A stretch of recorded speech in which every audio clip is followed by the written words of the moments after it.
After showing the Byzantine noblemen and merchants the armory, Berenger quickly walked into the next area of the industrial sector which housed the arms factory. There were two of such facilities in Kufstein. Much like the armories, they had been split into production for local forces and production of arms for export. The export arms factory was also manned by many workers, who utilized trip hammers and other water-powered machinery to pound the steel ingots into the shapes of swords, spears, warhammers, polearms, arrowheads, etc. Aretha's witnessed the final process of creating a halberd in the hands of one of the workers. It was stacked neatly onto a pallet filled with hundreds of other halberds which would later be inspected for quality control, and only after the shipment was fully inspected and tested would they be shipped out to their customers. Berenger knew the importance of quality control, and as such, he did his best to maintain the quality of his equipment. Each piece of equipment approved for export was given a proof mark shaped like the letter K, symbolizing that it had been manufactured and received approval for shipment within the factories of Kufstein. This process, of course, was also used on the equipment for his own forces, but that was not important at the moment. Berenger began to introduce the facility to the merchants as if he was a standard tour guide who had repeated this phrase 100 times before. This is the arms factory used to produce weapons from the steel manufactured in the city.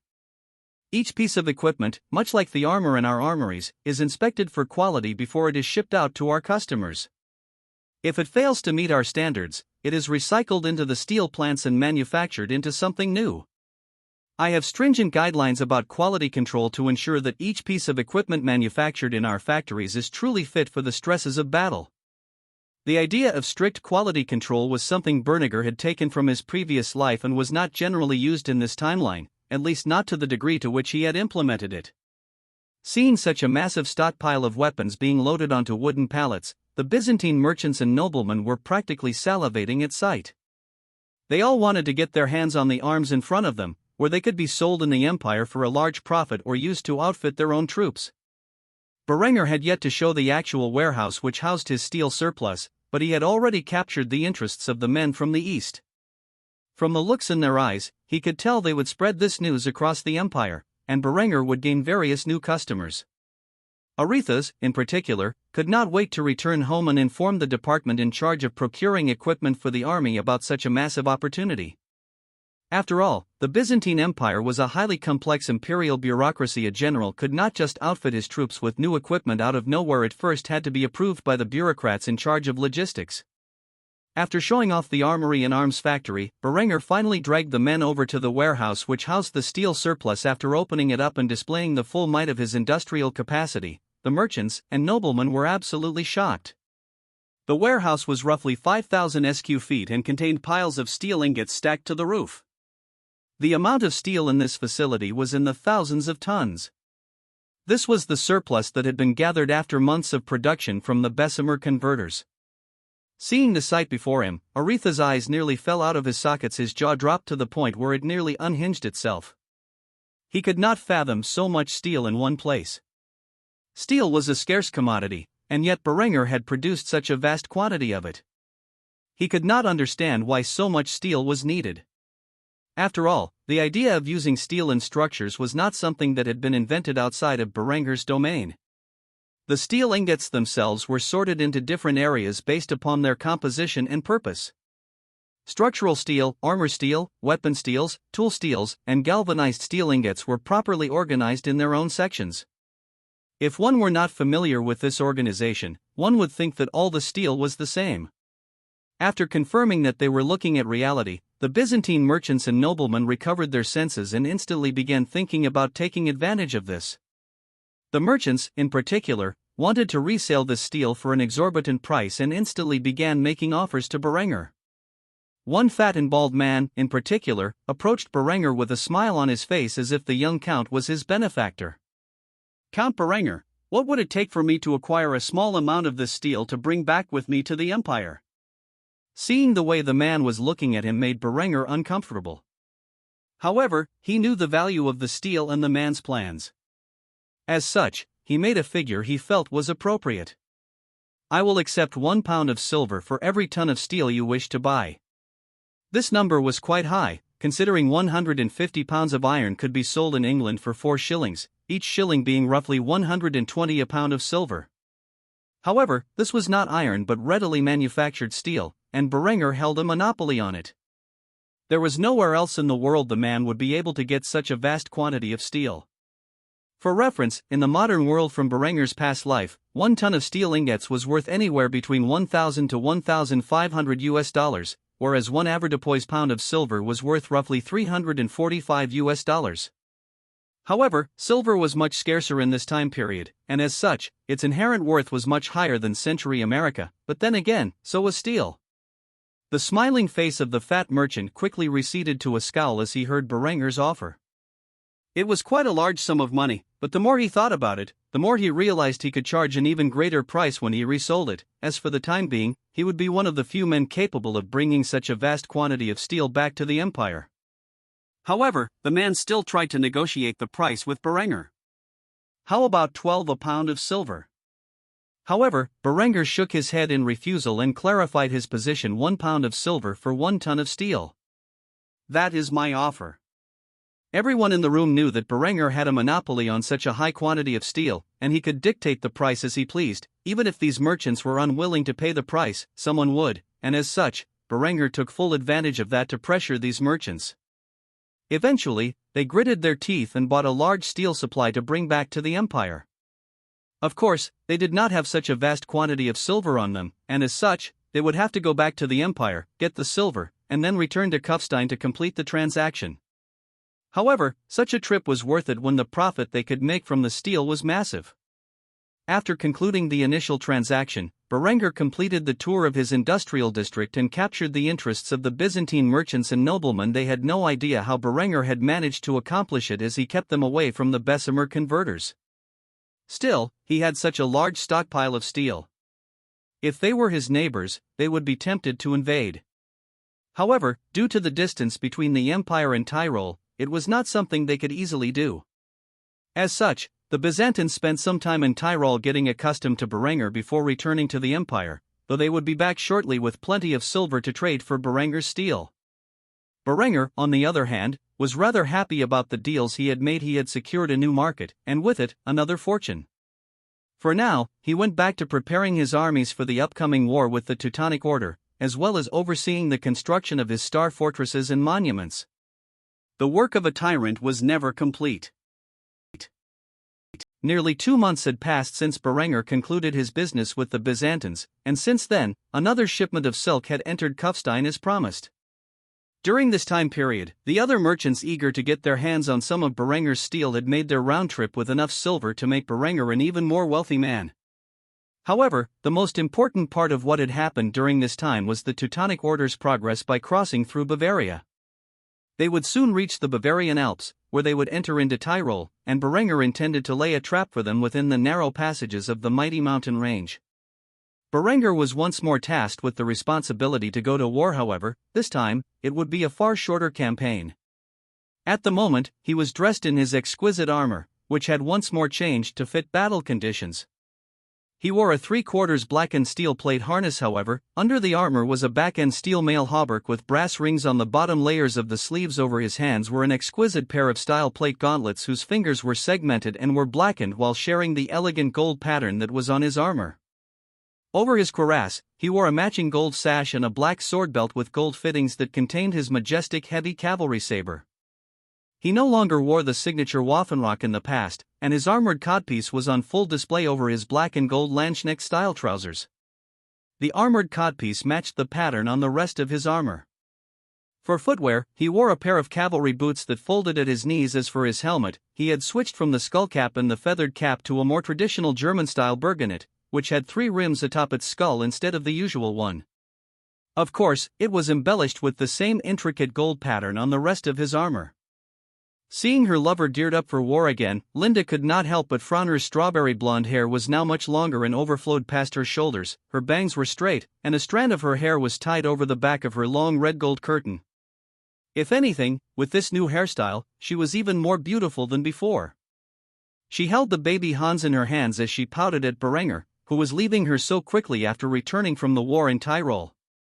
Berenger closed the distance between her and himself and brought her into his metallic embrace before kissing her passionately. After releasing his grasp, Linda spoke the words in her heart. "Show him no mercy.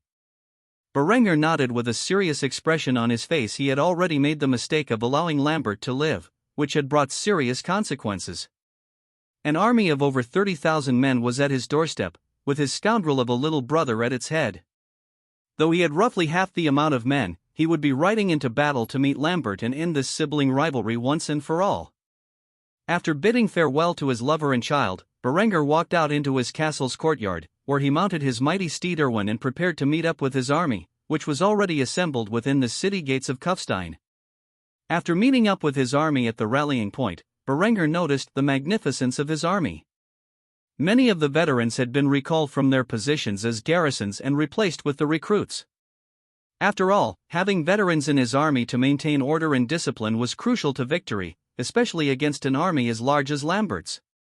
Standing before Berenger were roughly 15,000 men, 10,000 of which were infantry, all clad in the brilliant display of black, gold, and white attire, with black and steel half-plate armor and burgonets. As for the NCOs, their armor was lined with a simple brass trimming, and the officers had a more embellished brass trimming on their armor which allowed his ranks to identify the men in charge and follow their orders quickly. Roughly half of the infantry were equipped with the 141718 rifled musket. The others still used the standard 1417 land pattern musket, smoothbore. As for the remaining 5,000 men, it was a mix of cuirassiers and artillery. When compared to the army of Lambert's, which, aside from 10,000 men, was filled with mere peasant levies, Berenger's forces were far more impressive. With this sight, Berenger began to get the feeling that his vision for a grand army that would put Napoleon's elite forces to shame was beginning to take shape. After arriving at the head of the formation, Berenger gave the order to his men, who were waiting patiently. Forward march, with that declared, Berenger's army was once more on the march to war. The citizens of Kufstein gathered on both sides of the marching army to show their support, fully realizing that many of these young men would not be returning. As such, flowers were laid at the army's feet that began to march towards the Bavarian Alps.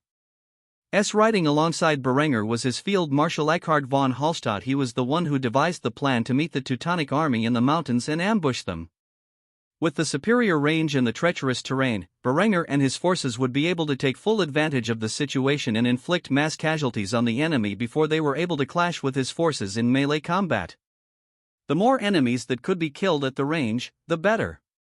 Berenger, of course, was still apprehensive about the plan considering how vastly outnumbered they were. As such, he voiced his concerns to Eckhard. "Are you sure about this? If they enter through a different region, we will be leaving our flanks open." Eckhard put on a solemn expression as he assured Berenger of his plan's success. "Munich has fallen into the hands of Duke Otto. Unless he wants to clash with the Austrian armies, Lambert will have to circumvent them. They will go through Swabia, specifically through Oberstdorf, to reach Tyrol. Rest assured, our scouts have already reported seeing them in the area. When they enter the mountains, we will be lying in wait for them. There will be no escape." Hearing how confident Eckhard was, Berenger let out a sigh of relief. Despite being a decent strategist and tactician himself, Eckhard was the true prodigy in the art of war, and if the field marshal was so certain of this battle's outcome, then Berenger had nothing to fear. As such, the young count continued on his journey.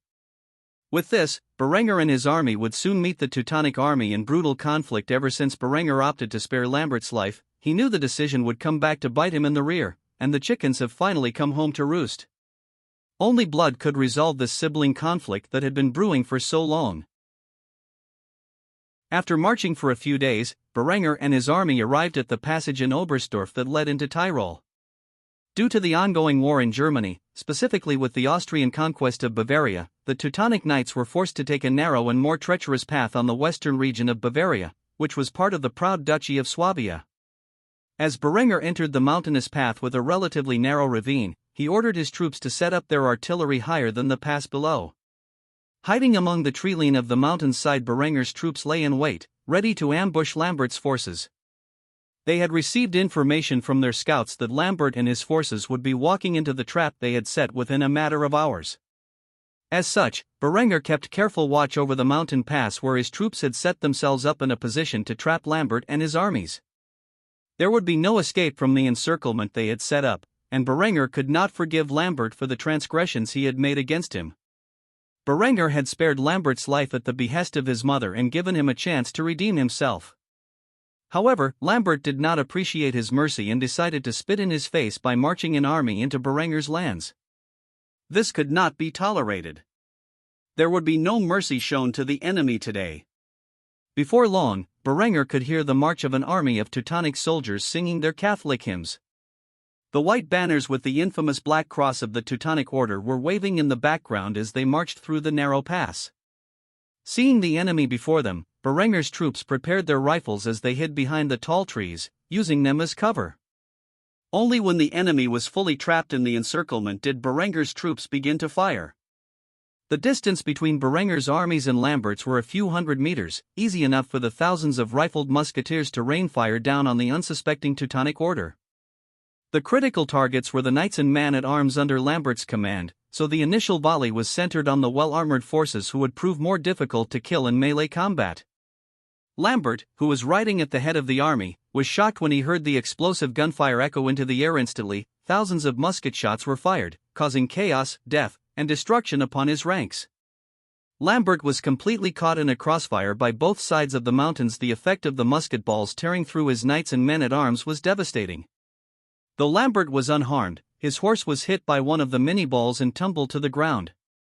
By the time Lambert had recovered from his position on the ground, the second wave of musket shots had fired off, shredding his armies once more.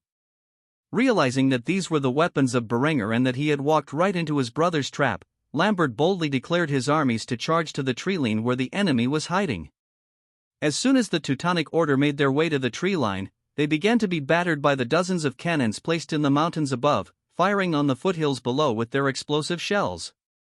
Yet Lambert paid no heed to them and instead rallied his forces into the forest. They would never fire upon their own lines. As such, the tens of thousands of levies were pushed forward by the remaining members of the Teutonic Order, who were not slaughtered in the initial volley. Despite being well equipped with rifled muskets, 300-meter targets were still a difficulty for many of the soldiers equipped with such technology, and many of the projectiles missed their mark. As such, there were still thousands of heavily armed Teutonic soldiers marching into the forest to engage Berenger's forces in melee combat. Berenger had yet to deploy the cavalry. Instead, they would act as the units that would encircle Lambert's forces if they attempted to flee the ravine. As such, he calmly sat atop one's saddle and waited for the battle to turn interesting. After suffering thousands of casualties in the initial fighting, Lambert remained undeterred. He had over 30,000 men at his back, and it became quickly apparent that Berenger had at most 10,000 men under his command. If he could close the distance, he would win by the sheer volume of numbers, or so he hoped. As such, Lambert quickly advanced towards the enemy, unafraid of the oncoming projectiles as he led his troops into battle. Whether he was simply lucky or blessed by God, Lambert arrived at the enemy lines in the forest screaming at the top of his lungs the battle cry of so many crusaders.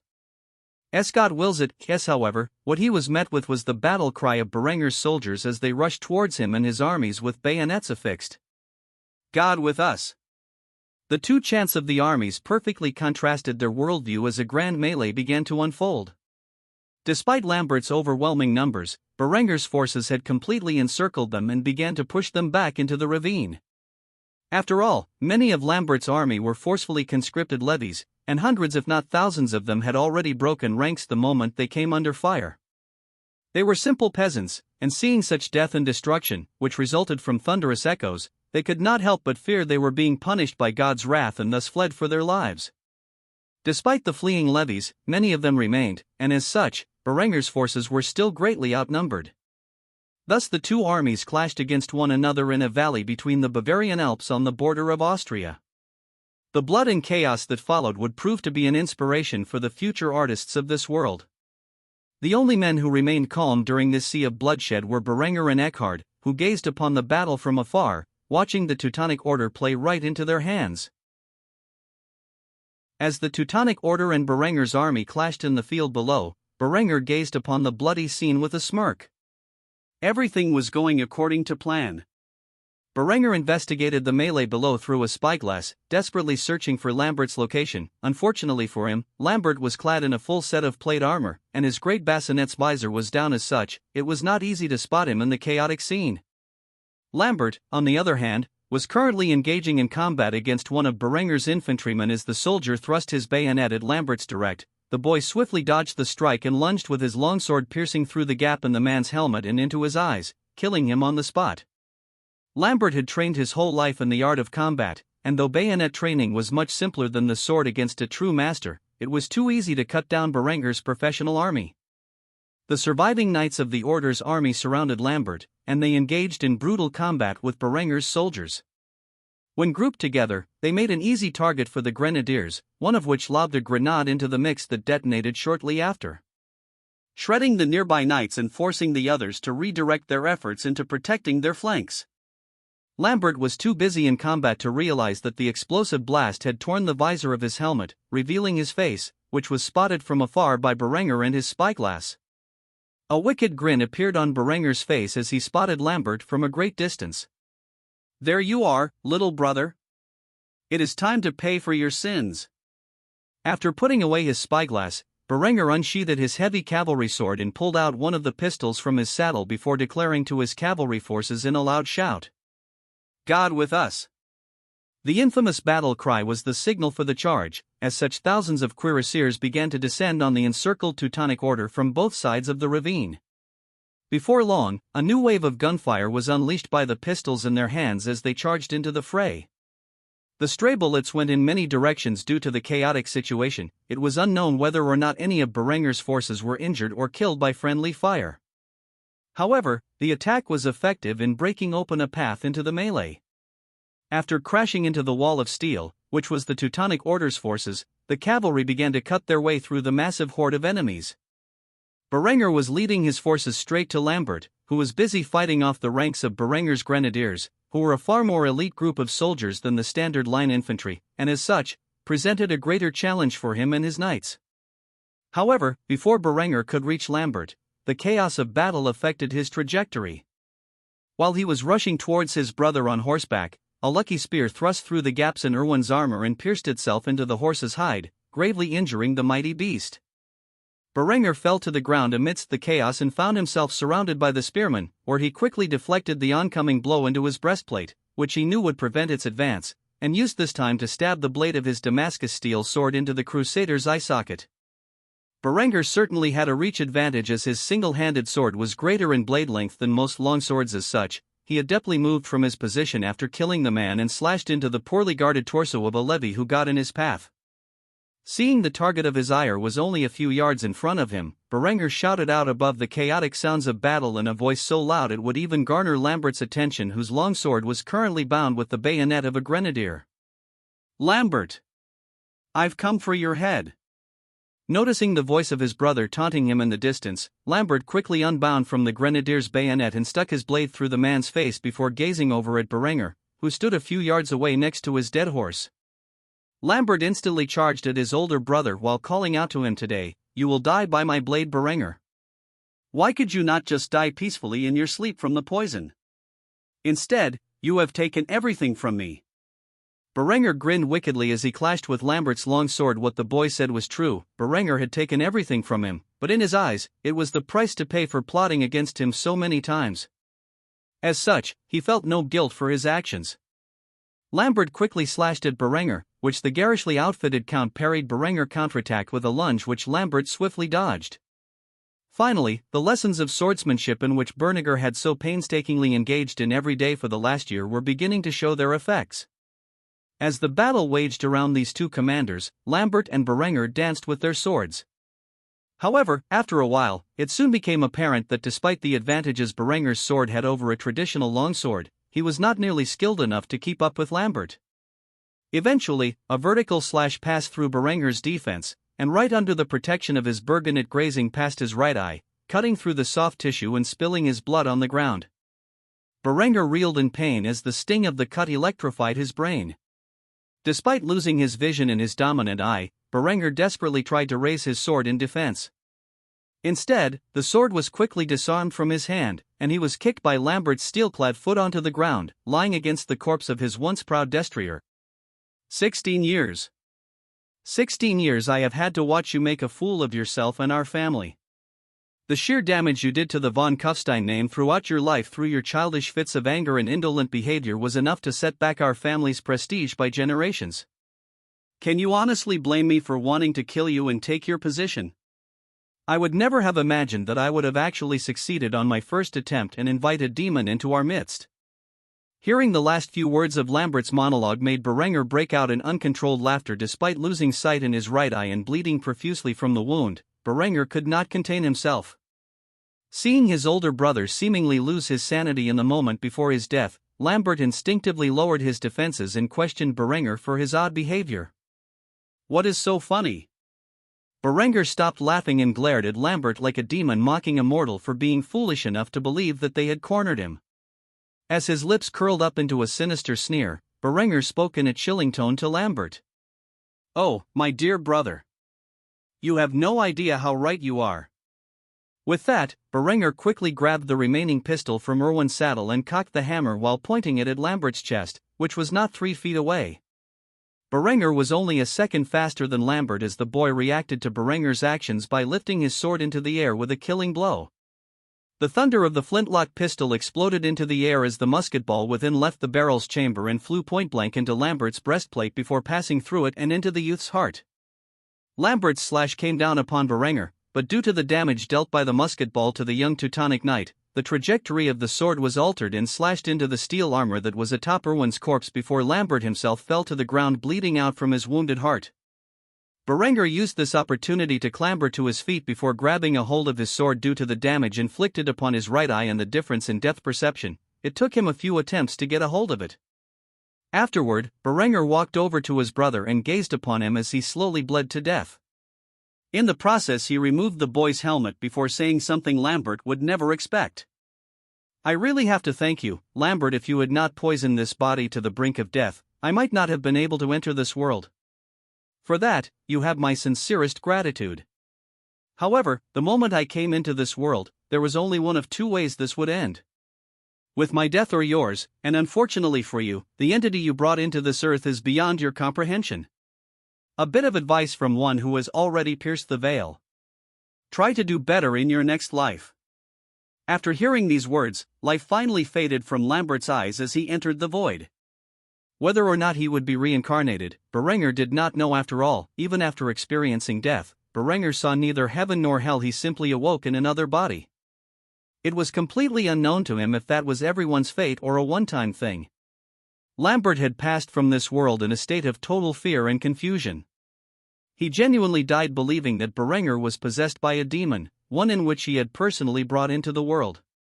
Berenger, on the other hand, had merely spoken the truth, albeit in a deliberately vague way to mess with Lambert's mind one last time.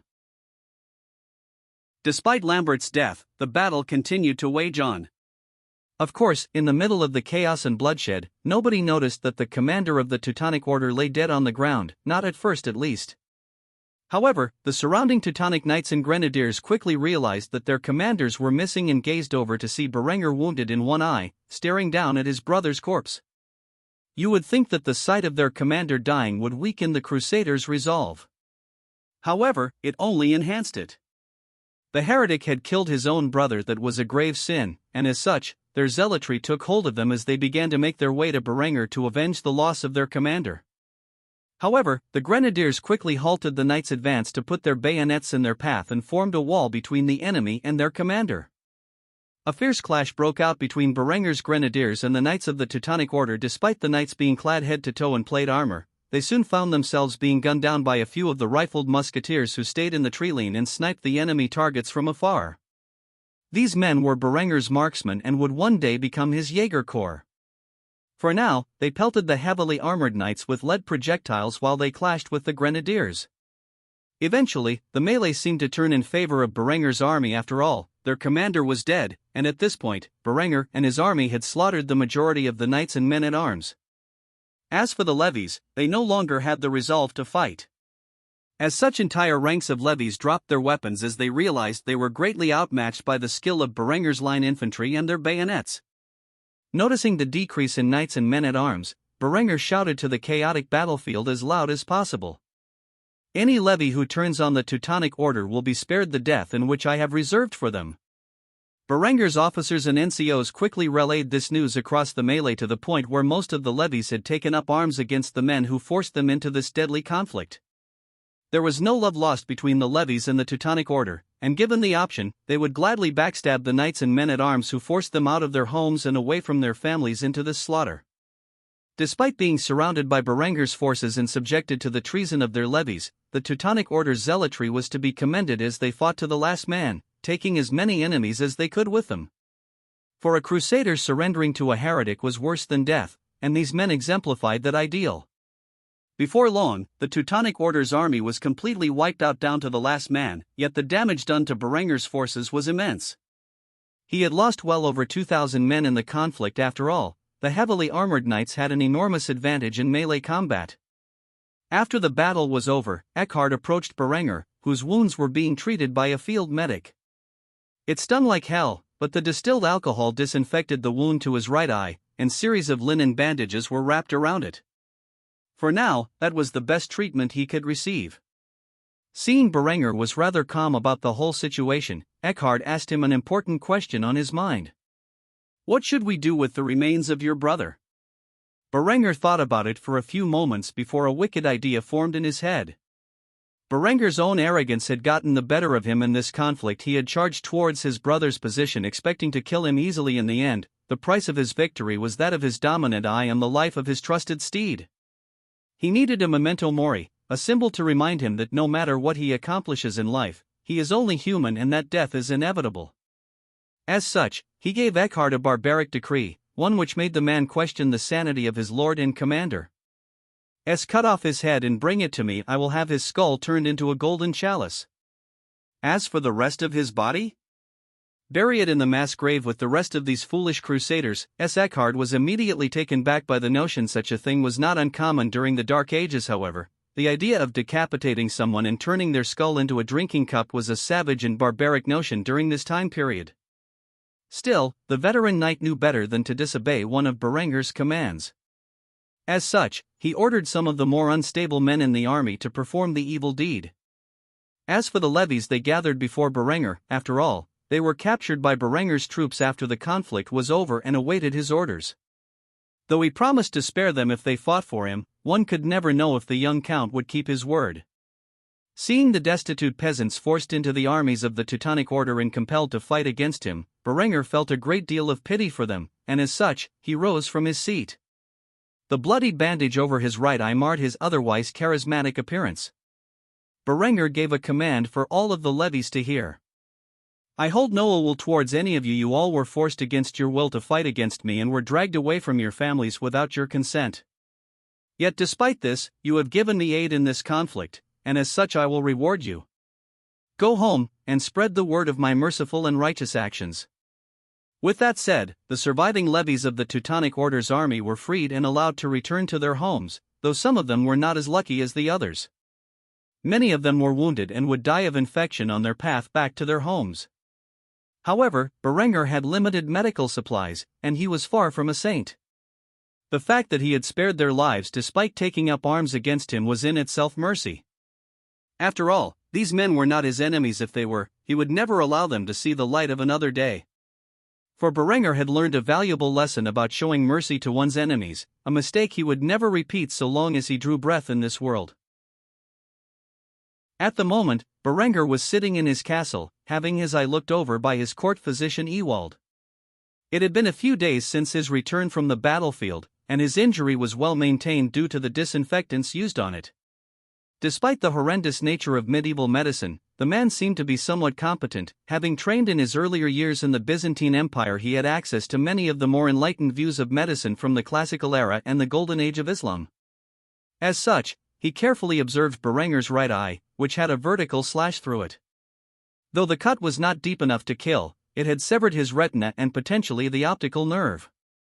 Of course, Ewald did not know such advanced information. After observing it, he made his diagnosis. The eye itself will heal, albeit heavily scarred, but you will never be able to see from it again. I suggest you get yourself accustomed to life with only half of your vision before you go on any further campaigns. Receiving this news made Berenger frown with discontent. As for Linda, she was nearby holding her lover's hand throughout the process. She was more anxious about the results than Berenger himself was. Ultimately, Berenger sighed heavily before expressing his views on the matter. Such is the price of my arrogance. Ever since he had become wounded, Berenger greatly reflected on his prior actions. Despite knowing the danger and the ability of his brother's swordsmanship, Berenger rushed into the fray, truly believing he could contend with Lambert after only a year's worth of training. After all, he had been overwhelmingly victorious in all his previous conflicts. How could this one possibly be any different? Such hubris had cost him dearly. The price of Berenger's victory over the Teutonic order was steep. He lost roughly 3,000 men in the battle, his faithful steed Erwin, as well as the function of his dominant eye.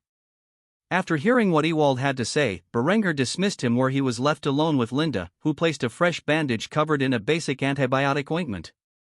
Since the day that the alchemists arrived in Kufstein and began learning chemistry, Berenger had placed them in charge of more than just creating TNT. In fact, a large amount of the chemicals they produced, thanks to Berenger's future knowledge, was for medical purposes, such as neomycin, bacitracin, and polymyxin, which were antibiotics used in over-the-counter antibiotic ointment in Berenger's previous life.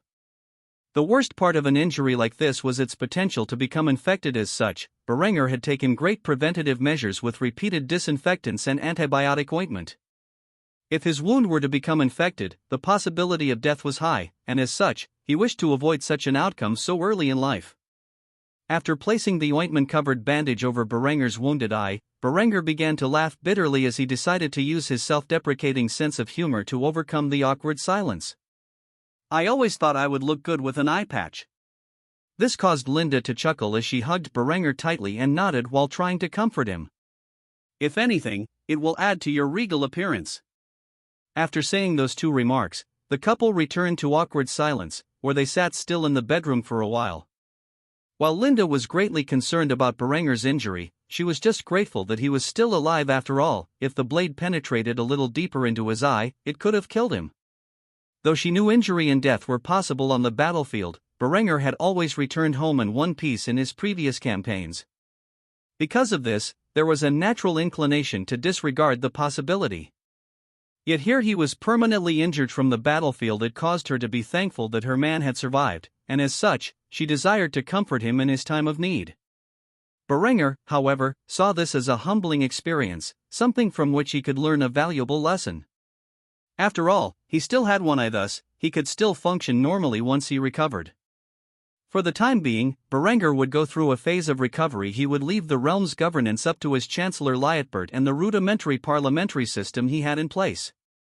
At the moment, Berenger had two concerns, one of which regarded the construction of his new chalice.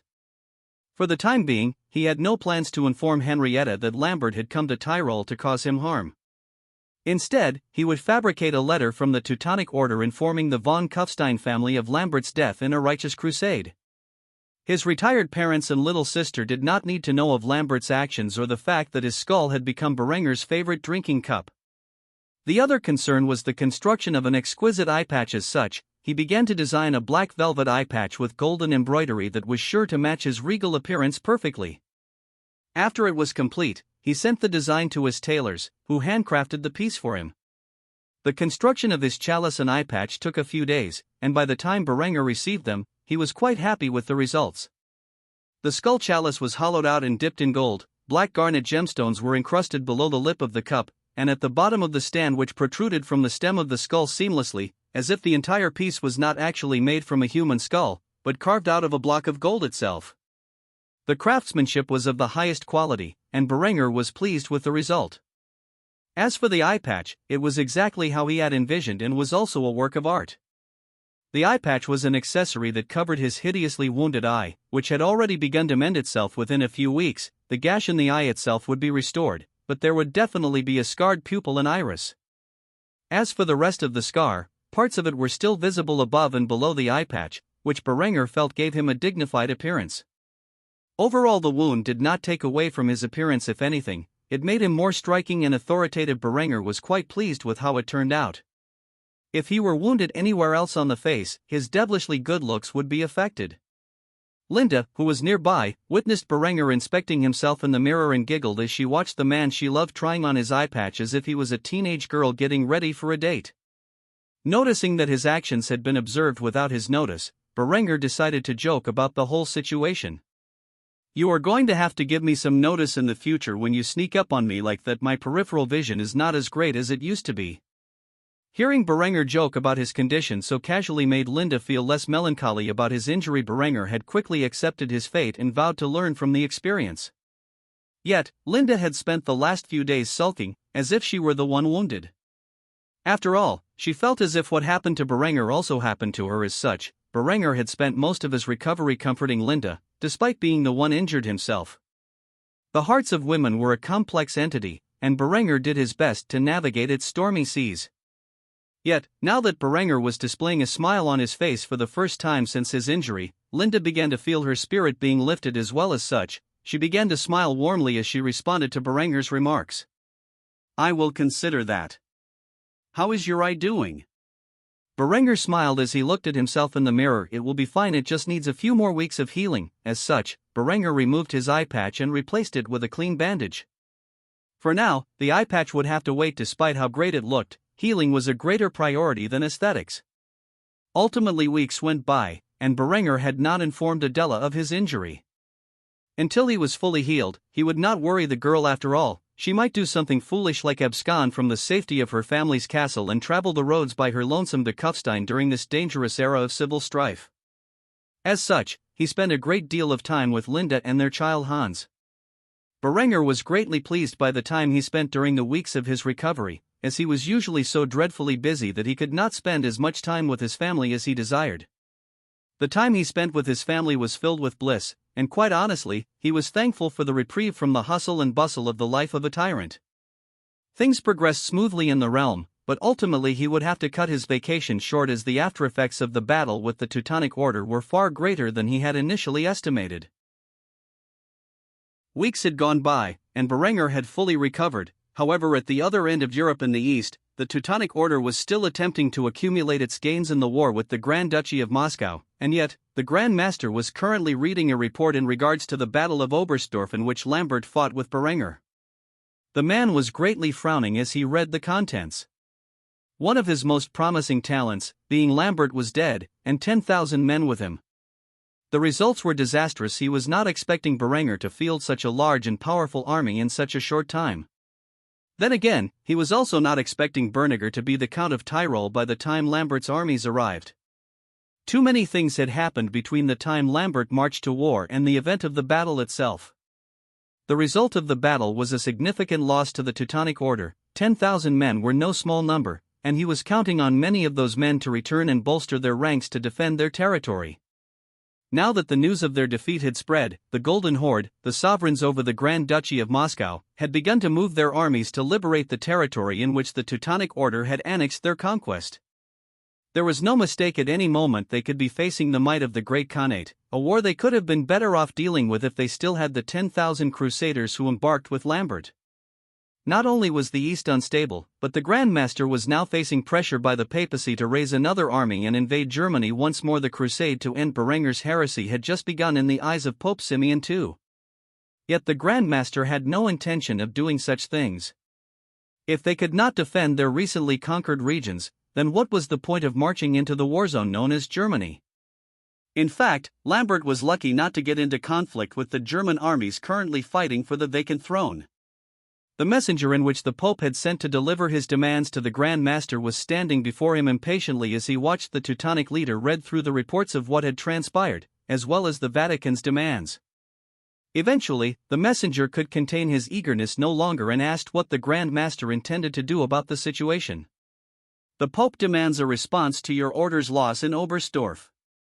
Berenger's victory will only further embolden the heretics who flock to his cause. If he can defy the might of the papacy without punishment, then why can't they? So what do you intend to do about this?" The Grand Master glared at the messenger viciously before responding. "I have already done enough. If Berenger could defeat an army of 30,000 men with half that amount, then it means he is not an opponent I can underestimate."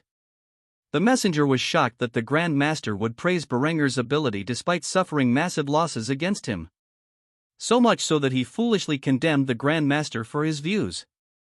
"You compliment a condemned heretic? I am beginning to question your faith and that of your order."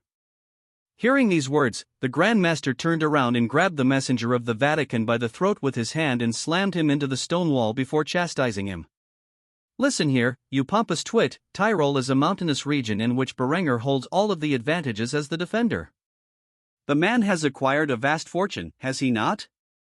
Who is to say that he is not using that fortune to construct defenses across its entirety, making it even more difficult to conquer? Do you fools in the Vatican have any idea what is going on in the Count's territory? I sent 10,000 battle-hardened veterans into Tyrol because you fools told me he was not a threat to worry about, and they are all dead now. The priest who acted as the messenger of the Vatican was so frightened by the fury of the Grand Master that he began to soil his tunic, which caused the Grand Master to release him in disgust. Afterward, he turned away, no longer facing the messenger before giving his decree. Return to the Vatican and ask His Holiness what he desires most of the Teutonic Order, to convert the Orthodox regions of the East to his domain, or to crush the heresy that is spread throughout the German-speaking regions? Because I cannot fulfill both of his requests at the same time. With this said, the priest from the Vatican fled the Grand Master's chambers and quickly left the castle of Malbork, where he intended to report back to Pope Simeon II as quickly as possible. After the messenger departed, the Grand Master sighed as he gazed into his fireplace and let out his thoughts. A storm is brewing in the East, and I do not have the time or resources to wage war against the various German powers. If the Pope is foolish enough to send me to Tyrol, then the East will be lost forever. Shortly after saying that, an order commander walked into his chambers with a report in his hands and announced his presence. Grand Master, may I have a moment of your time? The elderly leader of the Teutonic Order sighed before nodding his head, signaling for the commander to continue. The Golden Horde is on the move. They are laying siege to Moscow as we speak. With this news, his worst fears had been realized. The Grand Master responded to this information by sighing heavily before pulling out a flagon of wine and filling it into 2 chalices, one for himself and the other for the commander. After handing off one of the cups to the other man, he took a sip from his glass before expressing his thoughts. So it begins. If what the Teutonic commander had reported was true, the Order would have a difficult road ahead as they tried to defend the East from the Golden Horde's invasion. Now that they were down 10,000 men, it would not be an easy feat. On top of this new invasion from the East, they were currently fighting a war with the Grand Duchy of Lithuania. Their troops were stretched thin enough as it was. Yet Simeon still wanted him to waste time and effort on Tyrol. Judging from the expansion rate of Berenger's forces, it would not be long before such a war would be unwinnable for the Catholics. The Berenger heresy was likely to flourish in Germany as its tenets were appealing to the nobility and common folk alike. Now that the Golden Horde had invaded, it was no longer his concern. The papacy would have to find some other fool to wage that war. If only those French bastards had not dismantled the Templar Order, maybe they could have been the ones to bring the Church's justice to Berenger. All of these thoughts swirled in the mind of the Grand Master as he silently drank from his cup. When he was finished with the wine within, he tossed the chalice aside and instructed the commander of his orders. Alert the men, we ride for the East. Hopefully, the armies we have stationed there can hold off the enemy long enough for our reinforcements. After hearing this order, the commander was confused and, as such, attempted to clarify the issue at hand. And the Berenger heresy? The Grand Master grabbed a hold of his sword belt and tied it around his waist as he casually dismissed the issue. Let someone else deal with it, we have bled enough. With that said, the Teutonic Order completely disregarded the events in Oberstdorf and the defeat of Lambert and his army. After all, they had far more pressing concerns to attend to. As such, the Grand Master had begun to muster the forces in the westernmost region of the Teutonic state. The war in the East had begun, and they had limited time to make it before they were overwhelmed. It did not take long before the forces at Malbork had gathered and began to ride off into the east. The other armies of the Teutonic state would be mustered along the way. The Teutonic War against the Golden Horde had just begun, buying Berenger some much-needed time to build up his defenses. When Pope Simeon II heard that the Teutonic Order had snubbed him and marched to the east, he would be greatly infuriated. To enact his vengeance upon Berenger, he would need a new army to fight against him. Unfortunately for him, all of the Catholic military orders were currently undergoing some form of warfare, and the Byzantines to the east had already begun to form friendly ties with Berenger. As such, safety and security for the people of Tyrol had been secured for the time being. Something in which Berenger would take full advantage of to bring his vision of a fortified Tyrol into reality. When the Catholic Church could muster an army large enough to invade Tyrol, the region would be one giant self-sustaining fortress. A month had passed since the battle with the Teutonic Order in Oberstdorf, and Berenger had spent much of this time as a much-needed vacation. His eye was fully healed aside from the fact that he was blind within it, and no longer presented a danger to his life as such. He wore the luxurious eye patch he had created over the heavily scarred tissue. Overcoming the loss of an eye was not an easy task, and he needed to teach himself how to shoot and fight effectively with what used to be considered his offhand.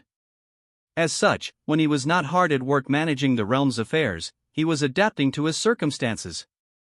After being healed, he wrote a letter to Adela informing her of what had transpired in the injury in which he had suffered, though he assured her he was fully healed, and despite losing sight in his dominant eye, he was doing quite well for himself. He made sure to emphasize the need for her to stay safe in these troubled times, and as such, he implied to her not to do anything rash due to his injury. Before long, Berenger found himself looking at construction blueprints. After the battle with Lambert, several men had suffered grievous injuries, so much so that their bodies could not be identified, which reminded Berenger of the tomb of the unknown soldier in his previous life. Berenger decided to have a monument similar to that constructed within Kufstein to represent all of the unidentifiable soldiers who had perished in his wars, as well as those who might one day go missing in action. This was yet another of his many monuments that were undergoing construction. He had the wealth to splurge, so he felt it necessary to create a culture that honored their soldiers as early as possible. One day Germany would be united under a sense of militarism, much like Prussia had done to the German Empire in his previous life's timeline. When Berenger met with the House of Lords to discuss his new monuments, they were happy to see him. Since his injury, he had seldom left his castle, and many of them were worried about his condition. After all, he had only left a bastard son behind, who was not legitimized yet. When they saw the eye patch on his face, they knew that he had suffered a permanent injury, and as such, took a moment of silence to commemorate his loss. Nevertheless, Berenger quickly managed to convince the nobleman to take action, and as such, he displayed his plans for a tomb of the unknown soldier for all to see. The design was essentially a rip-off of the American one, with the same words carved upon it, albeit slightly altered to fit his needs.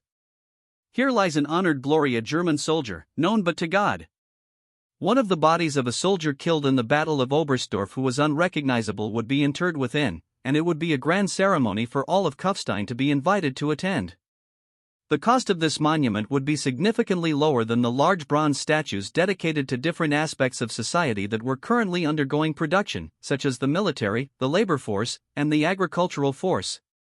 It was a much more simplistic design, but it was because of this simplistic design that it was a beautiful monument in its own right. Seeing the depiction of the monument and its cost-effectiveness, the House of Lords held a vote for approval, which was merely a formality's sake at this point, since Berenger's word was still the law in Tyrol, despite the drafting of a constitution. At the end of the day, a constitution was a piece of paper whose principles were only enforced through military might. Considering the military was a branch indoctrinated with loyalty towards Berenger and the von Kufstein dynasty, more so than the state itself, Berenger, in practice, wielded near absolute authority. Especially when the House of Commons and House of Lords were stacked with members Berenger approved of. After all, as the head of state, he reserved the right to dismiss anyone in Parliament and replace them with someone he saw fit. On paper, Tyrol was a semi-constitutional elective county, and as far as the people believed, this was true. In reality, it currently acted more like a dictatorship, albeit with an intricate and meritocratic bureaucracy. Berenger did not just appoint yes-men to their positions, they had to have been capable in their own right so that he may delegate responsibilities. He simply appointed capable men who were loyal to him, and at the moment, they were few and far between. As such, both the House of Commons and House of Lords were a fraction of the size they were intended to be. However, there were no complaints about the establishment of this monument, and it was met with a unanimous vote by both chambers of Parliament. After the vote was over, Arnulf, who was currently a member of the House of Lords, approached Berenger to check on his physical and mental health. "Your Excellency, I was wondering, how are you holding up?" Berenger smiled and clasped Arnulf on the shoulder in a friendly gesture. "I am doing well, despite losing the sight in my right eye. You could say I am quickly adapting to my circumstances, even if it is a bit tedious using my offhand for everything." Arnulf smiled when he heard the good news and began to make small talk with Berenger about current events. "Your Excellency, have you heard about the recent events in the East? Berenger had been on vacation until recently and had not yet heard about what had happened. As such, he gazed at Arnulf with an inquisitive gaze and asked about what he was referring to. I'm afraid I am unaware. Why did something important happen? Arnulf was sure that Berniger had spent the last month spending quality time with his family, and in his opinion, the young count deserved a break for once the man was practically working himself to death every day.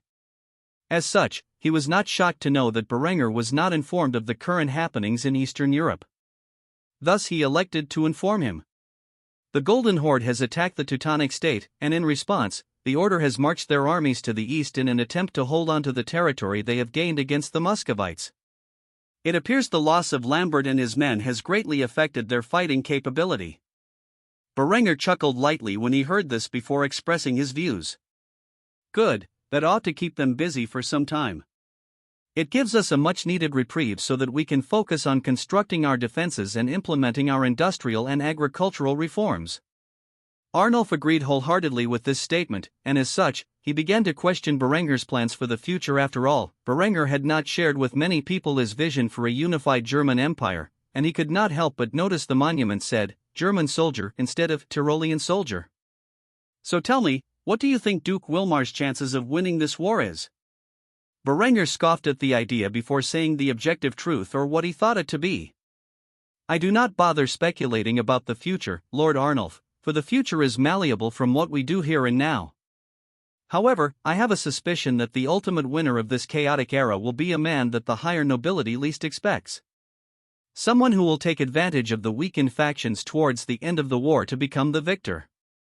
Hearing Berenger's thoughts on the matter left Arnulf with a lot of speculation. However, Berenger had not outright admitted it.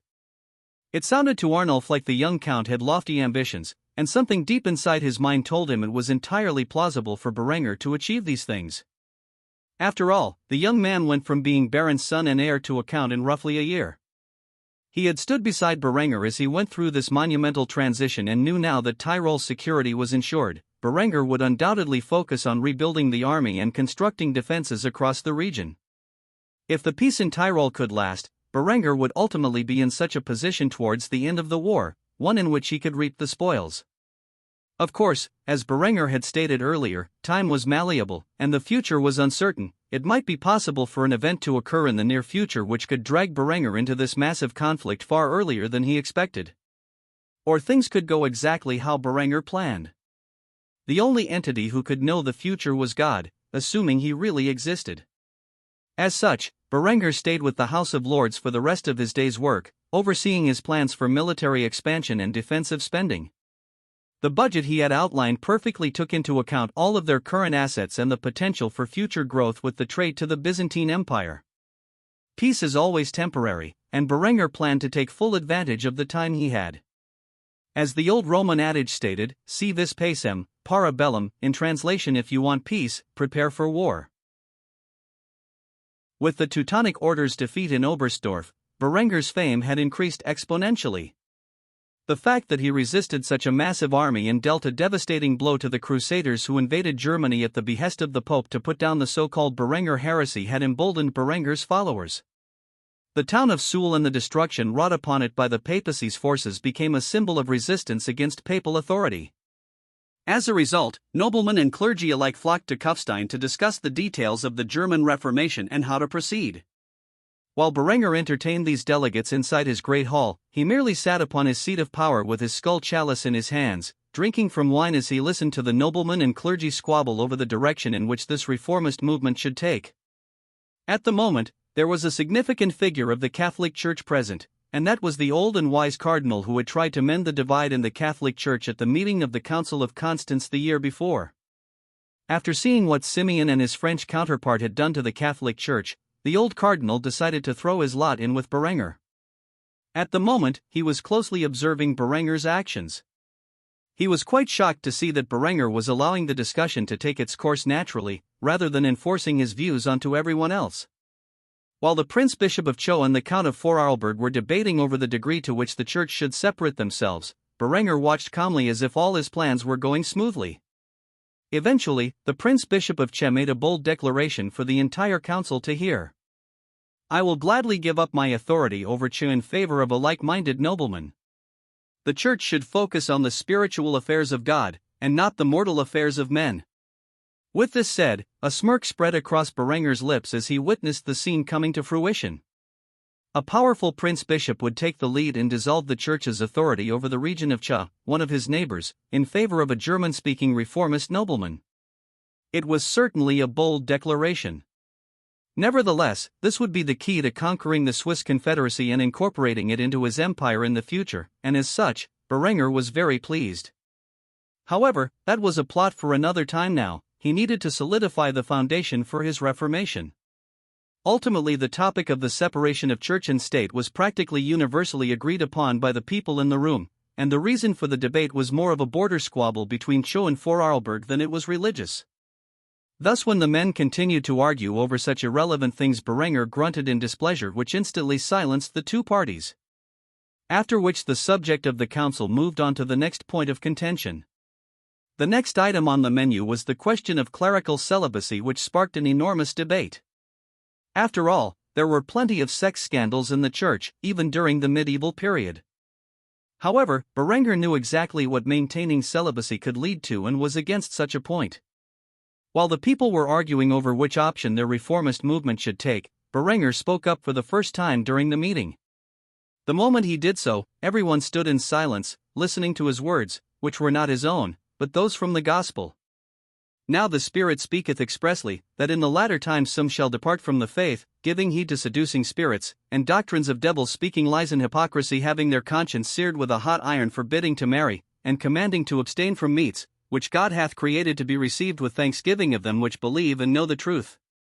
Every creature of God is good, and nothing to be refused, if received with thanksgiving, for it is sanctified by the word of God and prayer. 1 Timothy 4:15.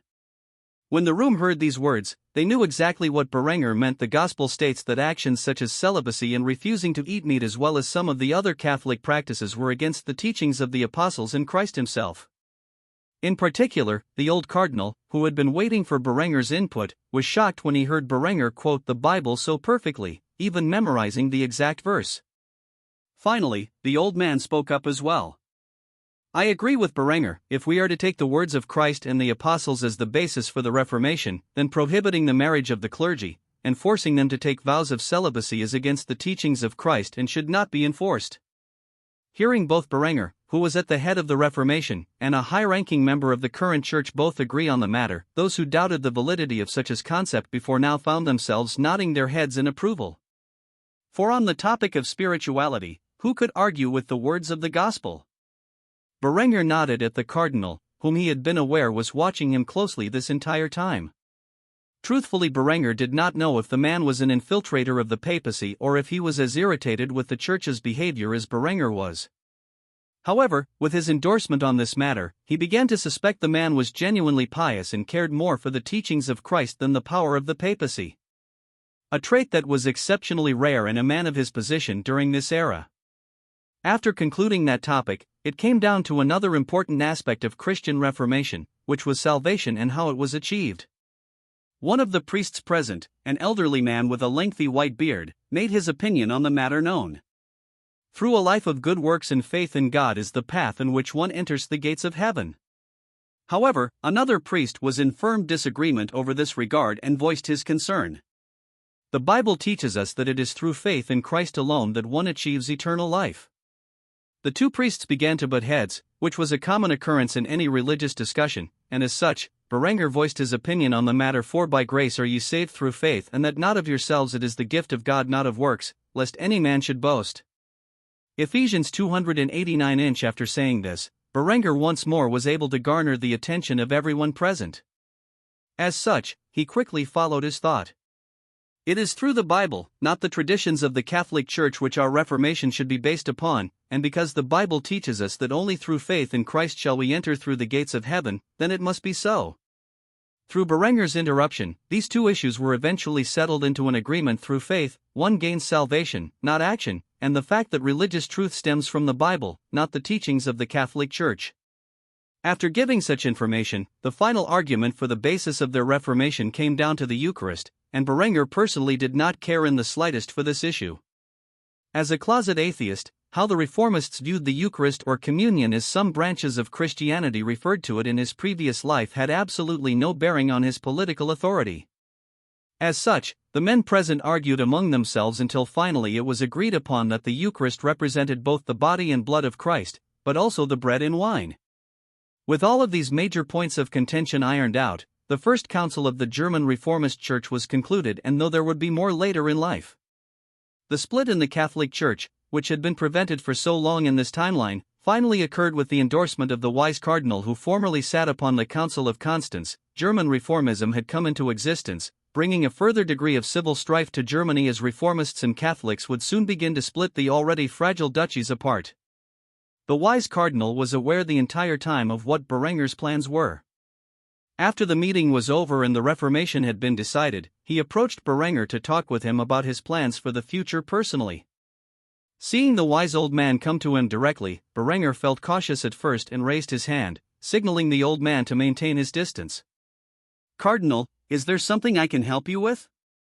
The cardinal smiled amicably at Berenger, though behind his kind smile was a face filled with a degree of wariness similar in level to Berenger. As such, he began to speak to the man who he knew was bound to change the world. "I must say I am impressed." Finding the cryptic message amusing, Berenger decided to take the bait. "With?" The man stood several feet away from Berenger, who was currently seated in his position of power. As such, there was ample space to prevent any threat. Of course, Berenger's guards were on watch and would have no problem slaying the cardinal if he made a move on Berenger's life. Luckily for everyone in the room, he had no such intentions. "In my many years, I have met kings and emperors, and plenty of them.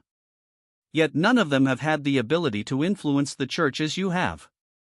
Within a single year, you have climbed from the position of a lowly baron's son to that of an influential count whose arms and armor are sold to every corner of Germany, supplying the factions who vie for the vacant throne. Yet during this time, you also managed to inspire a schism in the church, the likes which I fear we have never seen before. Tell me truthfully, Berenger, are you an angel sent here by God to liberate us from the shackles of the church's corruption, or are you a demon whose sole purpose is to benefit from the chaos and destruction that you leave in your wake?"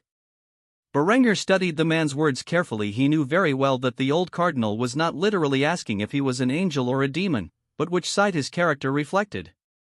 Berenger played with Lambert's skull for a few moments with his fingers before taking a sip out of its contents. Afterward, he exhaled deeply. After careful consideration, Berenger had decided to tell the old man the truth. After all, he could tell by the way in which he had voiced the question that he had already seen through Berenger's plans. "Can't I be both?" The old cardinal's smile never disappeared, and instead, he turned around and walked away, saying his thoughts on the matter before walking out the door. After all, he had received a satisfying answer to his question. Well played.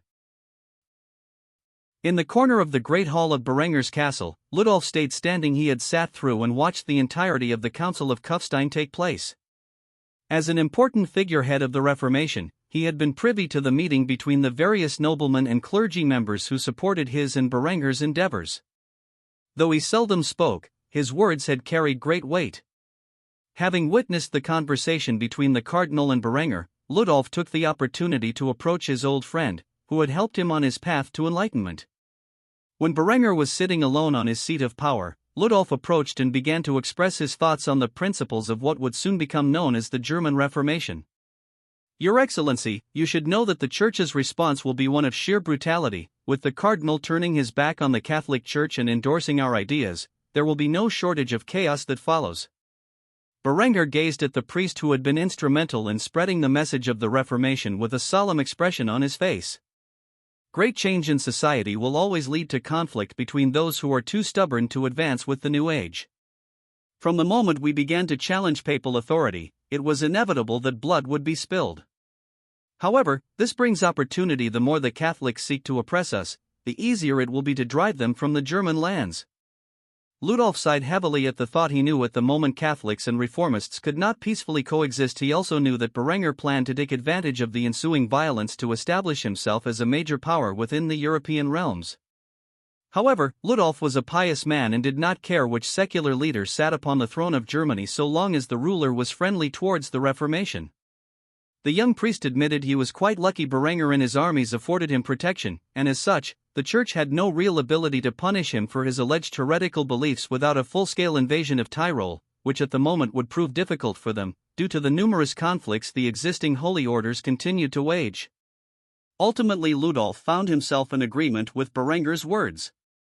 However, he still expressed his concern. Germany is already in a state of turmoil. This schism in the Church will undoubtedly cause more conflict. The duchies will fracture as lords turn on one another over accusations of heresy and corruption. Do you not lament the loss of life that will occur? Berenger nodded his head at Ludolf's words and offered his own views on the matter. Did you forget what happened to Suhl? If we do not gain significant support for our cause, countless people will be murdered by the Church in an attempt to suppress our views.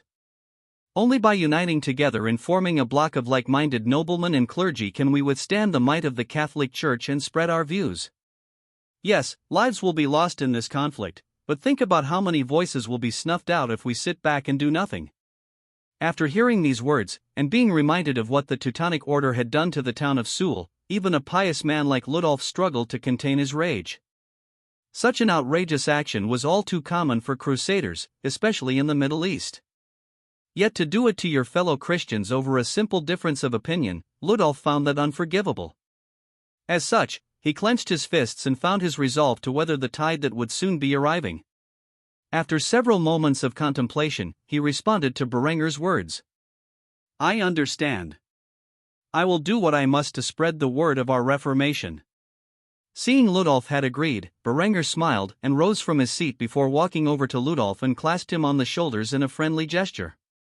It is up to us to liberate the German people from the shackles of the Church. Ludolf nodded at Berenger's words and smiled before responding. Indeed. With that, the two men had begun the Protestant Reformation 100 years in advance of which would naturally occur within this timeline without Berenger's intervention.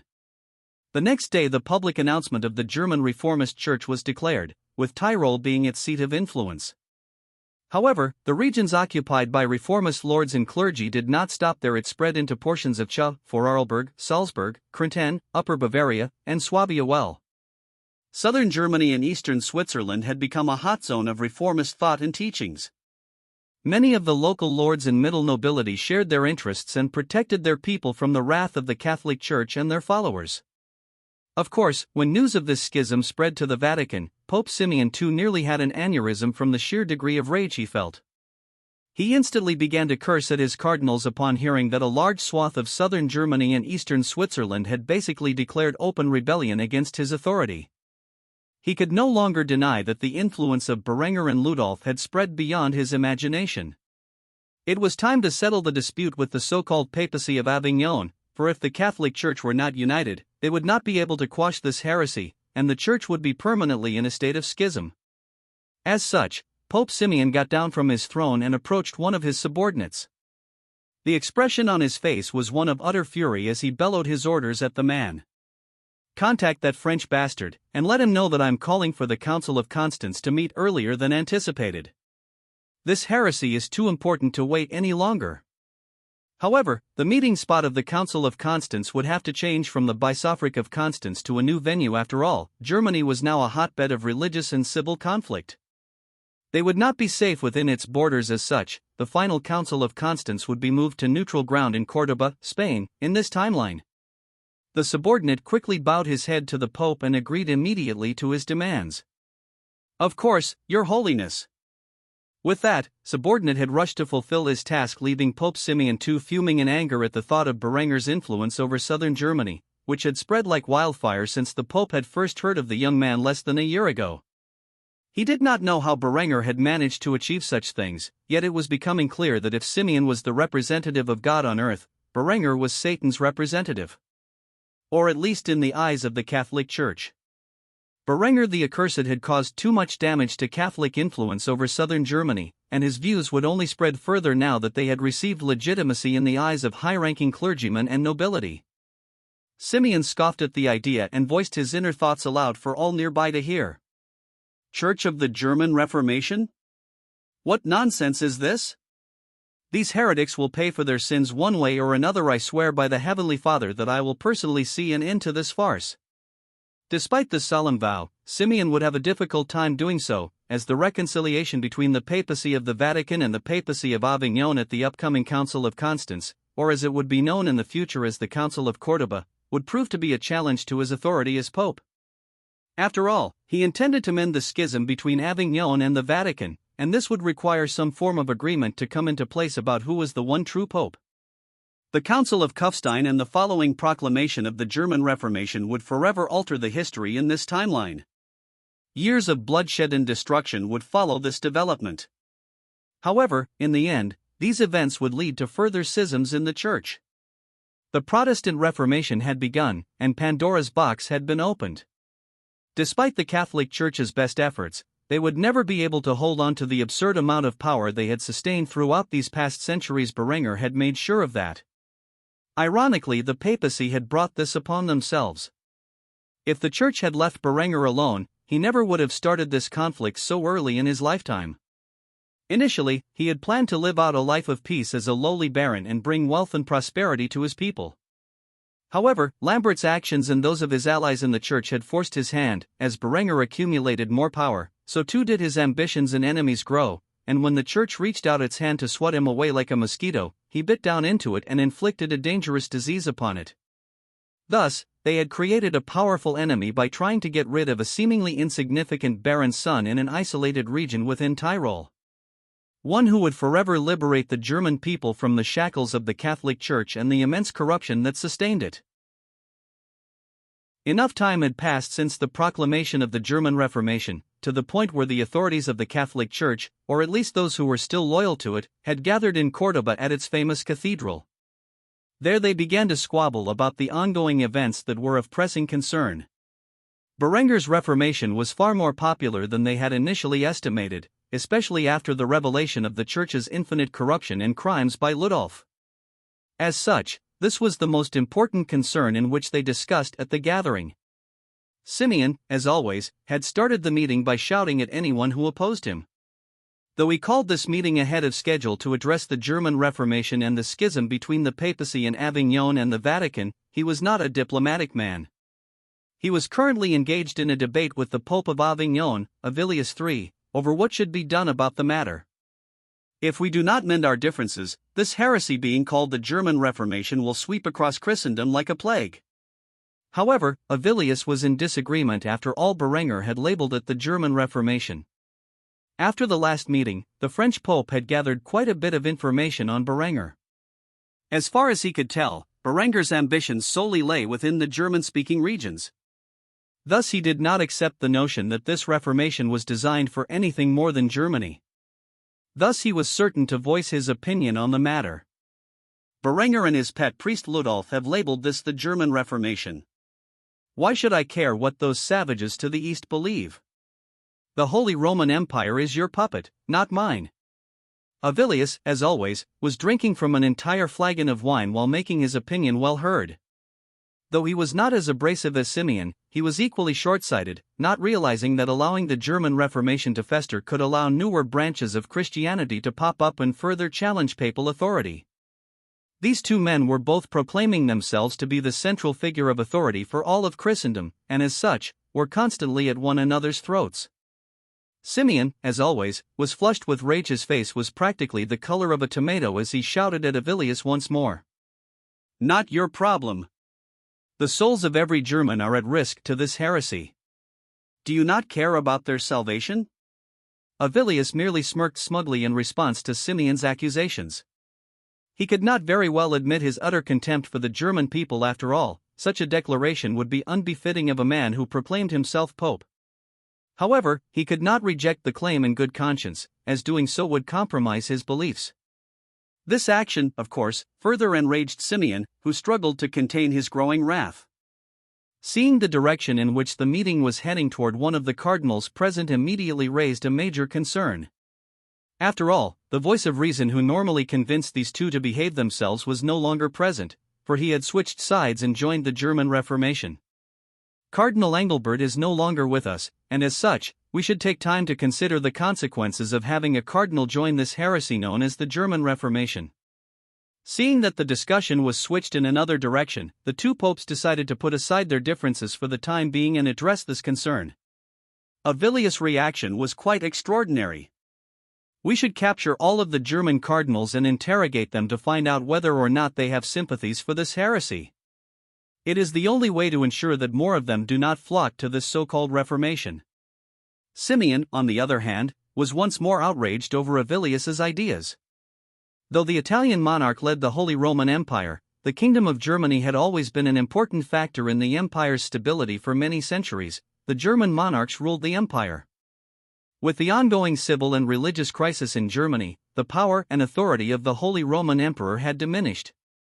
In Simeon's view, if they were to discriminate against the German cardinals who had shown no sign of heresy, then they would be driving more people into the German Reformation, thus weakening the authority of not only the Vatican but also the Holy Roman Empire. Of course, the only person who would benefit from such an outcome would be Avilius, the Pope of Avignon, whose influence greatly stretched to the Kingdom of France, which had a long-standing rivalry with Germany for many centuries. As such, Simeon quickly responded to this idea with contempt. You would like that, wouldn't you, Avilius? The only person who could benefit from the resulting chaos that would ensue would be you. Avilius, of course, was drinking from his flagon of wine when he denied the accusations against him. I am sure I have no idea what you are talking about, Simeon. The result of this brief exchange caused the entire council to result in chaos as the cardinals and bishops who gathered all began to scream at each other and hurl insults. Eventually, a loud whistling noise appeared across the room, instantly silencing all of the banter. When the cardinals and bishops searched for who was responsible for the noise, they noticed a cardinal scowling at all of them as if they were a bunch of bratty children. After staring down the crowd of clergymen for some time, the cardinal finally voiced his opinion on the matter. It has become increasingly clear to me that neither Avilius nor Simeon are fit to be pope. Thus, what I propose is simple. Both of you, two imbeciles, step down from your positions and allow us all to elect a single new pope, one who is actually capable of combating the crisis in which we find ourselves. Avilius and Simeon immediately protested this option. However, they found little support in the room. Absolutely not. Who are you calling an imbecile? Yet, not a single voice defended them among the crowd. The two men finally realized that their support had dwindled. Last year this council was split into two sides that supported either of the two potential popes. However, now, after the debacle that had occurred during this time frame and their petty squabbling, not a single clergyman within the room was in support of either of these prospective popes. The cardinal who voiced this option stared menacingly at the two self-proclaimed popes and chastised them like children. Engelbert joined the reformist movement because he was sick and tired of dealing with you idiots and felt that the reformist movement provided a better alternative. If neither of you is willing to abdicate, then you leave us with no choice. We will elect a new pope and declare both of your positions invalid, which will only further increase the volatility of the situation we find ourselves in. For once in your lives, you two should do what is best for the church and not your own selfish ambitions. After such a verbal thrashing, both Simeon and Avilius looked at each other with helpless expressions. Ultimately, Avilius was the first to speak. I voluntarily abdicate my position as head of the papacy of Avignon and hereby declare my support to the election of a new unified pope. With Avilius' abdication, all that remained was Simeon. As such, the entire council of Cordoba stared at him with intimidating eyes before finally the man broke from the pressure and bent to their will. I, too, abdicate my position. With that, the two former popes sat down in their seats and admitted defeat. They may be a pair of incompetent fools. Still, even they could realize when they lacked support. If they refused to abdicate, they would be forced by the ecclesiarchy out of their positions and wander the world as self-proclaimed popes with no real power or authority. It was best to remove themselves and still maintain some degree of authority within a unified Catholic Church. Thus, the College of Cardinals would hold an election in the upcoming month, where a single pope would be elected and placed in command of the Catholic Church for years to come. Whether or not this pope would be more competent than Simeon and Avilius were yet to be known, but it was a good start on the path to recovery. Though they solved one of the major issues of contention, two major issues presented themselves, which needed to be thoroughly discussed. The ongoing German Reformation and the Teutonic states' war with the Golden Horde. As such, the council had only begun to solve the current crisis the Catholic Church was going through. While the Council of Cordoba was ongoing, Berenger and his allies in the German Reformation had made great plans to secure the regions in which their movement had taken a foothold. Tyrol, of course, was as secure as a region could become in this chaotic age, yet Berenger's neighbors would need some assistance, and the young count was more than happy to capitalize on such a venture. Many of the cardinals and bishops had gathered within the Cathedral of Cordoba to discuss the many problems currently plaguing the Catholic Church. Though they had finally found a solution to mend the old Western schism that had been ongoing for close to half a century, there were still two major issues that presented themselves. Chief among them was the ongoing German Reformation, which had spread beyond their control to the southern regions of Germany. As such, the various cardinals and bishops were discussing how to move forward. With Simeon and Avilius removed from power, the conversation was far more cordial between the various factions of the Church.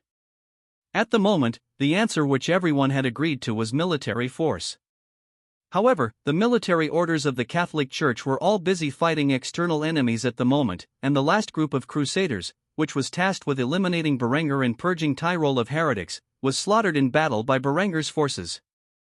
As for the Vatican, they were aware that Berenger was using advanced weapons within his army.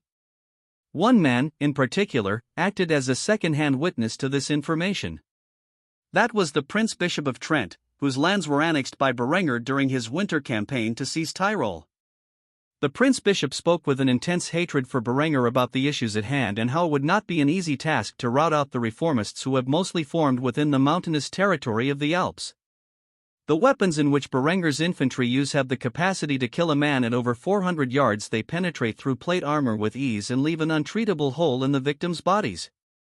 These are no mere hand cannons but something else entirely. The average soldier is equipped with plate armor that covers their vital areas, and is virtually impenetrable by man's weapons. If we are to march on the Alps, we would need a massive force, one in which is armed with the hand cannon in vast numbers. The surrounding clergymen listened to this Prince Bishop's rant, and many of them did not believe their ears. After all, how could such a weapon possibly exist? Nevertheless, what came next shocked them further. He employs cannons, whose cannonballs explode upon impact, killing multiple men within the blast zone. These cannons are highly maneuverable and far more destructive than anything we have seen before. I know not how he obtained these advanced weapons, but we cannot win by sheer numbers. After all, the Teutonic order tried these tactics, and they were trapped in the mountains where the heretics mercilessly slaughtered them. The more the Prince Bishop ranted and raved about the spectacular performance of Berenger's weapons and the armies who wielded them, the more clergymen within the meeting began to disregard his words as pure fiction. At a point, a relatively fat and loathsome cardinal raised his head and began to insult the Prince Bishop. "I suppose you personally witnessed these weapons in use?" This question immediately made the Prince Bishop of Trent frown. After all, he had not witnessed the battle that had taken place. Instead, he was hiding like a coward in his cathedral before fleeing the city while his soldiers sacrificed themselves. Ultimately, he had to admit to the fact that this was all second-hand information from his garrison commander. I am afraid not, however. This information was reported to me by my garrison commander before he and his men distracted the heretics long enough for me to escape to the Vatican to deliver the news, as several of the attending members of the Council of Cordoba began to scoff at the Prince Bishop of Trent's words. Clearly, the Prince Bishop believed the wild tales of a frightened soldier, or so many of the council members believed. Ultimately, few decided to take the Prince Bishop's warning seriously. After all, they severely lacked the manpower to invade southern Germany in the first place. That is, of course, until one of the cardinals proposed an opportunity. "Why don't we call for a crusade to wipe out the heretics in Germany? It has worked before. Even if they are as well armed as the Prince Bishop claims, what can they possibly do against an army of 100,000 men who have taken up the cross? Surely we can sponsor such a vast army, by calling upon the lords and knights of Europe to defend Christendom from this vile blasphemy? Do we really need to wait for the existing holy orders to finish their wars when we can create new ones?" These were all excellent questions, which could easily be answered. After all, it had been quite some time since a pope had declared a crusade, and due to the success of the previous crusades in this world, the idea was quite popular and would undoubtedly draw in a lot of potential troops to invade southern Germany with. After a bit of discussion, this was how the Council of Cordoba chose to deal with Berenger and the reformist movement. Unfortunately for the future Crusaders, by the time they could fully prepare such a massive force for the invasion, years would have passed, and Tyrol would be a self-sustaining stronghold. Berenger would be more than ready for such a force. However, how could these men possibly know the future? As such, after figuring out how to deal with the German Reformation, they moved on to the last topic at hand. One of the participating cardinals brought up the matter of the Teutonic state and the crisis they were currently facing. The Teutonic Order has angered the Golden Horde by waging war against the Grand Duchy of Moscow, which is their protectorate. They are currently facing a crisis the likes we have not seen in decades. If we aid them, we will only be furthering the rift forming with the Eastern Orthodox Church. How shall we proceed? Instantly, the opinion of the participating clergymen was divided. Some supported the Teutonic Order, and others believed they should never have been attacking the Orthodox to begin with. As such, they quickly devolved into an argument about this issue. One of the bishops attending voiced his support for the Teutonic Order and their conquests of the East. The Teutonic Order is the bulwark of Christendom in the East. They must not fall to these heathens. I say we supply them with the funding and equipment necessary to win the war at their doorsteps. However, a cardinal instantly voiced his objection to this matter. Preposterous, we should never have been involved with the Teutonic Order's war in the first place. If Simeon had not supported them in their efforts, they never would have had the ability to take over the Muscovites. Now more than ever, we need to rely on our allies to the east.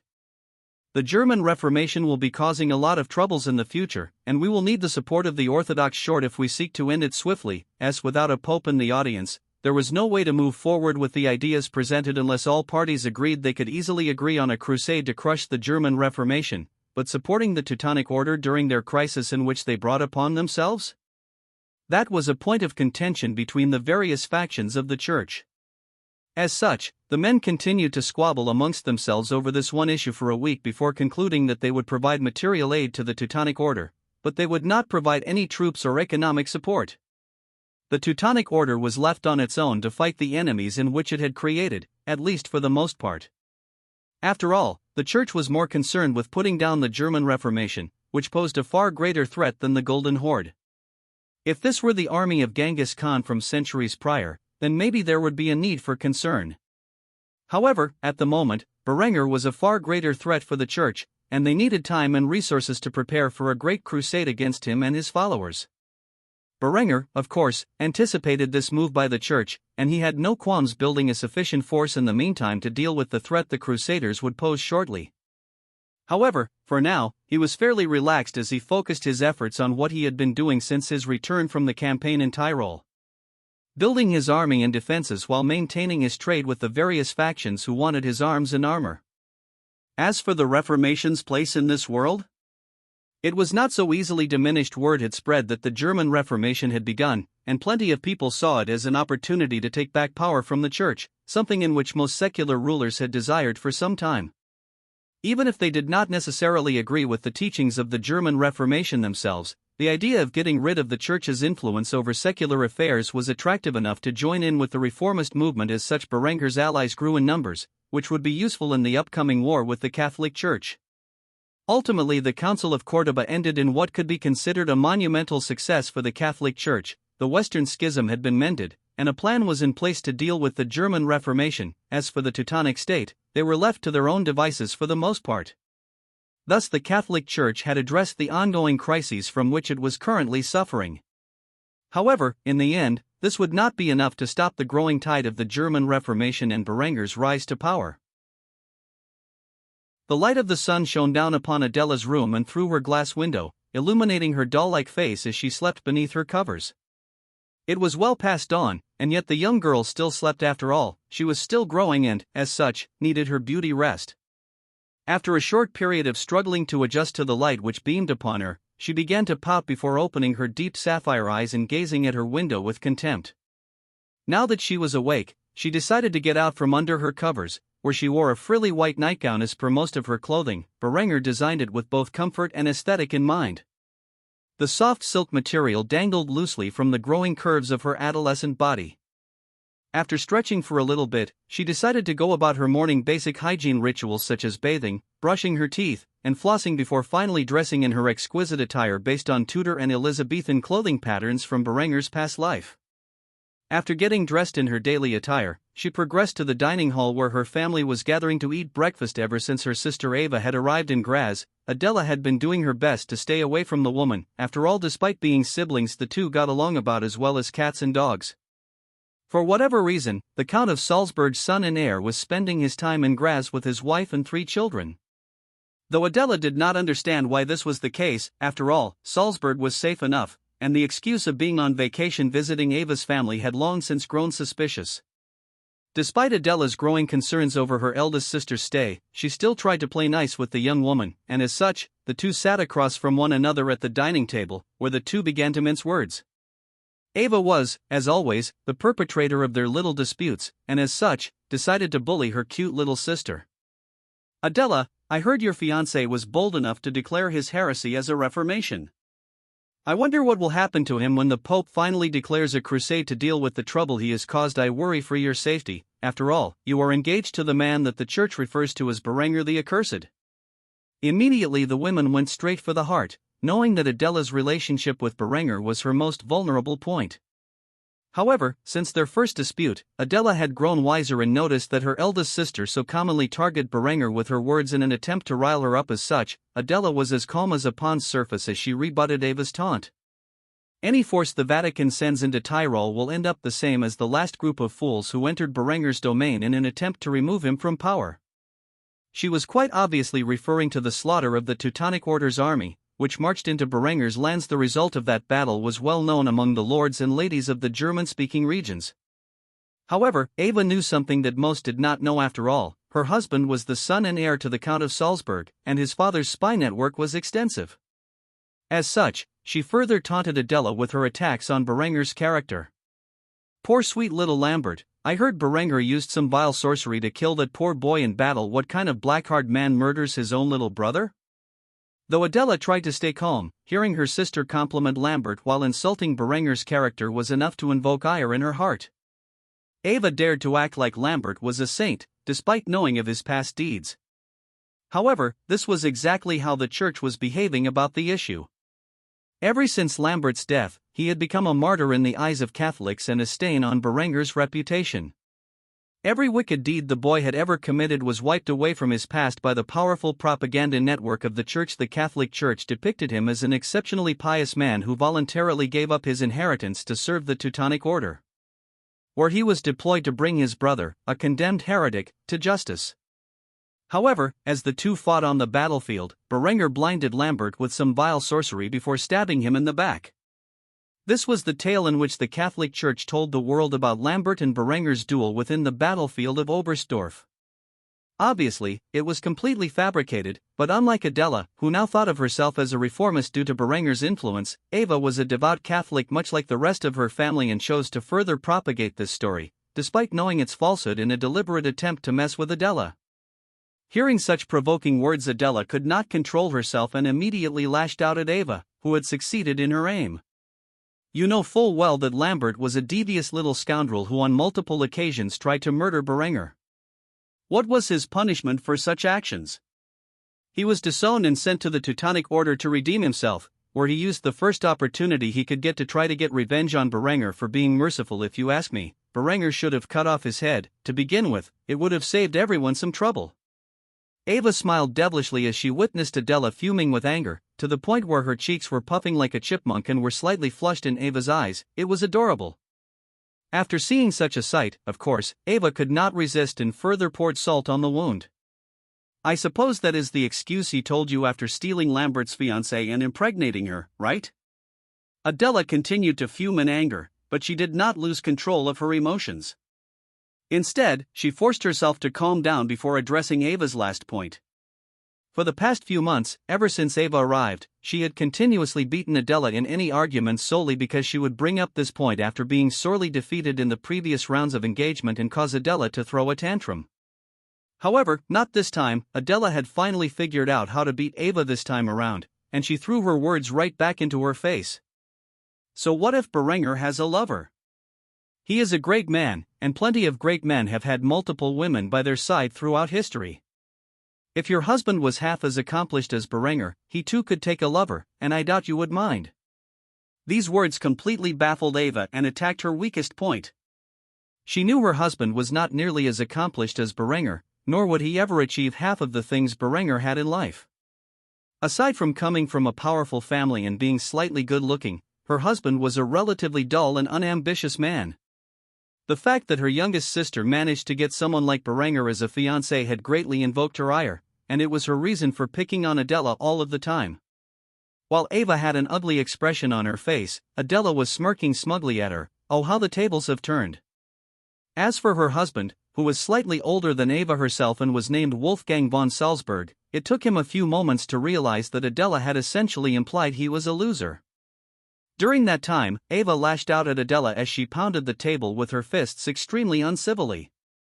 You think you are better than me because your fiancé is extremely handsome, has never been defeated in battle, and is absurdly wealthy? How dare you?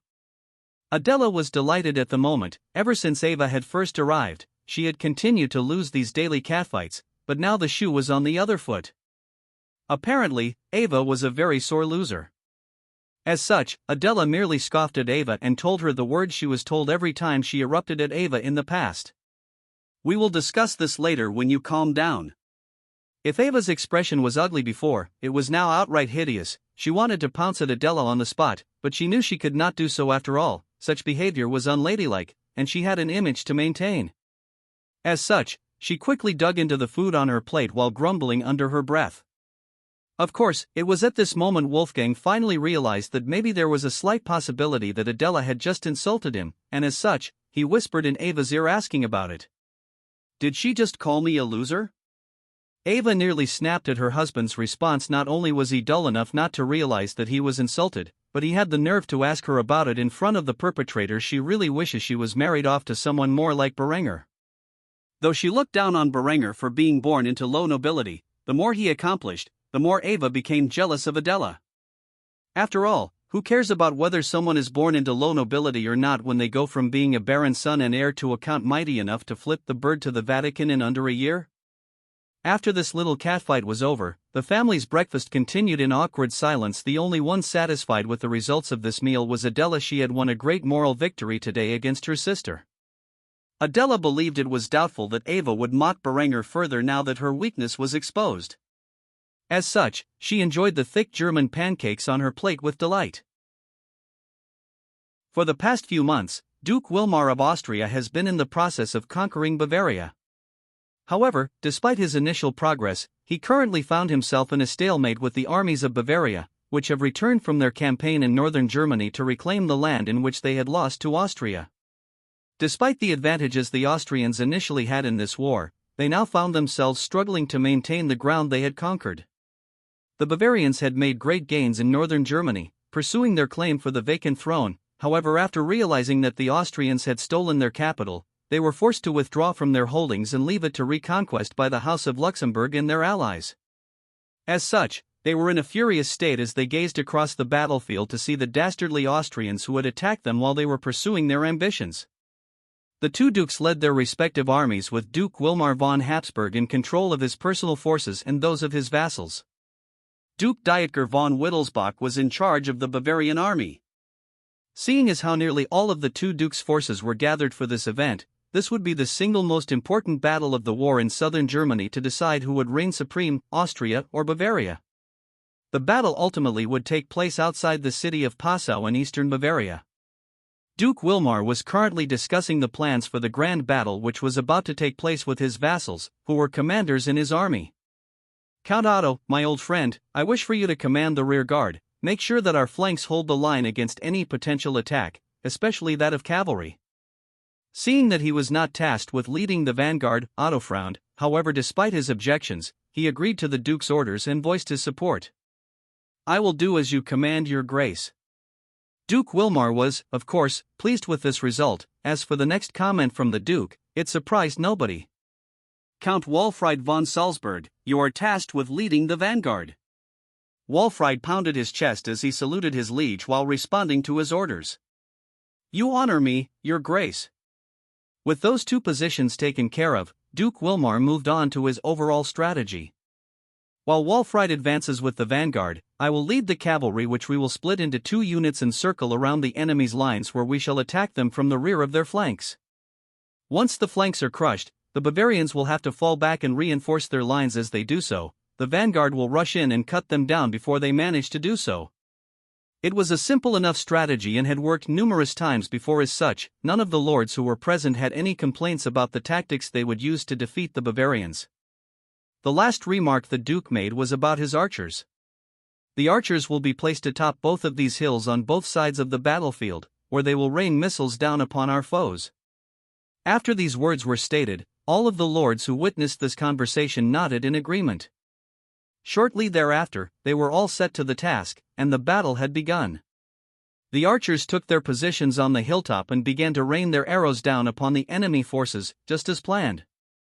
However, unfortunately, it appeared as if the Bavarians were just as well equipped as the Austrians. As such, the arrows were largely deflected off of the heavily armored infantry of the enemy. The fact that the Bavarians were so well equipped was shocking to the Austrians, seeing as how the Austrian lords had spent a fortune on Berenger's arms and armor preparing for this war.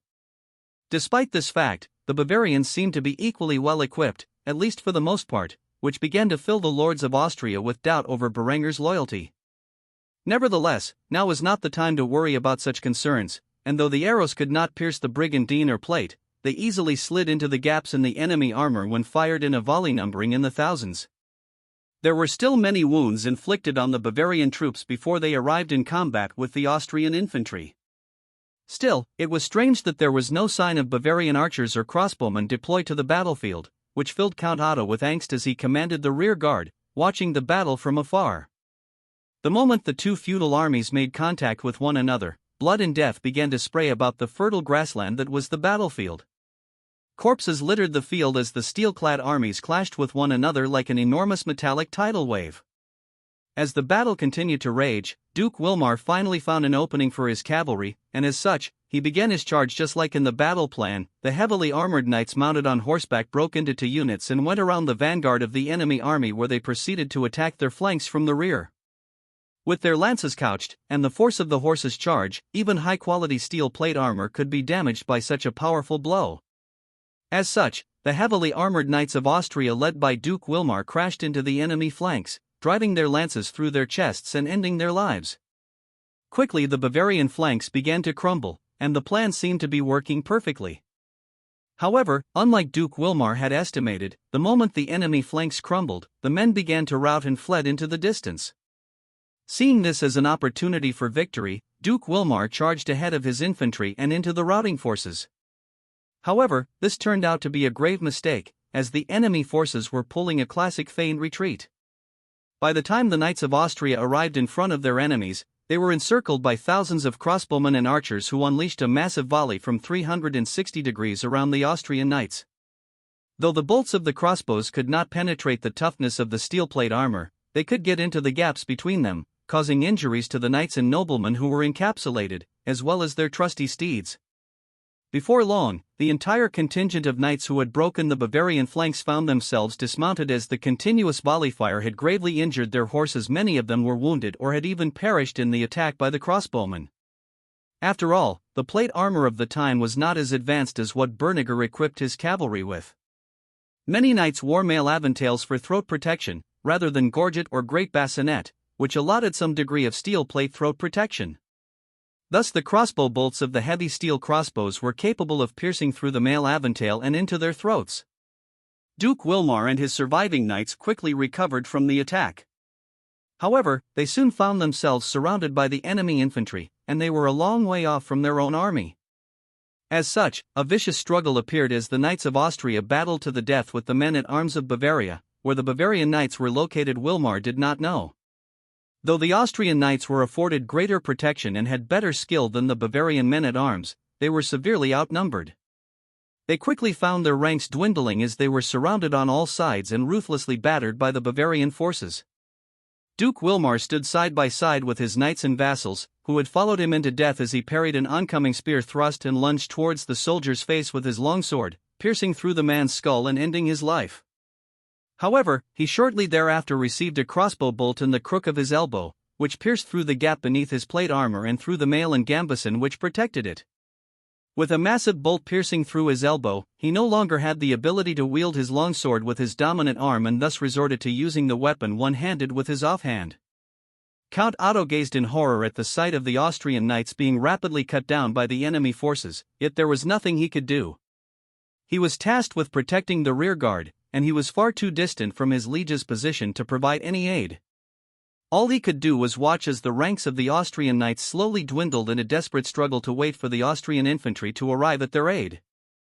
However, right when the Austrian infantry was about to intervene, the Bavarian cavalry rushed upon their loose and disorganized ranks, which was the result of panic, and began to halt their advance. Duke Dieter was at the head of the ranks of his cavalry as they lanced through the Austrian vanguard as if they were cutting through cream cheese. The last thing Duke Wilmar saw before he was viciously struck upon the back of his helm with a mighty warhammer was the devastation wrought upon his forces by the Bavarian army. He quickly collapsed to his knees from the impact, where he was once more struck by the warhammer, ending his life. As for the fate of Count Walfried von Salzburg, he had either perished in the conflict or been captured alive to Count Otto. Such a thing did not matter at the moment. Despite being his daughter's father-in-law, Otto had no plans to stay behind and rescue the man. As such, he quickly ordered his troops to withdraw from the battlefield, for the Austrian army had already lost. With this one battle, the fate of Austria had seemingly been sealed, the Duke was dead, and his armies were routed. Those few who survived and remained free from bondage were the members of the rearguard who watched their armies cut to pieces. When all appeared to be lost, they fled the battle scene and headed back to their homes in Austria. After all, someone had to defend the homeland from the massive Bavarian invasion of Austria that would soon follow. Nearly a week had passed from the fateful battle in which the Austrian army under the command of Duke Wilmar was horrendously defeated by the Bavarians. Count Otto had maintained his army's march back to Graz, where he intended to defend his home and family until death. As for the result of the battle, Count Otto had dispatched messengers and carrier pigeons to all corners of Austria, informing the realm of their liege's death and the results of the catastrophic battle.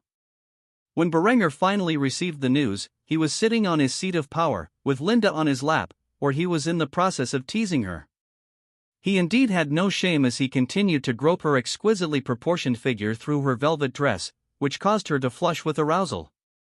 Truthfully, this entire public display of intimacy was her idea, and Berenger was her lord, and master would not decline an opportunity to show off his dominance as such. The young count entertained himself with the voluptuous body of his lover. That is until a messenger came rushing into the great hall and witnessed the erotic scene. Upon witnessing the intruder, Linda quickly became overwhelmed with embarrassment and hid her charming face with her hands. Nevertheless, Berenger continued to play with her ample bosom despite the new arrival. While behaving so shamelessly in public, Berenger shouted at the messenger who had just arrived. "Do you have something important to tell me? If not, get out. As you can see, I am currently preoccupied." Not knowing how to react to the bold scene in front of him, the messenger stammered as he tried to discuss the letter which had arrived, containing the seal of House von Graz. "Why, Your Excellency, Count Otto von Graz sends an urgent message. I am here to deliver it." Berenger's hand, which was latched to one of Linda's large breasts, immediately stopped what it was doing and released its grip. Shortly thereafter, a sigh escaped from his lips as he demanded the messenger pass the letter to him. "Hand it over." The messenger quickly bowed before walking up to Berenger and Linda, where he handed it to the young count whose arm was still wrapped firmly around his lover's waist, preventing her from fleeing the scene. After the man handed Berenger the letter, he quickly absconded from the spot. After all, watching Berenger openly play with Linda on his seat of power was not something to which one would normally stick around to see. It was only after the man had left that Linda released her hands from blocking her gorgeous face, where she began to pout. She truly only had herself to blame, as she was the one who suggested such an open display of intimacy. Nevertheless, she still felt Berenger had gone too far by not immediately stopping his actions with the arrival of a third party. Ignoring Linda's cute reactions, Berenger opened up the letter and read its contents, which caused his eyes to spread open with shock before settling into a grave expression. Seeing his reaction, Linda could not help but pry into his business. After all, she was his spymaster, and as such, she quickly voiced her concerns. "I know that look. Something serious has happened, has it not?" Berenger nodded his head before announcing the results of the battle outside Passau. The Duke is dead, his army was crushed in Passau, only Count Otto and his forces have returned from the battlefield. The lords of Austria are either dead or captured. I'm sorry, love, but I have more important things to attend to at the moment. I will have to play with you again some other time. Linda once more began to pout as Berenger forced her up from his lap and began to head to his study. They had only just begun their fun, and yet already he was leaving. She began to believe that such news always presented itself at the worst timing. She sighed to herself as she watched Berenger leave the scene. However, it could not be helped. He had to make preparations for the likelihood of a Bavarian invasion into Tyrol. As such, she decided she would spend her free time feeding her child. Berenger, on the other hand, quickly got to work. Though star forts had begun construction across Tyrol, he had always made a priority on the construction of forts in the border regions and within Kufstein. As such, the borders were adequately defended, at least in terms of fortifications. However, he now needed to transfer more forces to their garrisons. After all, the Bavarians were likely to invade through Tyrol with at least one army. By now, Eckhard had already returned to Berenger's court. As his field marshal, Berenger liked to have him nearby to advise on strategies and tactics. As such, Berenger quickly called for Eckhard to meet him in his study, where the man arrived in a timely manner. Initially, Eckhard thought Berenger wanted to have a midday drink. After all, the two men had become close friends throughout the vast amount of time they spent together. However, after noticing the grave expression on Berenger's face, Eckhard's professionalism immediately took over. "Your Excellency, what has happened?" Berenger immediately relayed the news he had become privy to. The Duke is dead, and the Austrian host was shattered. Only a few thousand troops made it out of the battle, and they returned to Graz with Count Otto.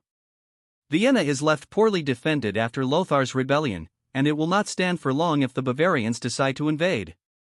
Hearing such disastrous news, Eckhard frowned. By now, he knew where Berenger was headed with this train of thought. As such, he asked Berenger the question on his mind.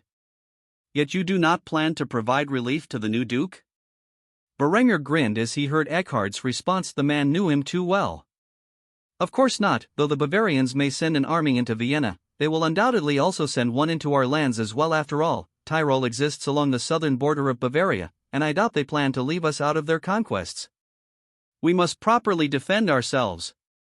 Eckhard nodded. The situation of the Duchy of Austria did not bode too well. However, as the Count of Tyrol, Berenger's first and foremost responsibility was to protect his own lands, which was the wisest course of action in such uncertain times. However, an idea popped into Eckhard's head as he thought about what would happen to Austria. What if the armies march on Steiermark?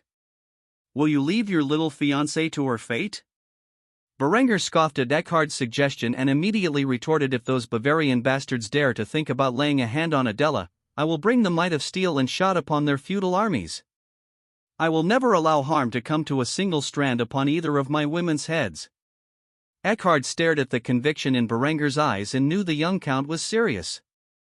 Despite Steiermark being a rather distant county of Austria, at least relative to Tyrol, the grizzled veteran did not doubt for a second that Berenger would break any siege that took place in Graz and forcefully take his fiancée with him back to Kufstein, where she would be safe. With that in mind, the man had decided on the best course of actions in which Berenger's army would take and pointed to the map of Tyrol. "We will split the field army into two forces. As you know, we have mostly replenished our losses from the battle with the Teutonic Order, and as such, our numbers are back to their peak. 7,500 men will march up to Riot with Arnulf as their commander, where they will be stationed as a rapid response force to any invasion through our northwest borders. As for the other 7,500 men, they will be stationed in Kitzbühel, where I will lead them. If the Bavarians even dare to attack our northeastern border, I will crush them. As for any attacks on our allies in Steiermark, we will be able to more swiftly get to their aid by having our troops stationed in Kitzbühel." It was a good plan, and Berenger immediately agreed with it. As such, he complimented Eckhard before ordering him to put it into action as soon as possible. "Excellent work, Marshal Eckhard. With this strategy, we should be able to defend our borders from any incursion adequately. Relay this information to the army and have it enacted as quickly as you can." Eckhard nodded with a smile on his face before saluting Berenger. "Of course, Your Excellency. I will dispatch the army at once." Afterward, the man exited from Berenger's office and began to enact the plans promptly. Berenger's defenses were rather solid, and though most of the star forts were still under construction and would be for years to come, the border defenses were at least partially completed. As such, he did not fear the Bavarians seizing his land. Rain poured down upon the mountainous borders of Tyrol and Bavaria. At the moment, an army of Bavarians was on the march. At the head of the military was a count who was quite upset about his current task. For the most part, he and the men of his army were proud members of the German Reformation, and Duke Dieter had tasked them to invade the heartland of their movement. Not only was Tyrol an important place in the hearts of German reformists, but it also housed two of their leaders, that being Berenger and Ludolf. As such, very few men in the army were eager to fulfill this task. On more than one occasion, this count by the name of Siegmund had considered outright insubordination.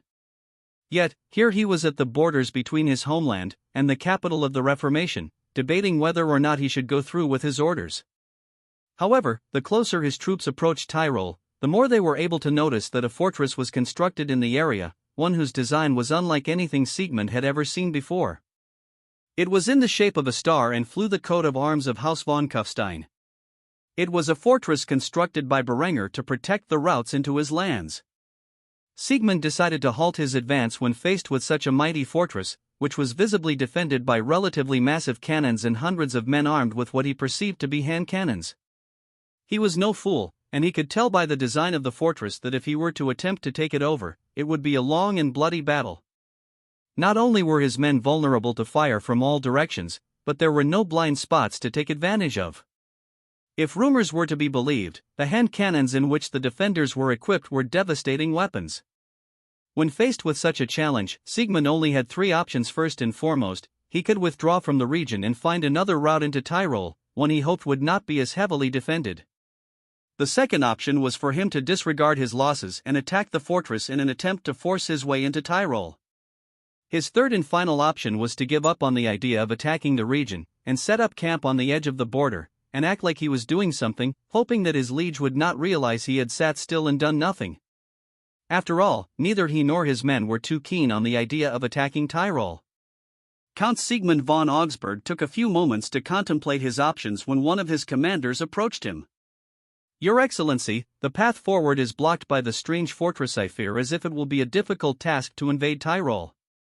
Count Siegmund immediately felt a headache looking at the situation before him. If he did not advance into Tyrol, he would be labeled an oathbreaker, and after the war was over, Duke Dieter would surely come for him and potentially his family. As such, he mustered his courage and ordered the army to advance on the fortress. "Prepare to lay siege to the fortress. We have our orders." While giving out the command to his army, Siegmund told himself in the back of his mind, "May God have mercy on my soul." As such, a siege camp was prepared, and within a few hours of preparations, the Bavarian army began to attack the Star Fortress. Men-at-arms rushed towards the fortress curtains, hoping that the solid portion of the wall would provide a steady platform to raise their ladders. However, the moment they came within engagement distance, the several hundred soldiers of Berenger's army who were garrisoned at the fort unleashed the 24-pound siege cannons onto the invaders. The explosive shells tore the besiegers asunder long before they made it to the wall section, which was their goal.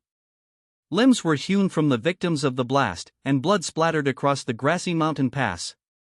Yet this did not stop the dozens of cannons mounted on the fortress walls from firing in the direction of the invaders. The thundering echoes of the guns filled the air alongside the blood-curdling screams of the invaders. Though the defenders only numbered in the hundreds, the fortress was so well designed that even with their 14-17 land pattern smoothbore muskets, they were capable of causing massive devastation to the enemy forces. By the time the third volley of cannon fire went off, the besiegers had fled back to their siege camp, which was unbeknownst to them well within the range of the mighty 24-pound cannons. However, the defenders did not attack the encampment. Instead, they halted their fire and allowed the enemy to retreat.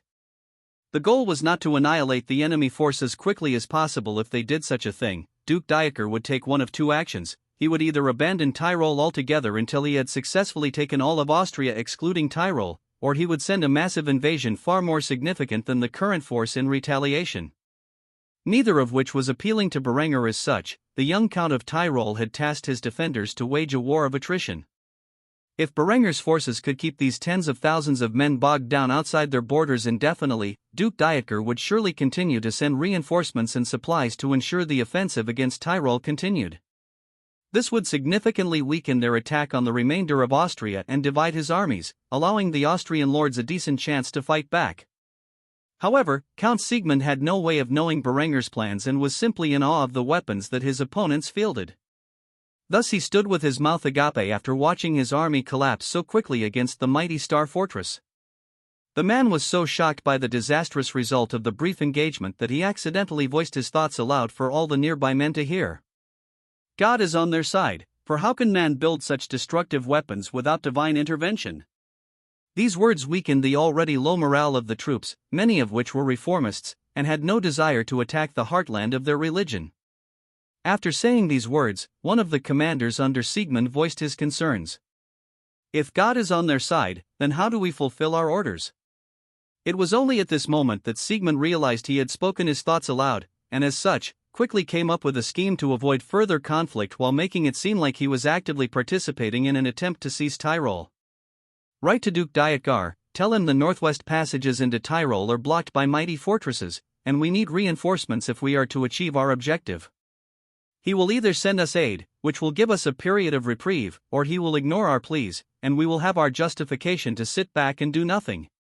Hearing their liege's orders, the commanders all agreed that it was the best course of action and immediately set to task.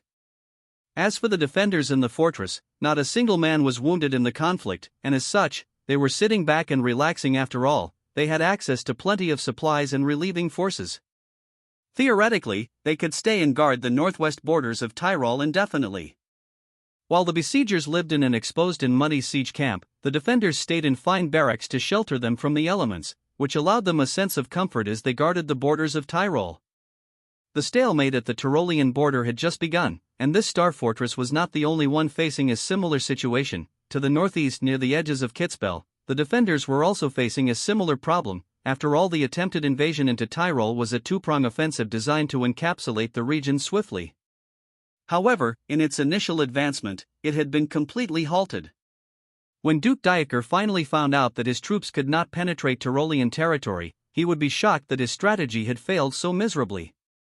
However, the sunk cost fallacy was a severe issue of the human psyche, and the old duke would surely continue to send aid towards the besiegers of Tyrol at his own army's expense.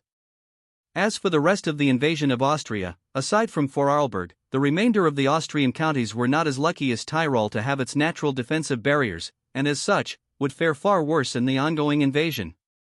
As the war progressed, Tyrol would become the symbol of Austrian resistance against Bavarian occupation, and Berenger would gain recognition as the leader of said resistance. As for now, the Bavarian invasion had just begun, and as such, no county had yet fallen to the enemy. While the attempts to invade Tyrol had been halted in their initial advance, Berenger was sleeping peacefully in the arms of his lover. The light of dawn shone into Berenger's room, exposing the scene of the young count and his lover entangled in each other's arms. As per usual, this was the signal for Berenger to awaken. As for Linda, she would continue to sleep for some time. The days of her waking up early to sneak back to her temporary quarters were long past. These days, everyone knew of her relationship with Berenger, and she openly slept in his room. As such, she could sleep in as long as she wanted, and Berenger never complained. Thus Berenger skillfully climbed out of bed, without awakening Linda, and got dressed in his athletic attire. As per usual, his morning was filled with a 5-mile run, followed by lifting weights and sword practice. When he was finally done with all of those things, hours had passed, and he had entered the bath to get rid of all the sweat on his body. When he opened the door to the tub and entered the pool of water, he found Linda already enjoying herself within. A large smile appeared on her face as Berenger sat down alongside her and enjoyed the steaming water. After a prolonged workout, soaking in a hot tub was something that Berenger had come to enjoy immensely. After fooling around in the tub with Linda for some time, the couple left the bath and tidied up their appearance while fulfilling daily hygiene like brushing their teeth and flossing. Afterward, they got dressed and headed to the dining room, where they shared a meal. As per usual, the only other person present at the table was Henrietta, who had long since grown accustomed to Linda being present, and though their relationship had improved, she still supported Adela in her little rivalry with Linda. Adela, of course, had not been back to Kufstein since she left so many months ago. Berenger had yet to inform Henrietta of Lambert's death at his hands in the Battle of Oberstdorf. Of course, when he did finally tell her of such an important matter, it would be an entirely fabricated story about the boy dying in the glorious crusade against the Golden Horde. After all, Henrietta had always cared for both of her brothers, and she was still not fully aware of the evil in which Lambert had done in his life. Being a young child, it seemed unfair to Berenger to reveal to the girl the truth behind Lambert's misdeeds and the cause of his death. Thus he chose to allow his little sister to remember Lambert in a good light, at least until she was old enough to properly understand the depth of his actions and his wicked character. As such, Berenger drank out of the skull chalice, which was fashioned from his little brother's skull, while talking to Henrietta about how she spent her time recently. "So Henrietta, how have you been lately? I have been so preoccupied with work that I have been unable to check up on you." Henrietta had been attending classes at one of the public institutions which had been set up in the city of Kufstein to educate the young generations. After all, if she stayed cooped up in the castle of Kufstein with no contact with children her age, she was bound to have some issues properly socializing later in life. Thus Henrietta had a giant smile on her face as she devoured the delectable omelette on her plate. The omelette itself was filled with spinach and cheese and had become one of the girl's favorite breakfast dishes. However, the moment she heard this, her expression soured slightly, which did not go unnoticed by Berenger and Linda. "I am fine." Henrietta was a rather shy girl, and as such, she did not like revealing too much about her personal life. However, Berenger was persistent and made sure to pry into the girl's life. As such, he asked another question. "Are you enjoying school? Does everyone treat you well?" Henrietta nodded as she snacked more on her breakfast. She did not say much other than "Esaha." Despite her answer, Berenger did not believe that to be the case. After all, he knew his little sister reasonably well and, as such, became deeply concerned. It was not simply a matter of being shy. Ever since Berenger got his eye patch and began drinking from a skull chalice, he had an aura of intimidation around him, which made Henrietta subconsciously afraid of him. As such, she acted as an obedient little lamb and merely nodded her head and answered Berenger's questions. Noticing such behavior, Linda put a gentle smile on her face and questioned the girl on Berenger's behalf.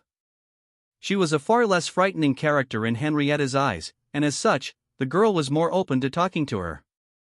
"It is okay, why don't you tell me if you have any concerns?" Henrietta's gaze switched between Berenger and Linda for a few moments before she finally opened up about her problems with her school life.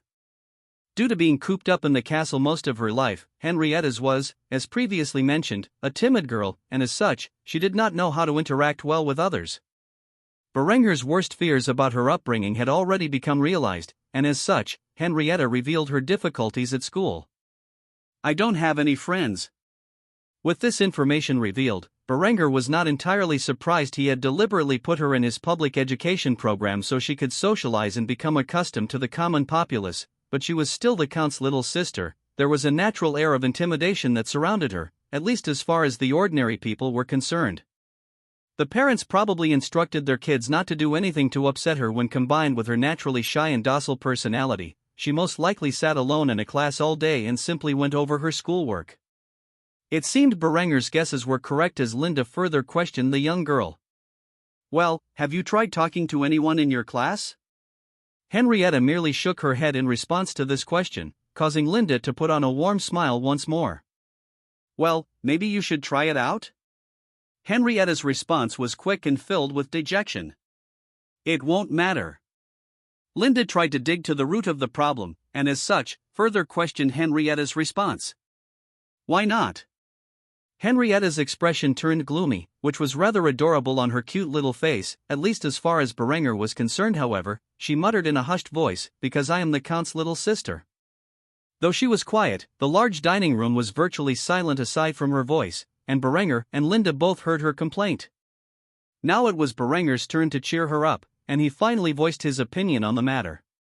"It sounds to me like the other kids might be a little bit intimidated by your position. I'm willing to bet you don't voluntarily interact with any of them, and you simply sit there in class with an indifferent expression on your face. Am I right?" Berenger knew his sister all too well, and he had guessed correctly. Henrietta squeezed her favorite doll that she carried with her everywhere into her arms and pouted. Berenger was right on the money, and she felt like she was being scolded. However, what he said next gave her some hope. Why don't you try introducing yourself to your classmates? I know you are shy, but if you make a sincere effort, they might stop thinking of you as a little ice princess who should not be offended and instead treat you as part of the class. I am sure the girls in your class would love to talk about your cute dresses." Hearing this, Henrietta continued to pout until finally, she uttered a single phrase. "I doubt that." Berenger laughed at the little lowly's cute expression and decided to counter her words. "Is that so? Then what are the girls in your class interested in talking about?" Henrietta's face slightly flushed as she recalled the subject the girls in her class were constantly talking about and immediately looked away from Berenger, which deeply confused him. As for Linda, she had a general idea of what the popular topic was among the little girls of Kufstein and merely smiled as Berenger tried to wrap his head around it. After a few seconds of contemplation, Berenger could not figure it out and promptly asked again. "Henrietta, what are the girls in your class interested in?" Hearing the authoritative voice of the Count speaking to her in such a forceful manner, Henrietta nearly jumped out of her seat from fright. However, she merely turned her head to look back between Berenger and Linda before muttering a single word. "You." Berenger did not believe he heard correctly, and as such, he asked her one more time. "I'm sorry, what was that?" Henrietta was already thoroughly embarrassed by the conversation and shouted out what she had said in a fit. "You. The girls in my class always talk about you." Now it was Berenger's turn to be embarrassed. This was not exactly a demographic he wanted to be popular with. As such, he turned to Linda looking for advice, who was merely smirking at his misfortune before teasing him. "My oh my, to believe my man is so popular with little girls." Hearing that phrase, Berenger immediately wished he was a turtle so that he could hide in his shell. It was indeed something he had never expected in life. Though he was popular among the women of Kufstein, for many reasons, chiefly among them were his good looks, his charismatic personality, and the fact that he had achieved so much in life despite being only 21 years old. He never thought the girls Henrietta's age would be talking about him as if he was some form of Prince Charming. As such, Berenger merely cleared his throat before putting on a professional act and began giving Henrietta some advice. "Well, you should fit right in then. I mean, after all, who knows more about me than my precious little sister? Surely you must know some juicy details that the girls of your class will be interested in? Use that as an icebreaker, and then try to find some common interests." Linda laughed faintly at Berenger's reaction. Despite being embarrassed by the situation, he still managed to turn it around in Henrietta's favor. After pondering about it for a moment, Henrietta realized Berenger was right. If the girls in her class all treated her brother like he was a dashing prince, then she could talk about him to gather their interest, and from there, they could talk about other things. As such, she no longer felt embarrassed and smiled gratefully at Berenger. "Thanks, big brother." Despite his more intimidating appearance nowadays, he was still the kind and caring big brother she had grown up with, which made Henrietta happy. Now that she had a way to make friends at school, Henrietta and the others enjoyed the rest of their meal in peace. As for Berenger, he was cursing his luck for being so popular with girls of all ages. The last thing he needed was another reason for Linda to tease him, and she would indeed never allow him to live this down. While Berenger was enjoying a peaceful life in Tyrol, the Bavarian invasion had spread to the other corners of Austria. Luckily for Berenger, his position was secure for the moment. As such, he spent his time overseeing the usual activities. After finishing his breakfast with Linda and Henrietta, which had taken an unusual turn, Berenger had moved on to the main highlight of his day, which was presenting the architectural designs of his newest project to his favorite architect. With the German Reformation in full effect, Berenger wanted a symbol of his movement. As such, he decided to make a grand cathedral in Kufstein to represent the new era of Christianity. While Berenger was far from an artist, he still could draw some rudimentary architectural blueprints. The style he had in mind was that of the German Renaissance. Berenger had already begun implementing such designs across Kufstein for all of his major architectural projects, for example, his Grand Palace, which was primarily based upon the designs of the Neuhaus Castle from his previous life but on a much larger scale. As such, he was currently in a meeting with his favorite architect who had been overseeing a lot of his projects within Kufstein. The man's name was Burkhard, and he was a refugee who had fled to Kufstein during the early days of the war in Germany, where Berenger immediately noticed his talents and put him to work. At the moment, the two men discussing the details of the Grand Cathedral with each other as they went over the designs. Burkhard being the first to voice his opinion. As usual, Your Excellency, you know how to build a basic blueprint, but are completely lacking in creativity. I am afraid to say you are without any form of artistic talent. Burkhard was a man in his early 50s. He was an unusually blunt man even to someone of Berenger's position. He was not afraid of voicing his true thoughts, which Berenger honestly enjoyed. Berenger was constantly surrounded by too many sycophants who told him exactly what he wanted to hear and not the reality he needed to hear. As such, Berenger merely laughed at the older man's comment and expressed his concerns. Yeah. I know I am not meant to be an artist. The question is, can you make something magnificent with the designs I have presented you? The older man with long overflowing gray hair and steel blue eyes began to contemplate for a few moments while rubbing his bare chin before sighing. It will take a lot of work to fix your mistakes, but I promise you, by the time I am done with this grand cathedral of yours, it will put anything the Vatican has to shame. Berenger chuckled upon hearing the man's confidence and patted him on the back as he brought the topic to interior design. For the interior, I was thinking stained glass windows. I have a soft spot for such things.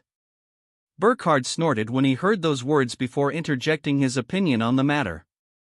Of course you want stained glass windows. Everyone wants stained glass windows in their cathedrals. Far be it from me to question Your Excellency's brilliant mind.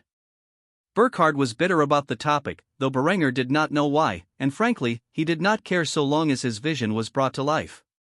Thus Berenger switched the topic to the time frame it would take to complete it. How long will it take to be finished? Burkhard immediately scoffed at Berenger's remarks. The young count was always rushing him on his projects despite the vast wealth and resources at his disposal. It was not like the man could pull a miracle and complete such a large project overnight. Despite his inner monologue, Burkhard gave his best estimate. Considering you have me running around the clock building your palace, and now I have this damn cathedral on top of it, it will take at least 2 years. You are lucky you pay me so well and allow me the freedom to express my creativity with these designs, or else I would have quit long ago. Berenger was not the slightest bit upset by the level of informality in which the architect spoke to him. In fact, it was pretty refreshing listening to someone who did not bow and express meaningless flattery in every comment they made. As such, Berenger let the man's seemingly foul attitude slide. In reality, Burkhard was very passionate about his work and was glad to have the near unlimited resources at his disposal which Berenger provided him to design and construct so many grand projects. Not to mention the freedom in which he was allowed to tinker with the rudimentary designs Berenger had provided him, thus giving him the opportunity to turn them into true masterpieces. Burkhard was right about one thing: though it might take 2 years at the earliest to complete, it would be far grander than anything the Vatican had at the moment, and as such, the man was immensely proud to stick it to those old fools who had denied him his dreams when he was a young man. The Vatican once hired Burkhard to construct a project for them. However, the cardinals in charge of the project micromanaged every step of his creative process, and in his opinion, ruined the final result. As such, he was glad to see those old bastards get a taste of their own medicine. Berenger, on the other hand, was a much more convenient employer. As long as the result was fantastic, the young count could care less if it stuck faithfully to his original design. This was how Berenger outsourced all of his creative ideas, especially in the textile industry. Those with more artistic talent than himself were allowed to be creative with the basic concept he presented, resulting in styles based upon the clothing of the Renaissance from his previous life. However, maybe not 100% historically correct, nevertheless, they still ended up looking fantastic and selling well, and those two things were all that mattered in the end. After hearing that it would take at least 2 years to finish construction, Berenger was pleased. It usually would take years, maybe even decades, to construct such an extensive project. However, Berenger had introduced essential materials that significantly reduced construction speed and increased structural integrity over the traditional form of masonry. That was, of course, structural steel and concrete. With these two materials, his construction crews could create grand projects such as this cathedral in a far shorter time frame, with greatly enhanced sturdiness, especially when compared to the traditional methods.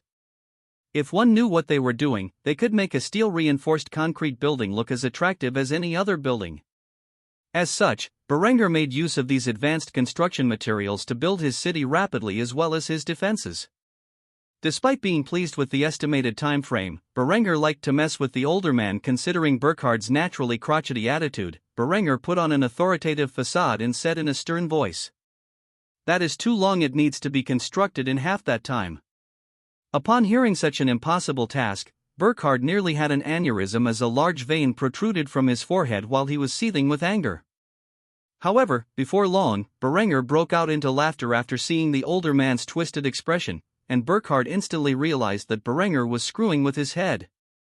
As such, he forced himself to calm down and responded to Berenger's jest. "You know you are not half as funny as you think you are, right?" Berenger, however, had a great smile across his lips. The look on Burkhard's face just now was priceless. After all, Burkhard was one of the few people he knew who he could joke around with like this. With others, Berenger had to maintain his prestigious appearance, yet Burkhard was different. He did not care in the slightest for the face of the nobility, and as such, Berenger could be himself around the older man.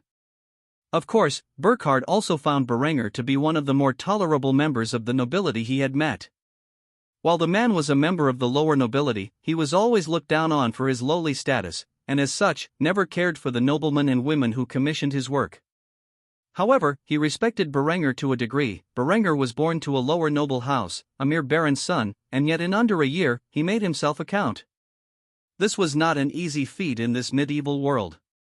After playing his prank on Burkhard, Berenger noticed what time it was and realized he had to be at a strategy meeting in a few moments, and as such, he let Burkhard get back to work. "Well, Burkhard, as always, it has been a pleasure, but I am afraid I am needed elsewhere. I will let you get back to your work." Burkhard snorted when he heard this and responded in a cold manner, "Just make sure I am paid properly." Berenger chuckled when he heard this response and walked away, leaving a rhetorical question in his wake. "Have I ever failed in that regard?" With that, Burkhard was left with a basic outline for Berenger's grand cathedral, and he had a lot of work to do on revising the design into a proper blueprint before he could begin construction. Of course, this cathedral was not the only project he had to work on. After all, the palace was still under construction, thus the man had his work cut out for him. However, he was pretty happy with his place in Kufstein and had no plans to leave. As such, he rolled up his sleeves and got to work on the new project presented to him. In the distant future, Kufstein would be considered not only the seat of imperial power of Germany but also the religious center of the German Reformation, mainly in part to the efforts of Burkhard. While the Bavarians were halted at the Tyrolean border, the same could not be said for the rest of the Duchy of Austria. At the moment the Duke of Bavaria's forces were laying siege to Salzburg, the Count of the region was missing in action. Nobody knew if he was alive or dead after the battle in Passau, and his eldest son was currently staying within Graz with his wife and 3 children. The defense of the county of Salzburg was left to the second son of Count, who was slightly more intelligent than Wolfgang but was by no means a genius, let alone a master of military strategy. As such, the region was in dire straits while it faced the Bavarian forces. Wolfgang's younger brother Adelbrand opted to give his troops the orders to stay within their castles and fortresses, challenging the Bavarians to fight them where they had the advantage. On paper, this might seem like a good idea. However, in reality, this left the towns and villages that provided the food to the castles, cities, and fortresses completely defenseless, resulting in the raiding, raping, and burning of Salzburg's common population by the invasive Bavarians. Of course, Wolfgang had no way of knowing what was going on in his family's territory, nor did he really care. After Otto arrived with his armies and secured Steiermark, the fearful man opted to stay with his in-laws, allowing the lands that should be under his protection to burn in the fires of war. This, of course, infuriated Eva, as she had yet another dispute with her little sister. Since their last catfight, Adela had been increasingly winning the little battles she had with Eva, to the point where Eva would rather stay in the castle in Salzburg than continue to be insulted in this manner. However, once more, Eva decided to provoke a fight with Adela now that she had nowhere else to return to. At the moment, the two women were standing in the grand hall fighting over, well, frankly, nothing of importance. "I am just saying, where is Berenger when we need him the most? He supposedly has an army capable of wiping out 30,000 men of the Teutonic order, and yet he hides in his mountainous territory like a coward. If he is as great as a man as you claim, he should be leading the charge against the Bavarians, and yet Salzburg bleeds while he sits back and does nothing." Adela pouted after hearing her eldest sister slander Berenger once more and quickly countered her remark. Berenger is the Count of Tyrol, and as such he is currently protecting his lands from the invasion of the Bavarians. According to our father, he has completely halted the enemy's advance into Tyrol and is currently maintaining his field armies in the event that the Bavarians break past his fortifications. He is doing far more for his family's lands and the people within it than your cowardly husband." Now that Adela knew her sister's weakness, she made every remark a stake to the heart, which greatly wounded Ava's pride, and in all reality, she was correct. Rather than deal with his own enemies, Wolfgang hid in Graz under the protection of Otto's armies while his lands were torched and his people massacred by the Bavarians. Of course, even if he did show up to counter the enemy, there was not much an inbred dullard like Wolfgang could do about the situation. Still, Ava was greatly dissatisfied with her husband's behavior, and of course, Adela took advantage of that. Ava was scowling at Adela's remark, yet she quickly offered a retort. After all, much like Adela, she was privy to Otto's intelligence about the situation in Austria. However, Berenger had taken borderline paranoid lengths to remove spies and scouts of other powers from his territory with his vast intelligent network. A part of it was dedicated solely to counterintelligence, and as such, gaining information on the events in Tyrol was quite difficult. Mostly they had to go with the intercepted messages they took from the Bavarians. According to father's reports, Berenger is sitting back in Kufstein enjoying himself with his lover and bastard child while his armies defend his borders. Just how exactly are those the actions of a great man as you proclaim him to be? Ava had a point. Berenger was not currently at the front lines as he had always been in the past, but the reason for this was simple. His army was a well-oiled machine, and the garrisons were explicitly trained to defend their star fortresses in the most effective means possible. Their commanding officers were battle-hardened veterans from Berenger's campaign in Tyrol and knew full well how to siege a fortress and how to defend one. There would be no purpose other than morale for Berenger to stay at one of his defending forts. The men were already in high spirits due to the exceptional conditions they found themselves in and the minimal losses they suffered. No matter how many times the enemy rushed at the star fortresses, the combination of rifled and smoothbore muskets alongside the 24-pound cannons was enough to quickly repel any attempted invasion. When one could repel an invasion in under an hour and spend the rest of the day playing cards and drinking tea while munching on biscuits and cookies, there was not a lot of anxiety to be had. If Berenger was going to enjoy luxuries while his soldiers were defending the borders, then he sure as hell was going to make sure his troops maintained some degree of luxury as well. Thus cookies, biscuits, tea, and other luxury items were shipped to his troops at the border to enjoy themselves with while they weren't in battle. There was no army in the world aside from Berenger's who could so thoroughly enjoy a siege in such a manner. Of course, due to the constant letters Berenger had written to Adela, she was thoroughly informed of such matters, and as such, she was well prepared for such an attack by Ava. Oomph, you really are lacking in intelligence. Berenger may be in Kufstein, but his armies are well supplied and even have luxuries such as properly constructed tenements for shelter, cookies, biscuits, tea, as well as meat and eggs for meals. The only reason Berenger himself is not present on the front lines of defense is that it would serve no purpose. His armies are fully capable of defending his borders without him, and he makes sure they enjoy a similar level of luxury as himself while they are doing so. Being thoroughly defeated in the current war for words, Ava was once more showing an ugly expression. She could not confirm nor deny whether or not Adela was telling the truth, and as such, she was quite perturbed by this. Just how exactly did Adela know so much more about the situation in Tyrol than she did? Ava honestly did not believe that Berenger cared so much for Adela that he would constantly write to her informing her of his progress in daily life. I mean, after all, the man had taken a lover to enjoy his time with while Adela was stuck in Graz. Just how much could he care for the girl? Nevertheless, Ava recovered from her poor attitude and once more began to sling mud in Berenger's direction. If he has such an easy time defending his borders, then why does he not send his field armies into Salzburg to liberate the region and end the people's suffering?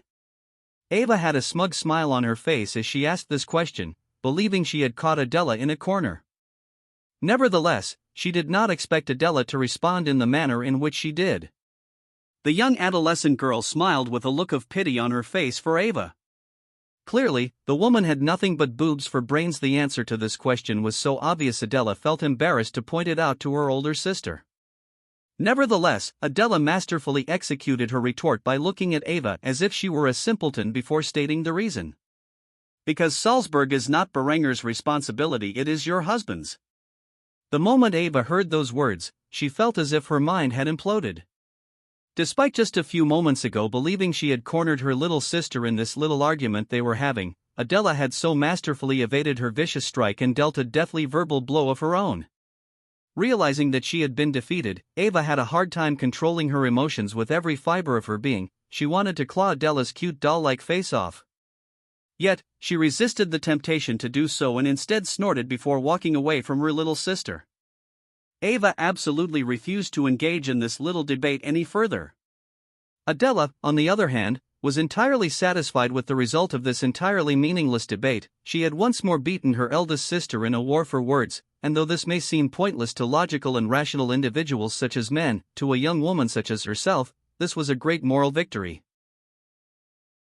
Weeks had passed since the Bavarians first invaded Austria, and though their advance into Tyrol was halted at its borders, the war continued to spread to the rest of Austria. From Salzburg to Kärnten, and even into Upper and Lower Austria, the fires of war consumed the Duchy of Austria. At the moment, only Tyrol and its western neighbor Vorarlberg were primarily left untouched by the conflict.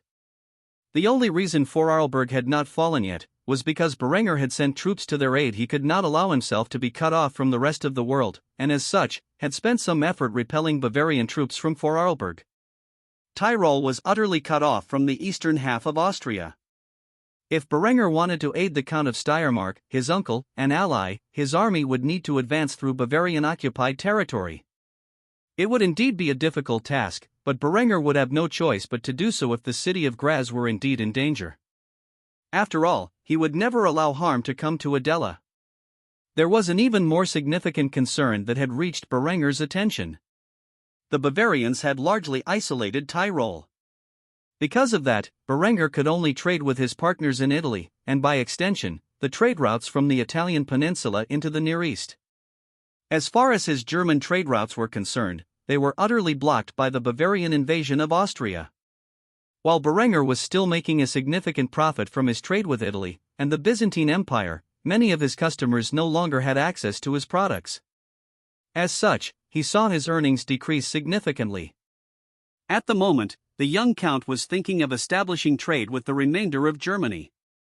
Spread out in front of him was a large map of Europe. If Berenger wished to continue supplying the other German regions with steel and textiles, then he needed to maintain security in Tyrol and the county of Vorarlberg, which sat on his western border.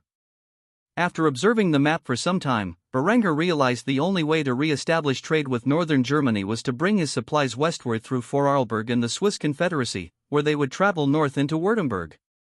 From there, his products could once more spread across Germany. Due to the ongoing conflict within the German-speaking regions, Berenger would need to safeguard his trade caravans with armed forces. After coming up with this new trade route, Berenger set the task into motion and dispatched his orders to the necessary units who would conduct the trade operation. Now that he had concluded that job, he sat back in his soft leather chair within his study and sighed heavily before taking a sip from the wine contained in his skull chalice. Shortly after that, Berenger heard a knock on his door, and he immediately responded. "Come in." With that, the large wooden door creaked open to reveal Linda's beautiful figure, who was holding the baby Hans in her arms. The tiny red gold-haired infant had a curious expression on his face as he peered at his father with his deep sapphire eyes. Linda had been spending time with Hans whenever she had the opportunity. She was quite the doting mother. After Linda approached Berenger with their son in her arms, she began to speak to Berenger with a severe expression. She was here for business, and for whatever reason, had brought their infant child with her. The heavenly beauty quickly got to the point as she relayed the information she had received from Berenger's spy network. The Bavarians will be assaulting Vienna soon. The city will not be able to hold out for long. Judging by Duke Dieter's fearsome reputation, he will eliminate any potential rivals to his authority over Austria, which means that the late Duke Wilmar's children will most likely be executed after the Bavarians have taken the city. Berenger contemplated Linda's words as he stared at her with his one good eye. Obviously, Linda did not just come here to inform him of this matter, and knowing his lover well enough, Berenger assumed she had come up with a plan to benefit the two of them. As such, he asked about it. "So, what is your plan?" A pretty smile spread across Linda's immaculate visage as she heard Berenger's words. The man honestly did know her too well. As such, she quickly got to the point. "We have agents in the castle of Vienna who are currently on standby. When the castle falls, we will take advantage of the chaos to smuggle Duke Wilmar's youngest son, Conrad, out and into Kufstein, where we will then coerce him into naming you regent and creating a government in exile where you can begin a reconquest of Austria after your forces are fully prepared. Berenger was shocked by the plan Linda had presented him. It was unexpected and brilliant. Berenger had initially planned to sit back and gain Tyrol's independence through the conflict before invading Austria at a later date to claim the title of Duke for himself, but this was an even better plan for his ascension to power. Of course, there was only one question on his mind about the whole situation, which he was quick to inquire about. After we have retaken Austria, and I am declared regent, what do we do with Conrad? A wicked grin spread across Linda's lips as she had already thought about this plan and had prepared accordingly. We let the boy act as a puppet for a few years while we solidify our gains, and then we begin poisoning him in small doses until he becomes gravely ill and passes from this world, leaving you the regent of Austria with full authority to assume the mantle of Duke. Hearing Linda's devious plot brought tingles to Berenger's spine as an equally sinister smile spreads across his face. This was a vastly superior plan than the one he had come up with and was far more likely to quell any potential rebellion against his rule. After all, with this, he gained some form of legitimacy to his claim of the title Duke of Austria when he finally succeeded. Indeed, Linda's mind was far better at scheming than Berenger's, which was one of the reasons she was such an effective spymaster. After hearing her devious plot, Berenger got up from his seat and embraced his lover and child before whispering in Linda's ear, "You are a devious little vixen, did you know that?" After hearing Berenger's words, Linda began to blush. Those words were not intended as an insult but a compliment, and she was well aware of that fact. Having said those words, Berenger let go of Linda and walked away with his hands clasped behind his back. "I approve of your plan. Make sure preparations are in place to evacuate Conrad the moment the opportunity presents itself." Linda obediently nodded before departing with Hans in hand. "Yes, of course, master, I will not fail you." Berenger smiled and sat down after Linda had left his study. He proceeded to pull out a flagon of wine and top off his skull chalice before taking a sip from it and staring out his window. Opportunities presented themselves when one least expected them. With Linda's plot, he would be able to secure the position of Duke of Austria more efficiently, and though it might be a few years before he had the title in practicality, it would only be a few months before he held the power of the position. Despite the ruthless plan to seize power, Berenger did feel pity for Conrad. Soon the boy would be the last living member of a powerful dynasty from his previous life, and he would not live long enough to continue said dynasty. It could be said that Berenger's interference in this world's timeline had brought the end of the Habsburg dynasty before it even reached the zenith of its power.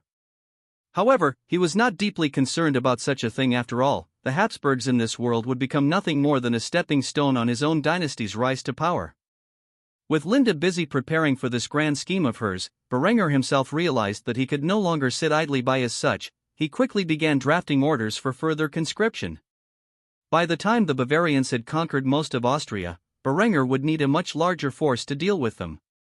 Luckily, it would take months before Austria finally yielded to Bavarian occupation, and that gave Berenger enough time to train another division.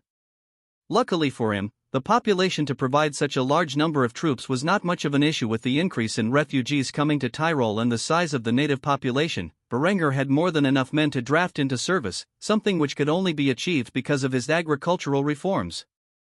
Without such reforms, most men would have to be in the fields to produce food, yet now they could be drafted and trained to be soldiers. Such was the progress of civilization. While Linda was setting her plans into motion, Berenger had begun another round of conscription. With the time it took to train recruits, he could have another division when Austria finally fell to the Bavarians.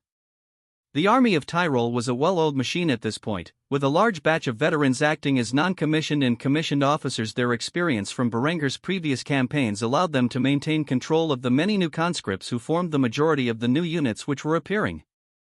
Infantry and artillery had been prioritized in recruitment. As for the cuirassiers and other forms of cavalry such as the lancers, in which Berenger was fostering, they were costly to train and maintain, and as such had taken a back seat. By now, of all of Berenger's forces were equipped with the 141-718 rifled musket, allowing a massive range advantage on the battlefield and during sieges alike. Because of this, Berenger had decreed the 1417 land pattern musket, which was smoothbore, to be halted in production, and the existing muskets were to be converted into rifled muskets. When Berenger finally marched to war in an attempt to reclaim Austria, all his troops would be equipped with rifled muskets. Aside from line infantry, units of grenadiers were fostered by the more talented conscripts and were utilized as shock troops. Berenger had also begun forming Jaeger companies comprised of lightly armored soldiers with special rifles designed for long-distance shooting. These rifles were based on the Whitworth rifle from the American Civil War during Berenger's past life. The primary difference is that they utilized a flintlock system instead of a percussion cap system. These precision rifles employed special hexagonal bullets in a .451 caliber and were capable of an effective range from 800 to 1,000 yards. The Jaeger companies would be used as marksmen on the battlefield and would precisely execute high-profile targets, such as enemy commanders. These Jaeger units were dressed in green and black lanceneck clothing and wore very little in terms of armor after all. They were engaging targets at such a distance they seldom needed the protection afforded by armor. The Jaeger recruits were hand-picked from the most capable shooters and trained explicitly in marksmanship. They would indeed have a fearsome reputation on the battlefield when they were finally deployed. While Berenger's forces improved in size and strength, the battle at the borders of Tyrol was still ongoing. Reinforcements had arrived to Count Siegmund's forces, and he was now forced once more to march on the walls of the Star Fortress. His medieval soldiers boldly held onto their weapons as they charged at the walls of the mighty fort in front of them. Trepidation filled every step, as those who had been present to witness the bloody spectacle of the last charge were all too aware of what awaited them. Nevertheless, the men were pushed forward towards the steel-reinforced concrete walls in which the Tyrolean forces were garrisoned. After advancing towards their objective, the thunder of the cannons mounted on the walls began to echo in the air, and the explosive shells rained down upon the invaders who prayed for their survival. However, if God truly existed, he was far from merciful. After the first barrage of cannon shells landed into the enemy's formation, they exploded upon impact and sent shrapnel in all directions. The blast itself was deadly. However, the shrapnel caused absolute carnage, which tore its way through the gaps in the Bavarian soldiers' armor and wreaked havoc across the battlefield. This was only the first volley. As such, the cannons were rapidly reloaded before being fired once more. Meanwhile, the defenders of the garrison began firing their rifled muskets at the enemy when they appeared within range. The large .58 caliber lead bullets tore through the brigandine and plate armor of the attackers, rendering their defensive equipment practically useless. Blood spilled with every successful hit, and bodies fell to the floor. Despite this, the Bavarians continued to advance, hoping to get to the fortress and raise their ladders. Yet such a thing never occurred, as they were quickly torn to shreds by the defenders' mighty weapons. It did not take long before the survivors began to rout back to their siege camp once more. Despite the reinforcements received from the Duke, Count Siegmund's army had once more failed to reach the sturdy walls of the Star Fortress. Filled with fury from the recent defeat, the Count began to curse to himself as he witnessed the bloody spectacle unfold. "I can't even build a goddamn trebuchet without it being blasted to shreds by those wretched cannons. How the hell am I supposed to take this fortress?" The commanders of his army were circled around him, and every one of them could feel the Count's pain. Duke Dietger of Bavaria had ordered the man to invade Tyrol from the northwest, and despite his best efforts, he could not even get close to the fortress which blocked his path. Every time he attempted to do so, his men would be torn asunder by the powerful weapons in which the defenders possessed. It was not simply a matter of explosive power but the exceptional range in which the defenders held. Archers and crossbowmen did not stand a chance to get a shot off before getting gunned down by the rifled muskets. Due to the range of the cannons, Count Siegmund could not advance siege weapons into a position without them getting torn apart by the guns above. Trying to invade Tyrol was a nightmare for Count Siegmund, especially since he was morally against the idea, to begin with. Was this God's punishment for daring to march on the center of the Reformation? This was a question Count Siegmund had asked himself many times since he first arrived at the Tyrolean border. Nevertheless, Duke Dietger would not accept failure. The rest of Austria had been invaded, so why were he and the other commander who took a position in the northeast having such a hard time advancing into Tyrol? No matter how Siegmund tried to inform Dietgar of Berenger's weapons, it was of no use. One would have to personally witness their destructive power to believe their effects, for they were something that had never been seen before in this feudal world. Eventually, one of Siegmund's commanders voiced a suggestion on how to proceed. Why don't we just wait for Duke Dietger to conquer the rest of Austria before we attempt to attack again?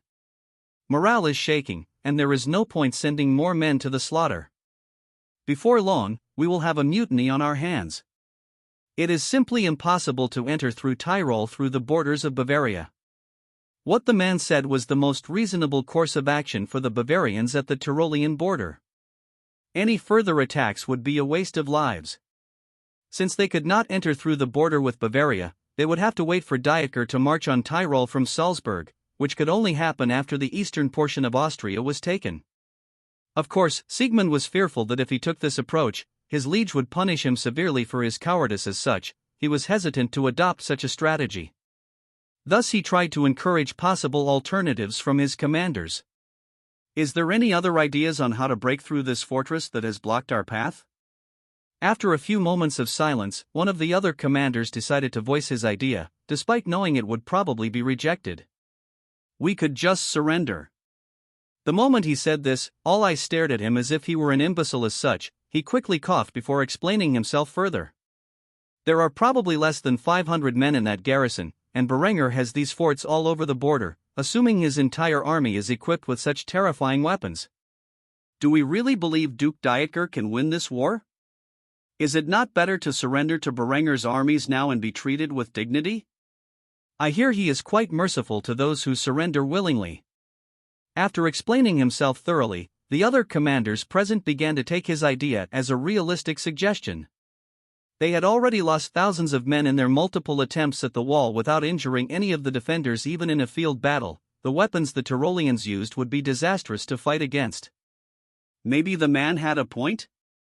After a heated debate, Siegmund had finally come to a decision. He would no longer waste the lives of his men trying to invade Tyrol. It was a pointless endeavor, but he also would not surrender to Berenger until he knew who would win the war. As such, he gave his commands. We will sit back and do nothing until we can see who a clear winner of this war is. If Dietger's armies begin to pressure Berenger's, we will launch another offensive. If they are soundly defeated, we will surrender to Berenger. Does anyone disagree with this approach? After having a vote, the result was unanimous. The army at the northwest border of Tyrol would no longer actively engage in this conflict, giving Berenger and his forces some reprieve. In the fields of Steiermark, near the border of Salzburg, two armies had met. On the side of the Austrians, Count Otto was facing off against the Bavarians who had the gall to enter his lands.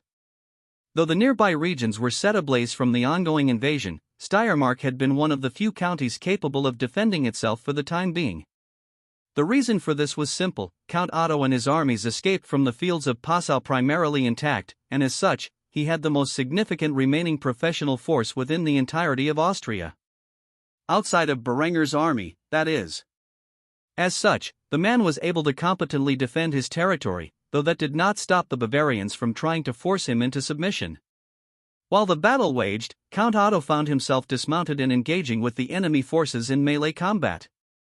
While he did so, a few bolts flew past the Count's face, which was covered in a great bassinet. One of these bolts even directly collided with his throat plate.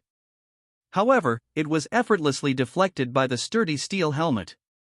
Like most of his army's equipment, the armor Count Otto was equipped had been provided by the man's nephew. Berenger had not cut corners when creating Count Otto's plate armor, and though it was not as advanced as the designs of full plate armor in which Berenger had access, it was made with the finest materials and by the greatest craftsmen of his realm. As such, Count Otto was adequately protected against the enemy's missile fire. After his armor deflected the oncoming bolts with ease, Count Otto found himself engaging in a sword fight with a relatively well-equipped man-at-arms. Wielding his long sword with excellent skill, Otto quickly disarmed the enemy opponent before gripping the blade of his sword in a technique that is referred to as half-swording, where he drove the tip of the blade into the gaps in the enemy's armor. The opponent grunted in pain as his shoulder was pierced, and Otto followed up with a murder stroke, smashing the pommel of his sword against the opponent's helmet, acting as a makeshift mace. After a few mighty swings, the enemy collapsed, his skull thoroughly crushed by Otto's onslaught. After ending his opponent's miserable existence, Otto gazed upon the battlefield and noticed that the tide had begun to turn in his favor. Though the Bavarians were more significant in number, Otto was an experienced commander and easily outmaneuvered the hostile army. While he was engaging the enemy forces as the commander of the vanguard, his cavalry, which was led by one of his vassals, had passed beyond the enemy's flanks and smashed into them with their lances like an unstoppable tidal wave. In doing so, the cavalry broke the enemy formation and forced them to regroup. This was the strategy Duke Wilmar had attempted to use at Passau. However, this time, it worked as intended. Mainly because the Bavarians were not prepared for another feigned retreat. With their flanks smashed and the survivors beginning to rout, the enemy lines quickly began to crumble. Noticing that the battle had begun to shift in his favor, Otto continued his onslaught of the men in front of him with fierce determination. Surrounded by a group of disarmed knights, the courageous count charged towards the enemy like an enraged tiger. Not all men at arms of the Bavarian army were equipped head to toe in brigandine and plate, and as such, the sword was still quite the effective weapon. With great finesse, Otto swiftly dodged an oncoming strike before lunging with his blade into the enemy's thigh, piercing through the femoral artery and causing the man to bleed out on the spot in rapid fashion. However, the count did not have time to breathe as he was quickly rushed by another enemy, who immediately bound Otto's sword with his own. As the two were caught in a struggle, an oncoming lancer pierced through the backplate of the enemy, aiding Otto in his conflict. Sweat began to pool on Otto's forehead as he continued to exert his energy in the heat of battle. The Bavarian forces started to retreat after a while. Even though the enemy was routing, Otto did not pursue them. He feared he would fall into a trap similar to the late Duke Wilmar. As such, the surviving Bavarians fled back into Salzburg, which was primarily occupied by the Bavarians. By winning this battle, Otto had secured the county of Steiermark for a bit longer. However, if the Bavarians kept persisting in their attempts to invade his territory, sooner or later, his armies would falter. Gazing at the losses on both sides, Otto began to lament the deaths of those brave soldiers who fought for their homeland. What he needed now was the aid of an ally. Unfortunately, most of his supporters were significantly weakened by the horrific loss at Passau and were themselves struggling to maintain their territory. The only one who was able to help the man was Berenger, and Otto did not fully trust his nephew. While Berenger had supplied Otto's forces with a great deal of equipment and resources, it became increasingly apparent that the young Count of Tyrol had no intentions to intervene in the war and merely sit it out in his well-defended territory. What was even more suspicious was that the Bavarians were all equipped with a similar level of equipment that the Austrians were using. This led Otto to believe that Berenger was supplying both sides of the conflict as a war profiteer. The fact that the only action Berenger had taken during this conflict was defending his borders and that of his western neighbor further filled Otto's doubts of his nephew's loyalty. Though Berenger seemed to care for Otto's youngest daughter Adela unless the Bavarians threatened her life, Berenger was unlikely to aid Otto, and the man knew it. However, Otto also knew that Berenger was a man driven by self-interest. If that were the case, if he wanted to acquire his nephew's help, precisely that of his armies, he would need to develop some incentive for him to do so. These were the issues Count Otto thought about as his soldiers began to clean up the battlefield. Eventually, one of the Count's commanders approached him and handed him a letter. "My liege, there is a letter for you which contains the seal of the von Habsburg dynasty." Count Otto sighed heavily as he grabbed a hold of the letter and began to read its contents. He could already guess what information the letter contained. After reading the letter, Otto tore it up and cast the shredded remains into the wind. The action, of course, shocked his commander, and the man could not help but voice his concerns. "Your Excellency! What is it?" Count Otto stared into the distance towards the direction of Vienna with a solemn expression before answering the man's question. "Vienna is under siege once more, and Wilmar's heir requests our aid." After receiving such news, the Count's actions further confused the commander, and as such, he asked the question on his mind. "And we are not providing it?" Count Otto then stared grimly into the commander's eyes before making his stance clear. "With what army? The survivors of this battle need to defend Steiermark from further incursion. We do not have the men to spare if we wish to break the siege of Vienna. I have already done enough for the Habsburgs. I need to think of my own family's safety." Though the commander was initially shocked, he also understood Otto's thoughts on the matter. This was a war Austria was now fated to lose, and the Count of Steiermark had to think about his family's future. To prevent the most losses to his territory, he would have to abandon the Habsburgs to their fate. Of course, neither of the men had any idea that by doing this, they were playing into Berenger's plot to topple the Habsburg dynasty and place himself as duke in the upcoming years. After cleaning up the battlefield and scavenging the equipment from the corpses that were buried in mass graves, the armies of Count Otto began to return to Graz, where they would rest, until a time where they were needed to defend their borders once more. Unfortunately for the von Graz family, they were not located in the mountainous region of Tyrol. As such, they were not afforded the natural barrier in which the Alps provided Berenger. Thus they would have to meet the enemy in the field every time they presented themselves. Thus, with the battle being completed and the von Graz family rejection of the Habsburgs' request for aid, the war in Austria began to advance towards Berenger's interests. For now, Steiermark would remain free from Bavarian influence, but whether they could endure the tides of war long enough to be a part of Berenger's resistance to Bavarian authority was yet to be determined. Berenger was currently standing in the middle of his great hall. He was posing for a painter who had shown exceptional talent over the last few months, so much so that Berenger had commissioned this painter to paint a portrait of himself. The first of many to come. It was no secret that Berenger was an incredibly vain man. He cared greatly for his appearance and those around him. There was a reason he outfitted his forces in the flashy attire of the Landsknechts from his previous life. He secretly wondered if he had inherited this from his father in this life or if he had developed it over time. After all, in his previous life, Berenger was an exceptionally average-looking man. His great attracting feature was the body he had put a lot of effort into developing into that of a warrior's. His face, however, was nothing special, and though it was not ugly, it was certainly not attractive either. However, after reincarnating into this life, he found himself in the body of an exceptionally handsome young man. If one went from average to a 1010, it made sense for them to become slightly obsessed with their appearance. At the moment, the young count stood dressed in his armor. The three-quarters plate armor was made out of blackened steel, with exquisite gold embellishments. The pauldrons were perfectly sloped over the gaps in the armor to the point where rondelles were unneeded. His gauntlets allowed access to the individual fingers, and he currently held onto the grip of his heavy cavalry sword, which was slung across his waist and sitting within its sheath. His free hand rested on his equally embellished open-face bergonet, which sat on a nearby end table. Berenger's facial expression was cold and indifferent, which went perfectly with his gilded black velvet eye patch, creating an oppressive atmosphere. The portrait itself was from the waist up, and as such, the armor which protected his thighs and groin were not visible.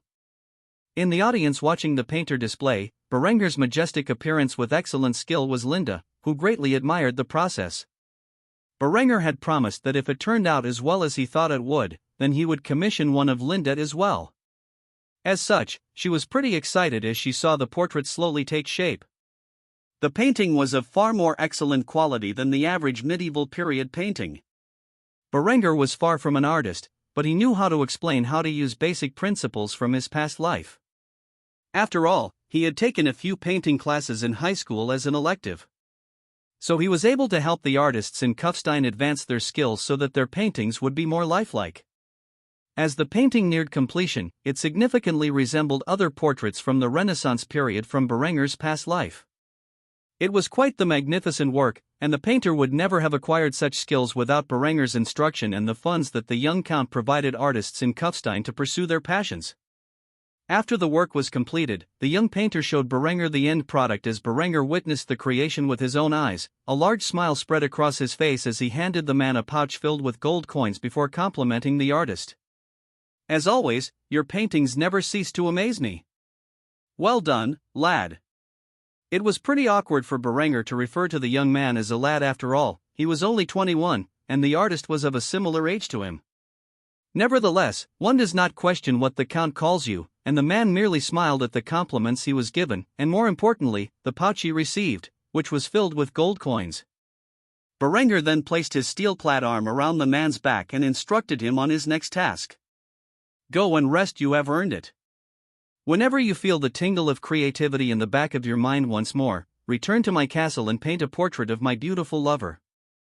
The young man merely nodded at Berenger's request and left the room, where Linda was waiting in the background for the two men to complete their transaction. She had a lovely grin on her face as she looked at the portrait before expressing her opinion. "It looks phenomenal. Who knew art could be so beautiful?" Berenger merely chuckled as he began to strip his armor off of himself, which Linda immediately took notice of and assisted in the process.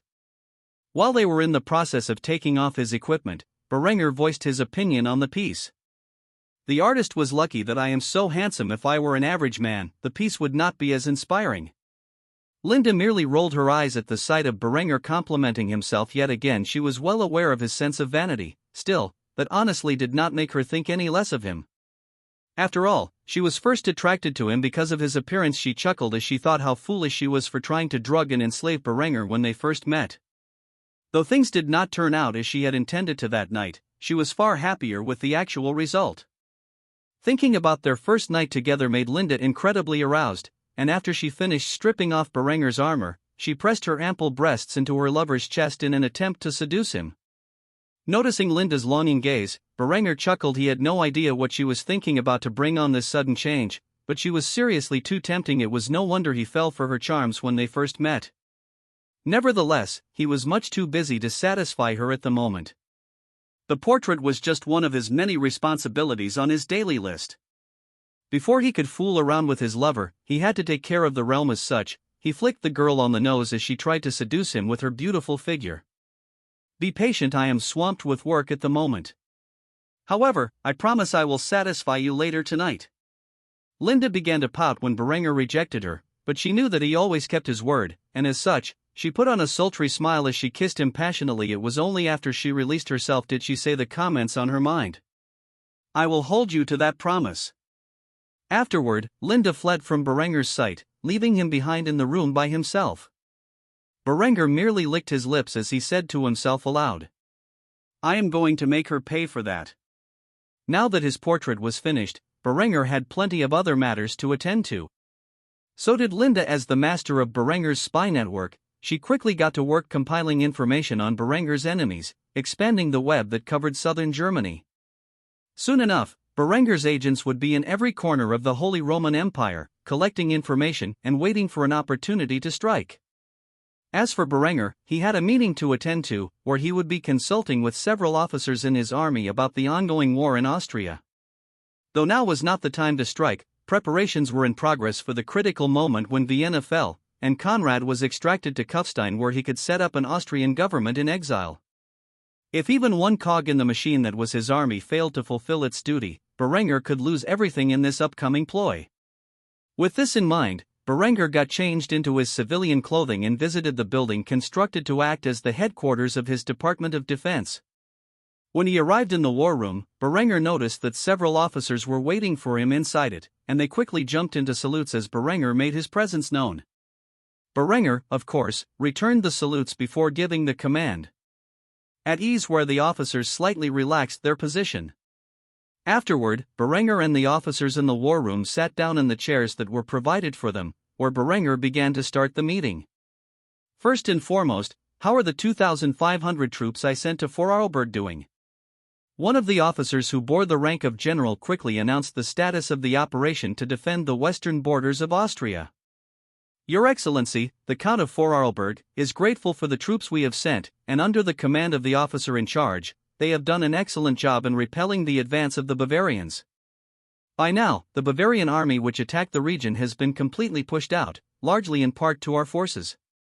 However, the Count of Vorarlberg and his army should also be commended for their success.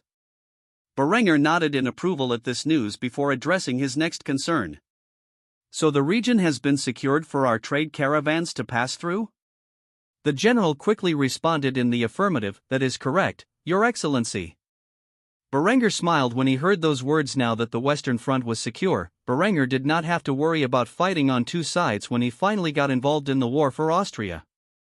As such, he began to address the border crisis. How about the border forts? How are they holding up? Another man bearing the rank of colonel quickly informed Berenger about the ongoing conflict at the border as he spread a map across the table and placed a few minifigures that represented the forces involved in the battle. The northwest garrison has completely halted the advance of the Bavarians after trying to attack numerous forts. They have given up completely and are simply maintaining their presence at the border. As for the northeast border, the Bavarians are still concentrating their efforts to break through the defense. However, they are making no progress due to the construction of the star forts in the area and how well defended they are. The enemy army usually routs after a few artillery barrages. We have yet to suffer a single casualty, well aside from some minor wounds. Berenger smiled and nodded at this news. Ultimately, for the time being, Tyrol was secure. As such, Berenger decided to inform his officers of his upcoming plans, for they could not adequately prepare themselves if they were unaware. As such, Berenger deeply thought about the words he would use next, as they were of critical importance to his future plans.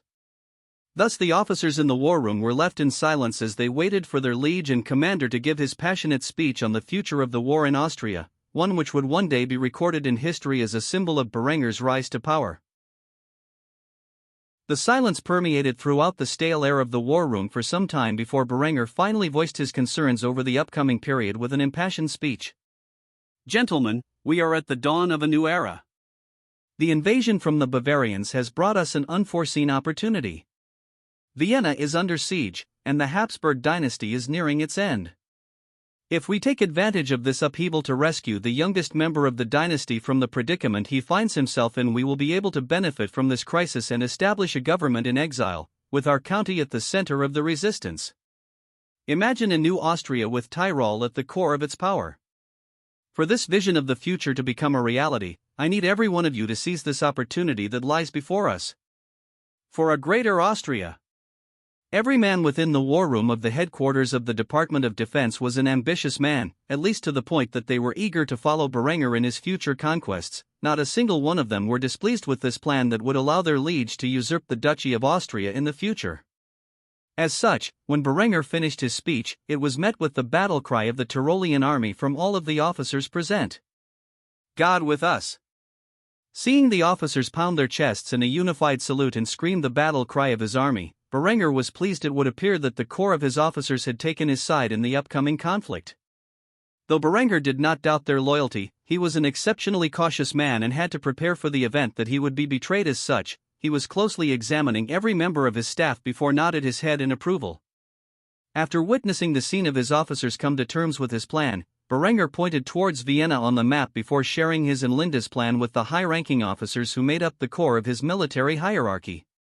"Our agents have long since infiltrated Vienna's castle. When the city falls and the castle with it, we predict that Duke Dietger of Bavaria will butcher any potential rivals to his claim over Bavaria, and as such we will smuggle Conrad out of the castle of Vienna, where we will coerce him into making myself regent, while we work towards restoring the Habsburg dynasty to power over Austria.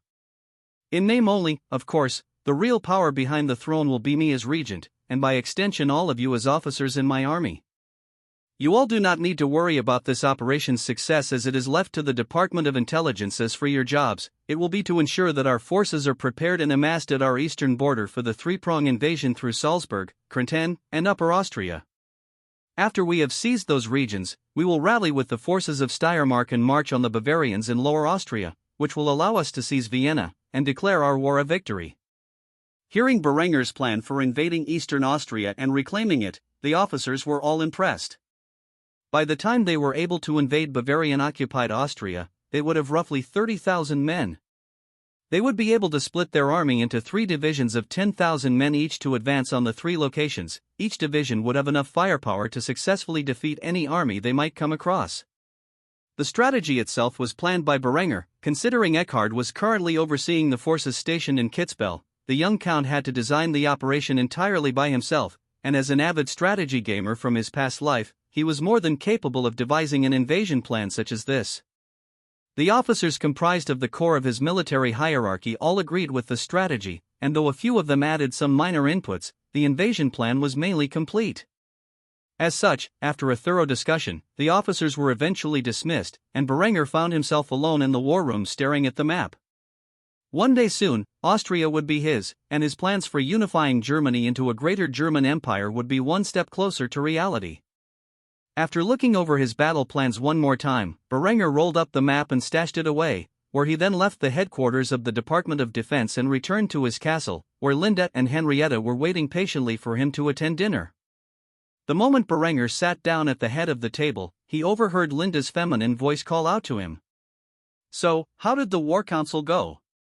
Upon hearing these words, Berenger smirked, before tussling Linda's silky red gold hair. Afterward, he took a sip out of the Doppelbock beer, filled in his skull chalice before responding. "You do not need to worry so much, everything is going according to the plan. Soon enough, we will rule this land. Henrietta, of course, had no idea what the young couple was conspiring about this time, nor did she care. Instead, she spoke up voluntarily for the first time in a while with a broad smile on her face. "I made a friend today." Hearing Henrietta openly declare such a thing brought a great sense of surprise to both Berenger and Linda, who had not expected her to make a friend so quickly after they had given her advice. They thought it would take a while before Henrietta would leave her comfort zone and approach the other girls in her class. As such, Berenger immediately took a sip from his chalice before replying to Henrietta. "I am glad to hear it, so who is this little friend of yours?" Henrietta was all too eager to announce her friend's name and how they met. As such, she quickly began to spit out the events of what happened as rapidly as machine gun fire. Not that such a thing existed in this world.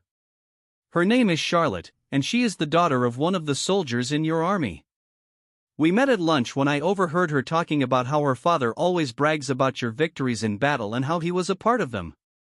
So I told her you were not always the bold commander you are today and how you used to be a sickly, foolish boy.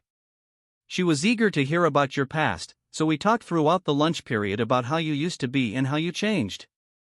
Berenger nearly choked on his beer when he overheard Henrietta informing her friends of his embarrassing past. Linda, on the other hand, she was smirking at Berenger's misfortune and began to encourage Henrietta to continue with her behavior.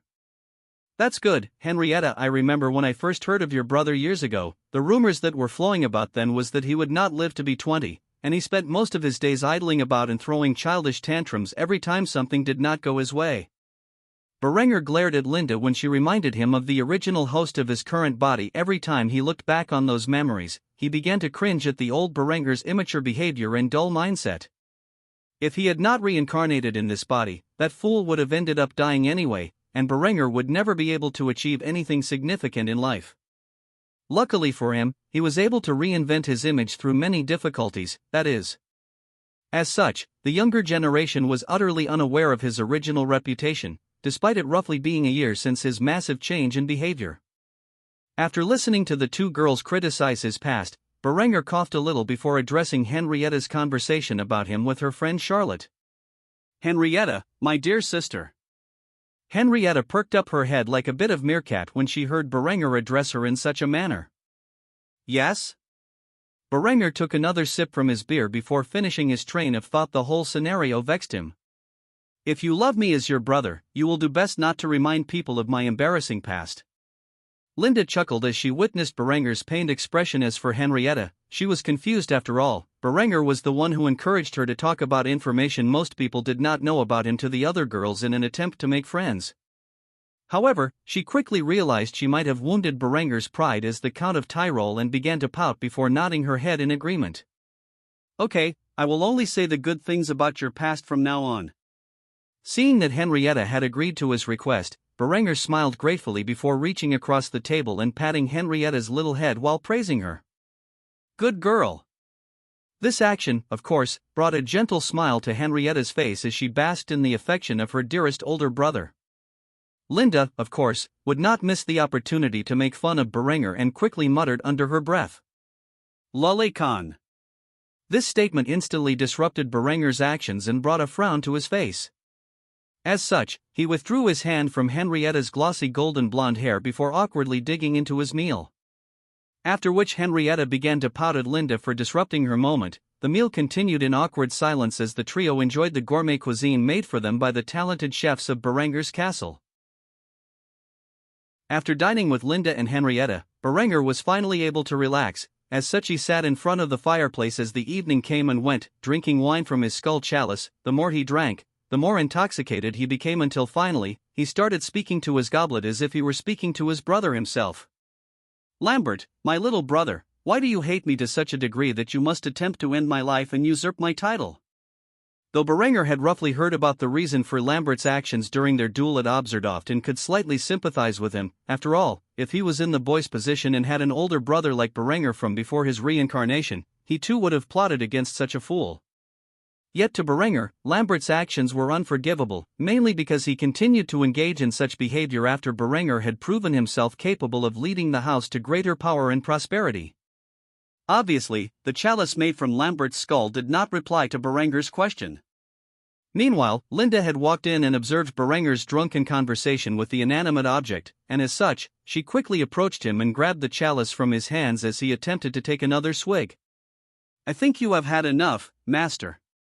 Gazing at Linda's worried expression and the look in which the skull chalice was giving him, Berenger merely chuckled before allowing Linda to snatch his goblet away from his grasp. The young count voiced his support for his lover's actions as he struggled to get to his feet while leaning on Linda for support. "You are probably right." After finding his balance, Berenger slowly followed Linda to their room, where she helped him get undressed and into bed. Shortly thereafter she followed suit. Berenger was too drunk to fulfill his promise earlier in the day, and because of that, the young beauty pouted.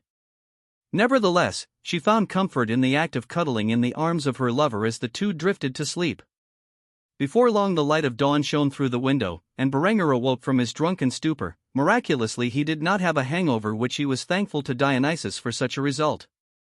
He commonly found himself thanking the old pagan gods whenever something good happened to him related to their mastery. It was a light-hearted joke, and obviously something he kept to himself. As an atheist, he did not truly believe in his jests. However, when he gazed at the unsatisfied expression on Linda's sleeping face, he realized that he had failed to fulfill his promise.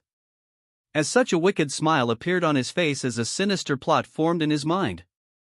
However, before he could begin to enact such a thing, Berenger heard the infant cries of Hans in the other room, and Linda's maternal instincts took over, with her sky-blue eyes instantly opening and her head is rising from her pillow.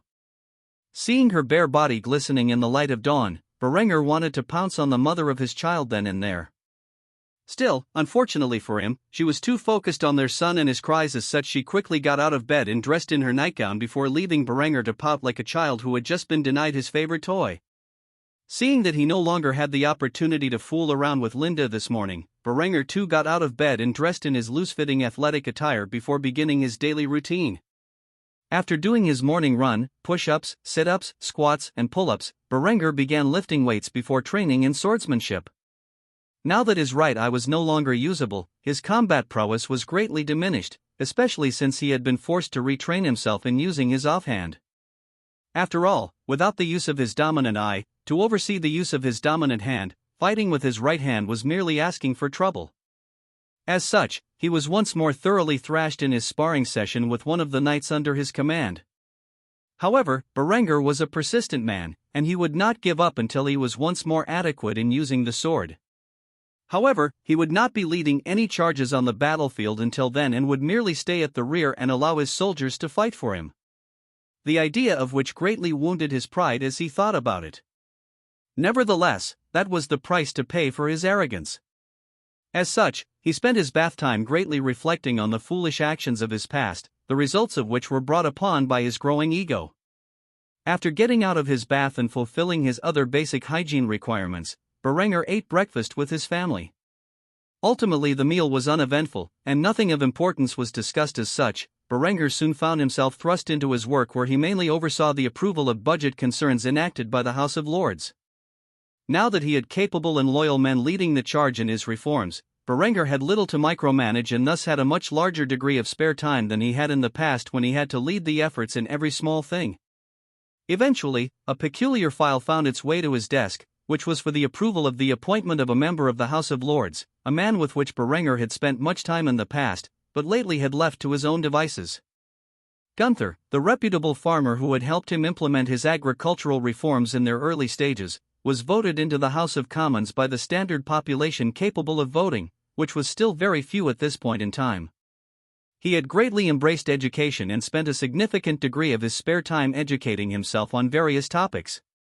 Seeing that he passed the test that was established to determine one's ability to vote and the other exam that determined one's ability to hold a position of political office, Berenger had no complaints in approving his appointment. During one of the previous amendments to the Constitution of Tyrol, Berenger had amended his constitutional powers to allow the ability to accept a nominee onto the House of Lords and the House of Commons to reside with the head of state. Even though the ordinary people and the lords could vote on their representatives, assuming that they had passed the minimum standard of education to do so, and the other constitutional requirements, it was still not a guarantee that elected person would fulfill the position. Ultimately, the power to choose who represented the people still rested with Berenger. For example, he would never approve someone into a position of power who was antagonistic to his and his family's interests. Nor would he support someone with a track record of sheer incompetency or corruption. Sometimes the people did not know what was best for society, and it was at that point a monarch must step in to prevent the foolishness of said people from harming the nation. However, Berenger had no complaints with Gunther. The man was quite intelligent for someone born into the position of a serf. He had also proven his competency in the initial stages of Berenger's agricultural reforms. Now that he was fairly educated, he was the perfect representative for the common people. As such, Berenger quickly signed his approval to the document before moving on to the next candidate. After getting through a list of potential candidates to fill the vacant seats in both parliamentary branches, Berenger had rejected over 75% of them, mainly due to the lack of ability they had demonstrated in their respective fields. As such, the parliamentary system was still largely unfilled. Yet, it was beginning to take shape, and as such, Berenger's workload thoroughly decreased with each passing day. Still, Berenger had plenty of documents to read through and sign, and as such, he spent the rest of his day doing such a thing. By the time he had finished with his day's work, it was well past the dinner hour. He had once more missed the occasion to dine with his family. Nevertheless, Berenger quickly got up from his seat, in which he had been sitting in all day for the most part, and headed to the kitchen for a meal, where he dined by his lonesome before returning to his room.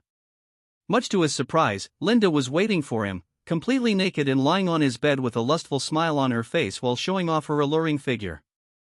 Berenger quickly shut the door behind him as he entered the room, and Linda beckoned for him to join her as she stated the words, "It is time to fulfill your promise." An eager smile appeared on Berenger's face as he stripped out of his luxurious clothing and pounced on his lover. He had been waiting for this all day. The couple spent the rest of their waking hours making love, where Berenger was exceptionally careful not to get her pregnant. After all, they already had one child, and Linda was still young, with many years of fertility to come. It was best not to rush such things. With this, Berenger endured a typical day in his routine as the Count of Tyrol. While Berenger's armies were maintaining the situation at the border, Berenger himself was able to thoroughly enjoy the peaceful nature brought about by the stability of his lands.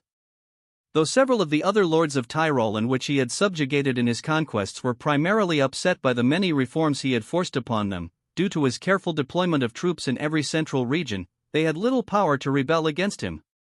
Most of them, of course, was wise enough not to take such an action while the Bavarians ravaged the rest of Austria. Berenger may be a tyrant who stripped them of several of their feudal powers, but he provided a stable and economically efficient realm in a time of chaos and destruction. As such, the benefits they gained from Berenger's economic ventures outweighed the disadvantages they gained by surrendering their authority to raise their own troops. In fact, with Berenger's military reforms, creating a centralized army under his command, the individual lords of his realm were spared the expense of training and outfitting such troops. Though these soldiers who garrisoned their cities were fanatically loyal to Berenger, they had not caused any problems for the authority of his vassals, aside from reminding them to follow the laws in which Berenger had enacted. The complex imperial-style bureaucracy which Berenger had put into effect throughout Tyrol had greatly diminished the amount of time these lords needed to work on governing their realms, allowing them to maintain a lavish lifestyle filled with far more leisure than before. The younger nobility greatly appreciated Berenger's political reforms, as they had far less work to do and could enjoy themselves with their vast fortunes. The critical positions of nobility, such as viscounts and barons, was filled mainly with Berenger's generation. After all, most of their parents had taken part in Lothar's rebellion and ended up with a similar fate to the late count. At first, many of them greatly despised Berenger and blamed him for the result. However, Berenger was crafty, and he showed off the wealth generated from the industrial districts in the cities of Kufstein and Innsbruck to lure these young noblemen to his cause. If they proved their loyalty and put aside their foolish beliefs, they too could gain the approval for an industrial district in their region. Ultimately, whether or not Berenger was to blame for their parents' deaths quickly became an afterthought in the minds of many of these young noblemen when they realized the vast fortune that could be gained by following Berenger.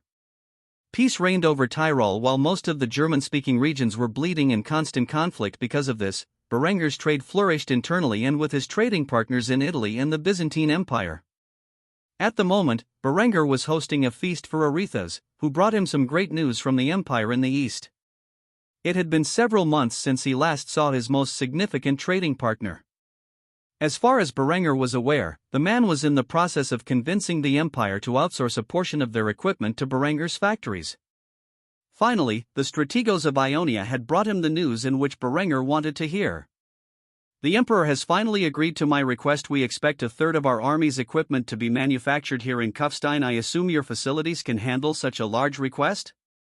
Berenger chuckled as he drank from his skull chalice before answering the man's question. Of course. It will not be a problem.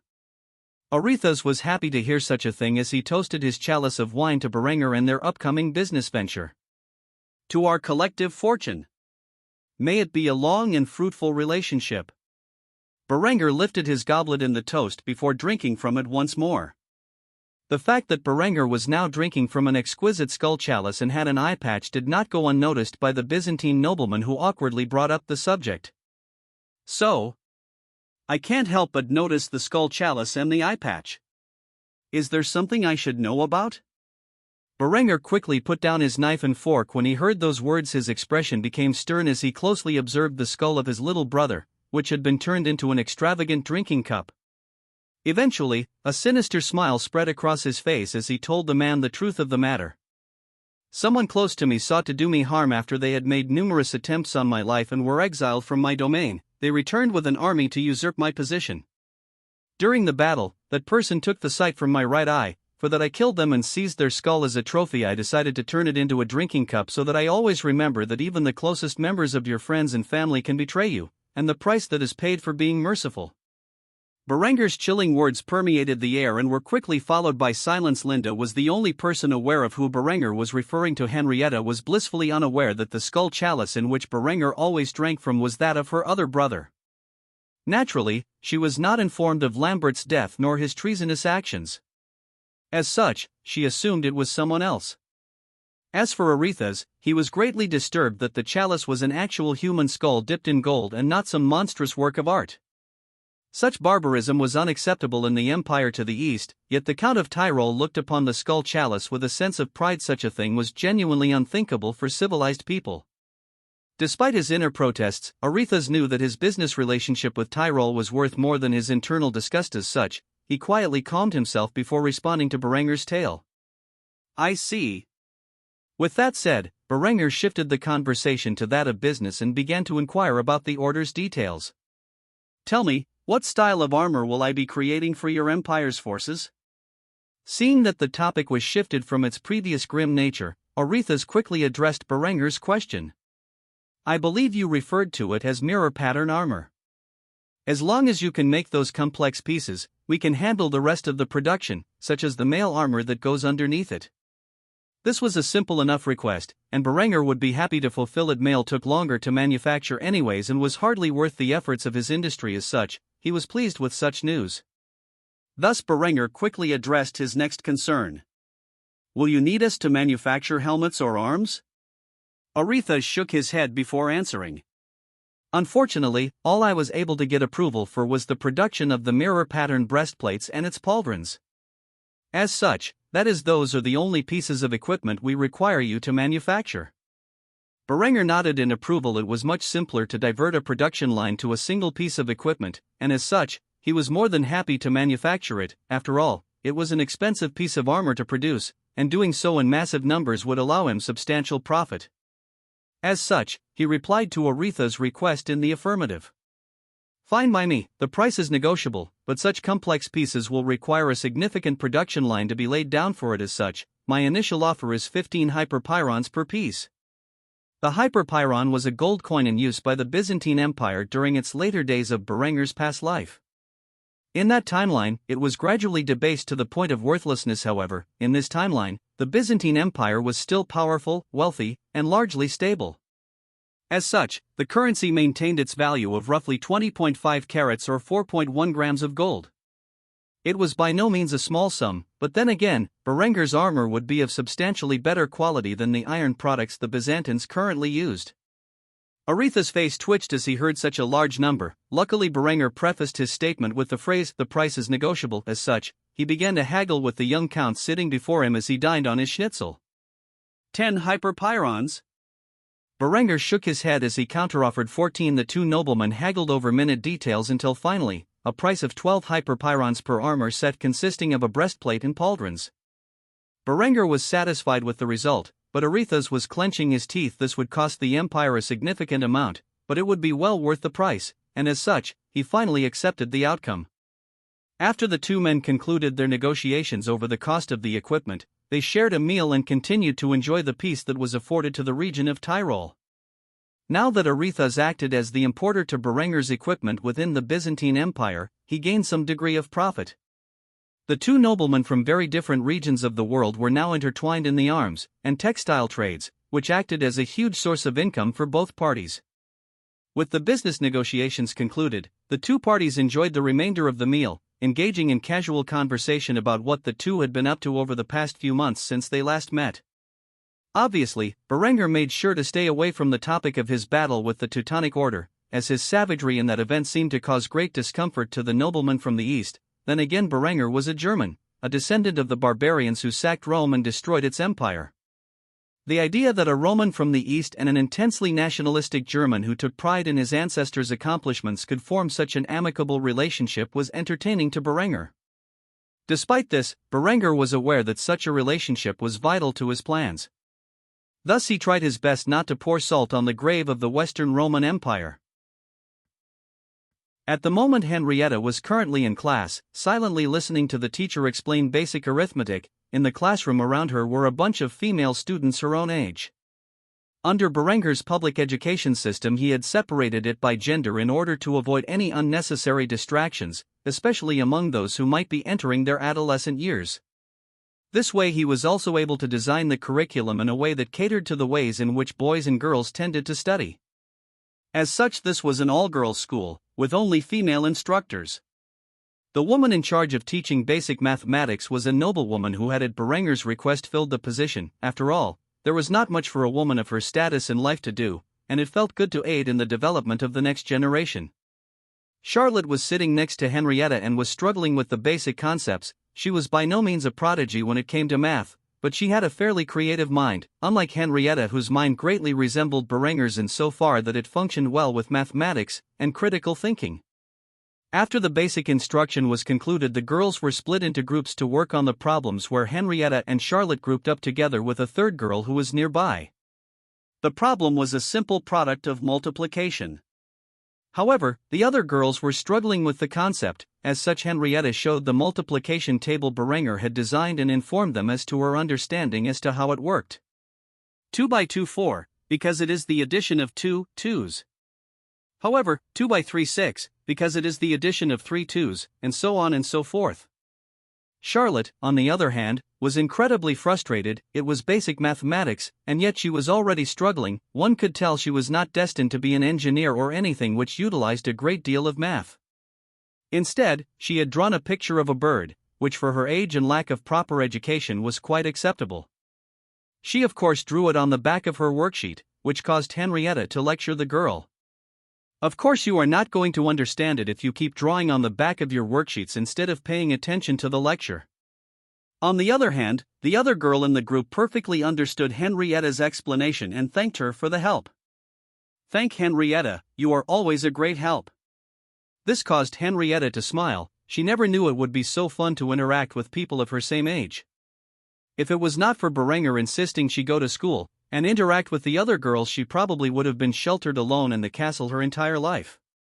As such, she responded to the girl's compliment. It is no problem. Seeing Henrietta and the other girl get along so well, Charlotte began to pout. She was quite a cute girl with a dirty blonde ponytail and mint green eyes. Though compared to Henrietta her appearance was severely lacking. After all, she was dressed in a peasant gown, compared to Henrietta's luxurious noble attire. By the expression on her face, she greatly desired to monopolize Henrietta to herself. Of course, the young girl quickly found a way out of work and began to ask Henrietta questions about her older brother. Henrietta, tell us another tale about Berenger. I heard that he has an eye patch now, that looks super cool. The moment Charlotte brought up such a topic, all of the girls in the class began to listen in to Henrietta and the tale she would tell this time. They had completely forgotten about the lesson plan and were attracted by the stories of the dashing young Count of Tyrol. Remembering what her brother had told her, Henrietta decided to tell a story from Berenger's past that was not super embarrassing. Where should I begin? I suppose you could say that Berenger was always sickly growing up, ever since he was a small child, yet despite that he tried not to let his frail nature get in the way of living his life. For example, when I was 5, and he was roughly 15 at the time. Some older kids among the nobility began to bully me. They had stolen my doll and tossed it up into a tree. When Berenger found out about it, he decided to climb the tree and get the doll himself, despite being incredibly weak. He initially fell down from the tree after only managing to climb a few steps. However, he was determined, and as such, despite not having the strength to climb the tree himself, he found a ladder and used it to scale the tree and get my doll back. Afterward, he told me that if I was ever bullied again, to come to get him, and he would give the girls a scolding. Charlotte's eyes began to glitter in excitement when she heard the chivalric actions of Berenger helping his beloved little sister. She could not help but ask the question on her mind. What happened next? Henrietta instantly realized the remainder of the story was not favorable to Berenger's prestigious image, but the entire class was staring at her with curiosity, and as such her resistance immediately collapsed and she revealed the embarrassing details. The girls returned and bullied me again, so I did as my big brother instructed and went to get his help. After he chastised them for their behavior, the older girls, well, they beat him up. The cute and innocent expression on Henrietta's face when she revealed another embarrassing secret of Berenger's made the girls in the class instantly break out in laughter. Even the teacher began to chuckle when she heard about this side of the man often referred to as Berenger the Indomitable by his supporters. To think the man who ruled over the region with supreme authority and dominance was so pitiful in the past was truly an entertaining thought. Henrietta continued her story for a brief bit longer as she addressed the class. After that, I learned that I should not rely on Berenger when I needed to teach someone a lesson. Instead, I went to my other brother Lambert. Though I guess that is no longer the case. The girls were curious about Lambert as most of them had not heard the name before. This sparked curiosity among Henrietta's classmates as they began to daydream about who Lambert was. Surely if he was the stronger of the two brothers, then he would be a renowned warrior. Thus one of the girls quickly asked about Lambert. Who is Lambert? Where is he now? Henrietta's expression sunk. Though her family did not explicitly tell her that Lambert had done something horribly wrong, she was not foolish enough to believe he was innocent. She knew Lambert must have done some unspeakable act to be exiled from her family. She just did not know what exactly had transpired. Thus, a gloomy expression appeared on her face as she went silent. The teacher noticed the sullen expression on the girl's face and immediately tried to redirect the girls' attention so that they would focus on their work and give Henrietta some reprieve. Though she was not aware of Lambert's fate, she knew it could not be something good by the way Henrietta looked when he was mentioned. Come on girls, pay attention, and get your work done. The classroom full of young girls all began to moan in displeasure, but they eventually did what they were told and got back to work. Charlotte whispered to Henrietta while they were going over their worksheets that was really funny. Your big brother is the best. To which Henrietta blushed in embarrassment. She knew full well that she should not be revealing such info to the girls in her class. However, they all seemed so interested in the story, and as such she could not prevent herself from leaking the information. As such, she felt slightly guilty for her actions, but not enough to prevent her from doing it again. Henrietta quickly buried herself in her work, and it would not be until lunch period where she was vocal about Berenger's embarrassing past once more. Meanwhile, in Berenger's office, the young count felt a sudden itch in his nose, and before he knew it he had sneezed loudly, enough so that if one were nearby they might think it was a blast of thunder. After doing so he rubbed his nose and instantly said his thoughts aloud. Who is talking shit about me? Berenger had no way of knowing that Henrietta had revealed another embarrassing event from his past, for if he did he would surely grab a hold of her puffy little cheeks and pull on them until she was red in the face. However, being unaware of Henrietta's revealing his embarrassing secrets for social clout, he quickly got back to work on approving budgetary concerns. Weeks had passed since the siege of Vienna had begun, and the army of the Bavarians had already breached the city's gates. They were close to accomplishing what Lothar had failed to achieve during his life, and that was to capture the city of Vienna and overthrow the main Habsburg line. Duke Dietger smiled from afar as his battering ram smashed into the gates of the city's castle. Soon enough, he will be the reigning authority in Austria and unite the Austro-Bavarian kingdom. He would no longer be a mere duke but a proper king. At least that was his ambition in life, and he was close to seeing it to fruition. As the battering ram battered open the sturdy gates, the remaining defenders did their best to persist, but eventually, the gate fell. With it, an army of Bavarians charged into the castle seeking to claim it for themselves and round up the late Duke Wilmar's family so that they could be properly dealt with. The clash of steel resounded throughout the stale air of the castle's walls. Though Duke Dieter was not leading the charge against the invaders himself, the same could not be said for Gottbert, who bravely defended his family home until his last dying breath. The young duke, who had yet to be appropriately recognized for his title, courageously fought against a knight of Bavaria, as the two men wielded their swords with excellent skill in a fantastic display of medieval might.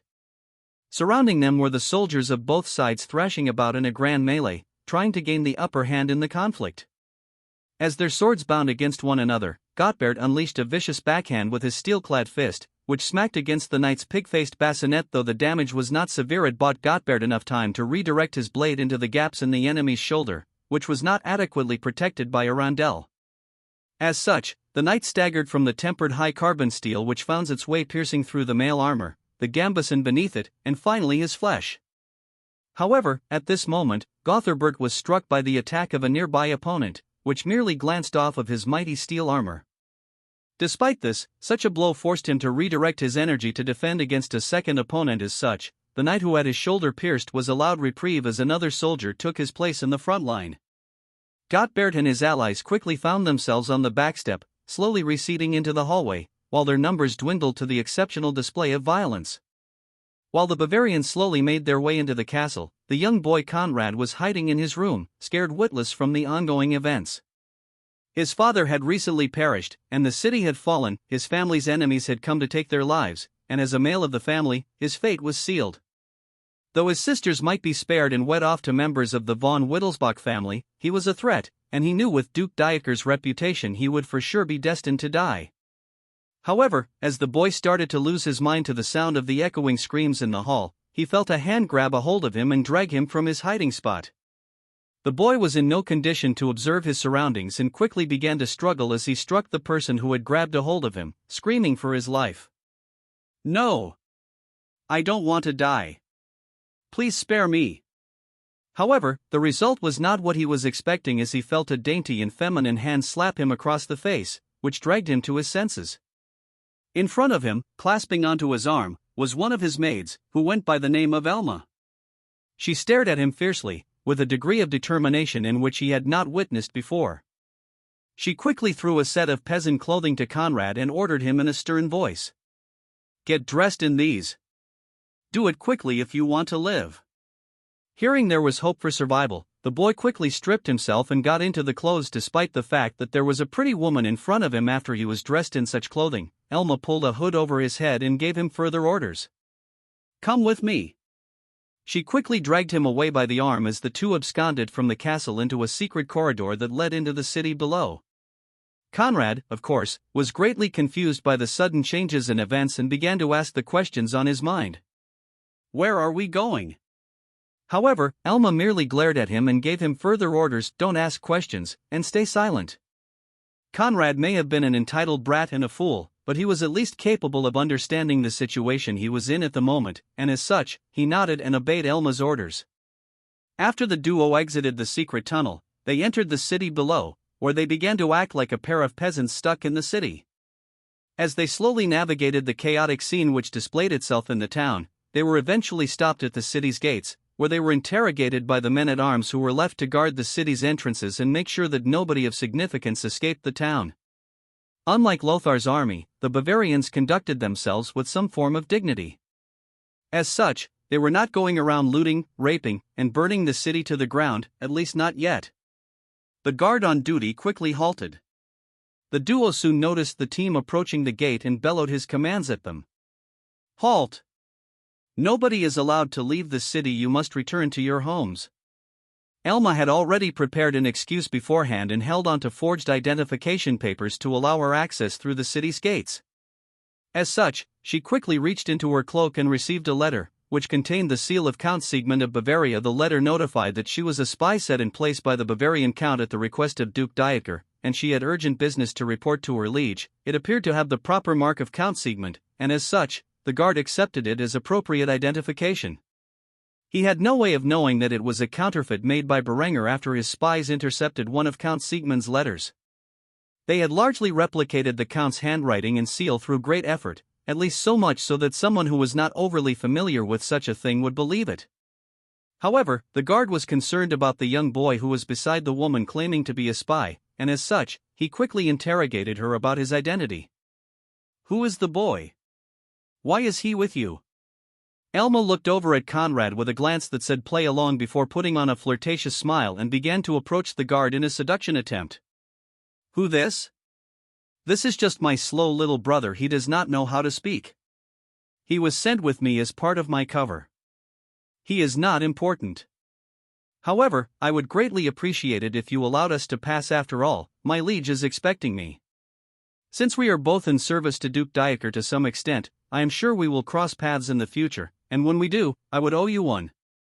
Elma was a relatively attractive woman in her late 20s, and as such, the man quickly bought into her charms before giving the order to his troops to let her pass. "Open the gates. These two work for Count Siegmund. They have proper authorization." After the gates were fully opened, allowing the duo to pass, Elma put on a sultry facade and kissed the man on his cheek, which was on full display from his open-face bassinet. "Until we meet again."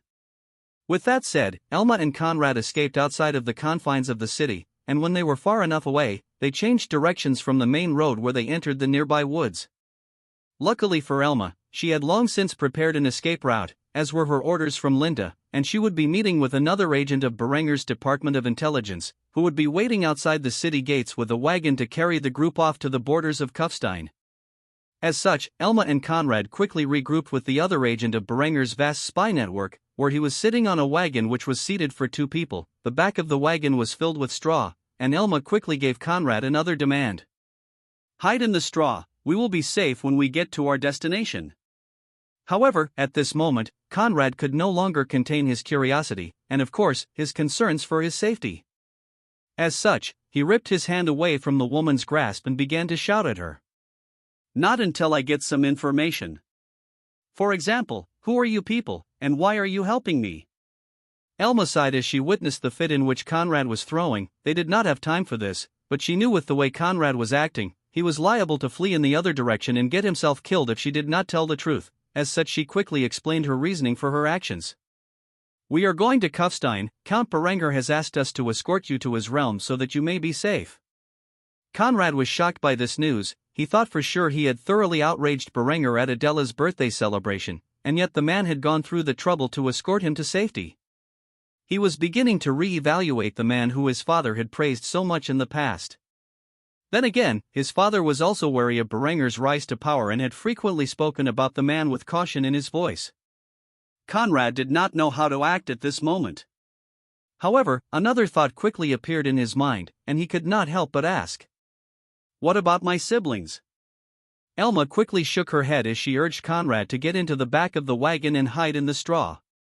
"We don't have time for this. Quickly do what I say. The Duke could realize you are missing at every minute, and if he sends out a search for us, we will be caught. If you care about your own life, you will do as I say and get in the straw." Though Conrad was confused and slightly concerned about Berenger's objectives, ultimately, he was more concerned about his safety than that of his siblings and did what he was instructed, jumping into the back of the caravan where he hid in the straw. With that, the group escaped from the city of Vienna during the cover of darkness, entirely without Duke Dieter or his army realizing that the late Duke Wilmar's youngest son was missing. As Conrad and Elma escaped into the night, Gottbert was currently fighting a losing battle, as he defied Duke Dieter's army with every fiber of his being. However, the longer he defended his family's castle, the more of his men fell to the meat grinder. As such corpses had begun to stack within the halls of the castle of Vienna, their blood flowing onto its cold stone floors. With every loss, Gottbert and his allies found themselves closer to the precipice. The young duke desperately swung at one of Dieter's knights with his long sword in his hands. However, he immediately felt a blunt object slam into the back of his helmet, which knocked him out cold. When he finally regained consciousness, he found himself sitting in the great hall, gathered together and bound among his siblings. Due to the impact on his skull, he did not initially realize that Conrad was missing from the group. Duke Dieter quickly entered the scene, and when he saw that Gottbert was bound and tied alongside his family, a wicked smile appeared on his face as he began to mock the man before him. "I must say your struggle was brave, yet foolish. You should have just surrendered your home and title to me the moment your father died in battle." Gottbert glared at Dieter with disgust. His only response to the man's provocation was spitting in his general direction, which caused a great sense of outrage to dwell within the Duke of Bavaria. In response to this insult, Dieter quickly snapped his fingers, and as he did so, one of his men-at-arms struck Gottbert with his steel-clad fist, knocking several of the young man's teeth loose. However, all that managed to accomplish was provoke a greater stare of enmity from Gottbert, who continued to defy Dieter. Thus Dieter once more tried to insult the young duke, who had only recently inherited his father's position. "You and your family belong to me. If you do not submit, I will exterminate the male line from your bloodline and marry your sisters off to my sons and grandsons. Your dynasty will forever perish from this world." Though Gottbert was at first resilient to Dieter's threats, when he heard that his family line would be extinguished forever, he grimaced as he began to contemplate his actions. Dieter was every bit as ruthless as the rumors had presented him. However, what came next was out of either of the two men's expectations. One of Dieter's knights approached the scene and proclaimed news that shocked not only Dieter but everyone present. "Your Grace, Wilmar's youngest son, has escaped the confines of the castle. We have no idea where he is at the moment." Hearing this piece of information, Gottbert grinned at Dieter with a mocking expression and began to taunt the man who had conquered his home. "Conrad must be long gone. You will never find him. Even if you execute me and those of my brothers who are present, you will never be the legitimate ruler of Austria so long as my youngest brother still draws breath. Go ahead and do your worst, but one day Austria will be independent and ruled by the Habsburgs once more." This insult stung Dieter like 1,000 wasps. As a result, the Duke of Bavaria furiously backhanded the bassinet of the knight who had informed him of such a thing. Of course, he was not wearing his gauntlets and nearly broke his hand from the impact, which put a painful expression on the man's face, thus causing Gottbert to laugh at the man's misery. Seeing Gottbert's mocking expression, Duke Dieter finally snapped and gave his men an order. "Drag this bastard and his brothers out to the courtyard and behead them. As for Conrad, I want a search party sent out to find him. I fail to believe that he has escaped beyond the city's gates." Despite these orders, Gottbert showed no sign of dismay. Instead, he accepted his fate, knowing that there was still one heir left to his dynasty. Though the boy was a spoiled brat and still quite naive, he had plenty of years to grow into a great man, and as such, Gottbert died with a smile on his face, believing that Conrad would one day avenge him and their family. As for Dieter, he spent the remainder of the night searching every corner of the city for Conrad. However, when the dawn finally rose, he came to the realization that the boy was nowhere to be found in the city and had secretly escaped. Seeing that this was the case, Dieter flew into a fit of fury and demanded to find the culprit who had been lax on their duties and allowed such a vital pawn to escape the city unnoticed. Eventually, the guards who Elma had tricked were brought before Dieter bound and chained, where they were deeply confused about what they had done wrong. As such, Dieter made it abundantly clear as he asked them for the truth as to what had transpired several hours before. "Did you allow anyone to exit the gates you were entrusted to protect?" Not knowing the trouble he had caused, the man-at-arms who had given the order to open the gates quickly nodded his head and told the man of the information that he knew. One of Siegmund's spies requested to leave. She had a young boy in tow with her who she said was her little brother. Dieter immediately became suspicious of this news and inquired about it further. "This woman, how do you know she was one of Siegmund's spies?" The guard quickly coughed up the details of what had happened. "She bore a letter with his seal, which informed me of her identity. In the letter, it stated that she was acting under your orders." Dieter was so thoroughly enraged by this news that he could feel his brain was about to explode. As such, he forced himself to calm down. After a few death breaths, he ordered his knights to take care of the men who had failed their duties. "Behead these men and place their heads on spikes so that all may remember the price of failing to fulfill their orders. As for Siegmund, I will take care of him when I get the chance." Dieter was already suspicious of Siegmund's loyalty, especially after his inactivity at the Tyrolean border and his constant request for reinforcements. He had already planned to punish the man for failing to fulfill his orders to advance into Tyrol. However, now it would appear that the man had schemed against him.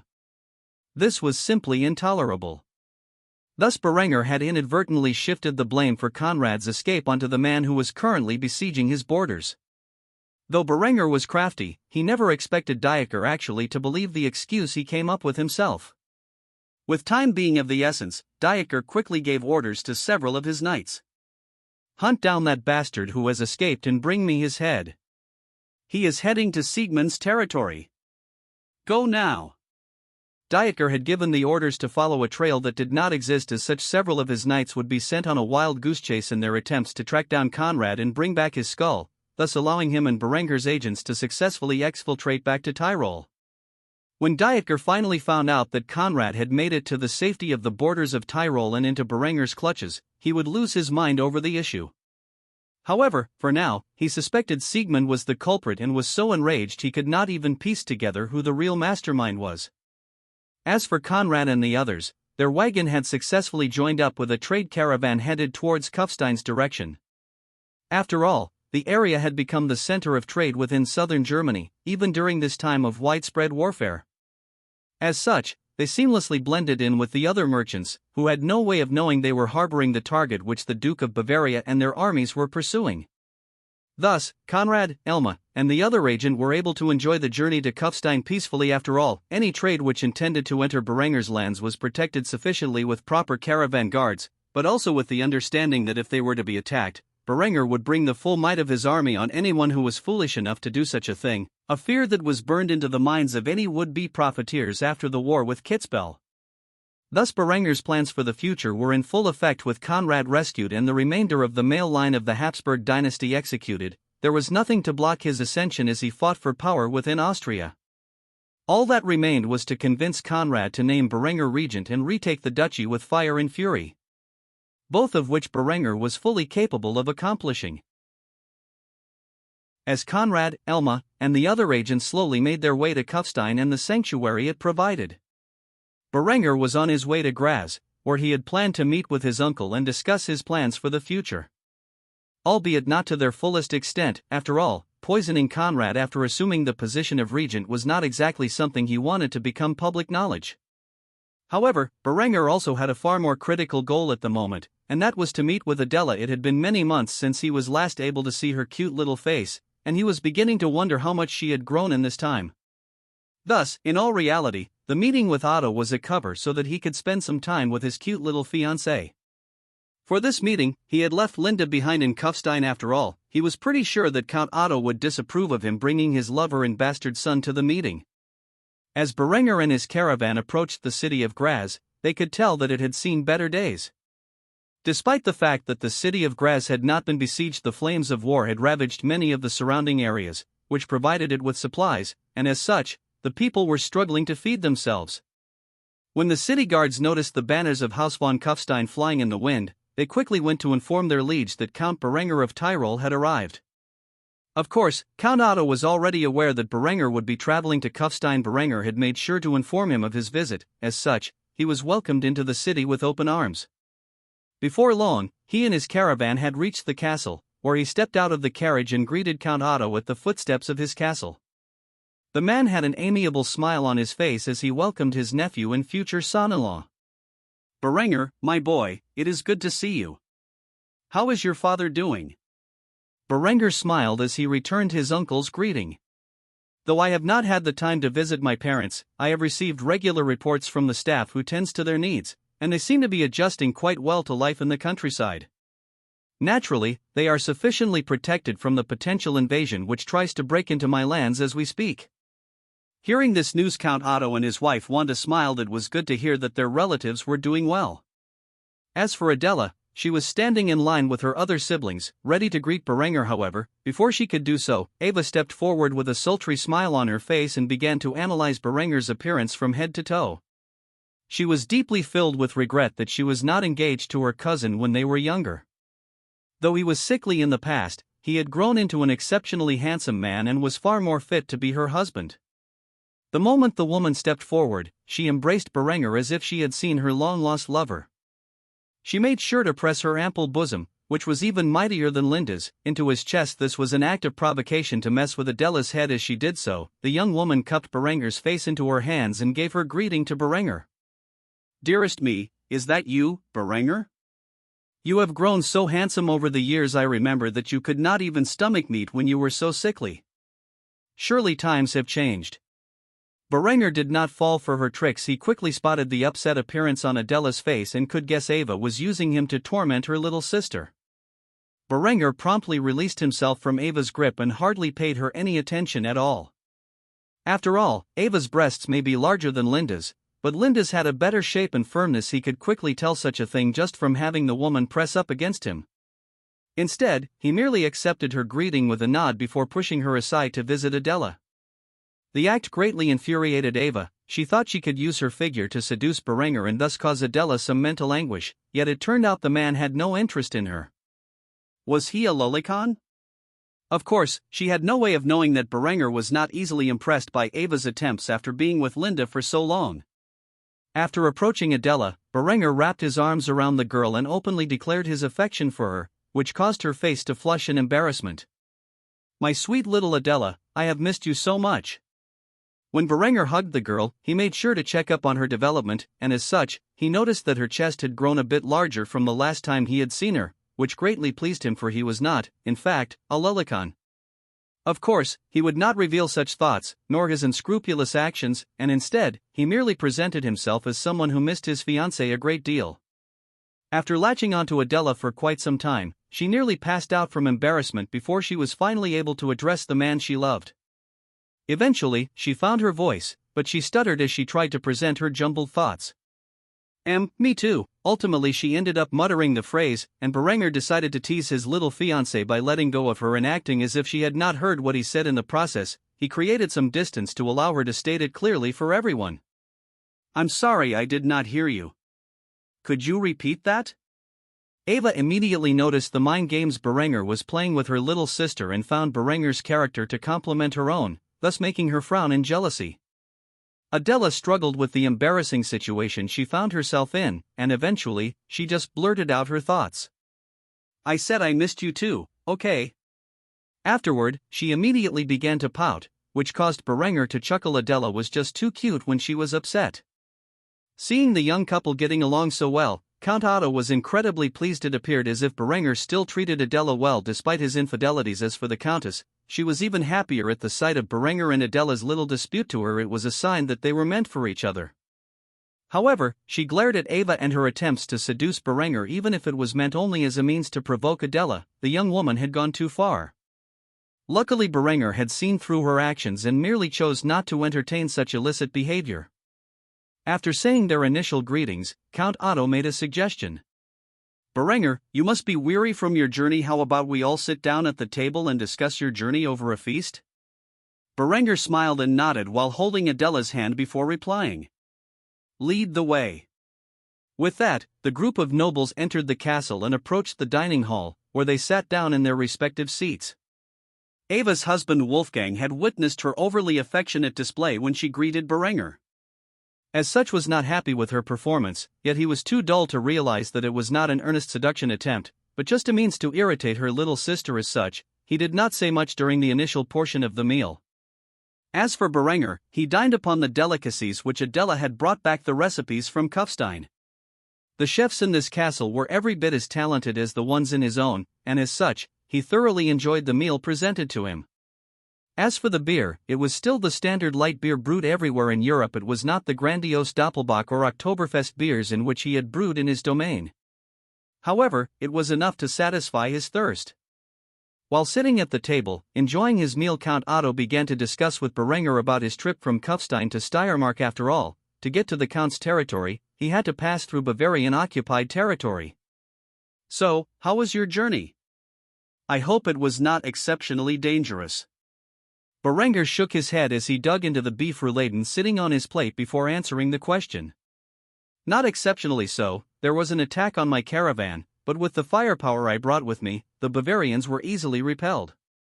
There's a reason I brought so many troops with me. It seems that Salzburg has completely fallen to the Bavarians, or at least to the degree that the roads and the forts between them are under Bavarian occupation. Whoever the Count of that region is, has surely failed in his duties.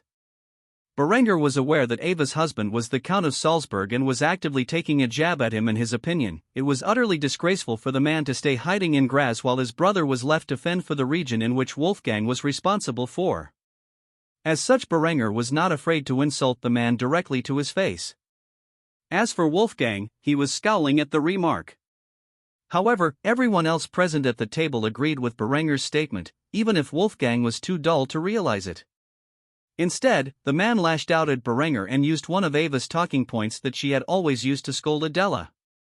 If your army is so capable, why have you not brought stability to all of Austria? Instead, you hide in Tyrol like a coward. Berenger smirked as he heard such a poorly thought-out response. He was more than happy to spar with this man verbally.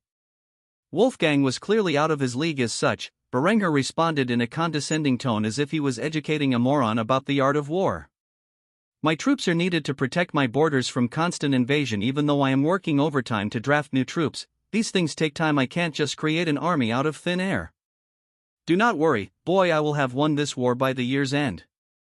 Berenger, being several years younger than Wolfgang, called him boy, which greatly outraged the man. However, Wolfgang could not think of a retort to such a well-thought-out statement. Instead, he merely gnashed his teeth and accepted his loss. Ava was outright disgusted with her husband's stupidity for fighting with Berenger in a war of words. After all, the man was well renowned for his quick wit. As for Adela, she was chuckling while sitting next to Berenger. The whole situation was funny to her. After this brief exchange of insults, the dust had settled, and Berenger was able to enjoy a fine meal with his fiancée. He would discuss his plans with Otto at a later date. As for Wolfgang, Berenger was more interested in conversing with his little brother about the matters at hand. The man in front of him was a dullard who would only screw up any job Berenger gave him. Thus the evening went by, and Berenger was content with his first night in Graz.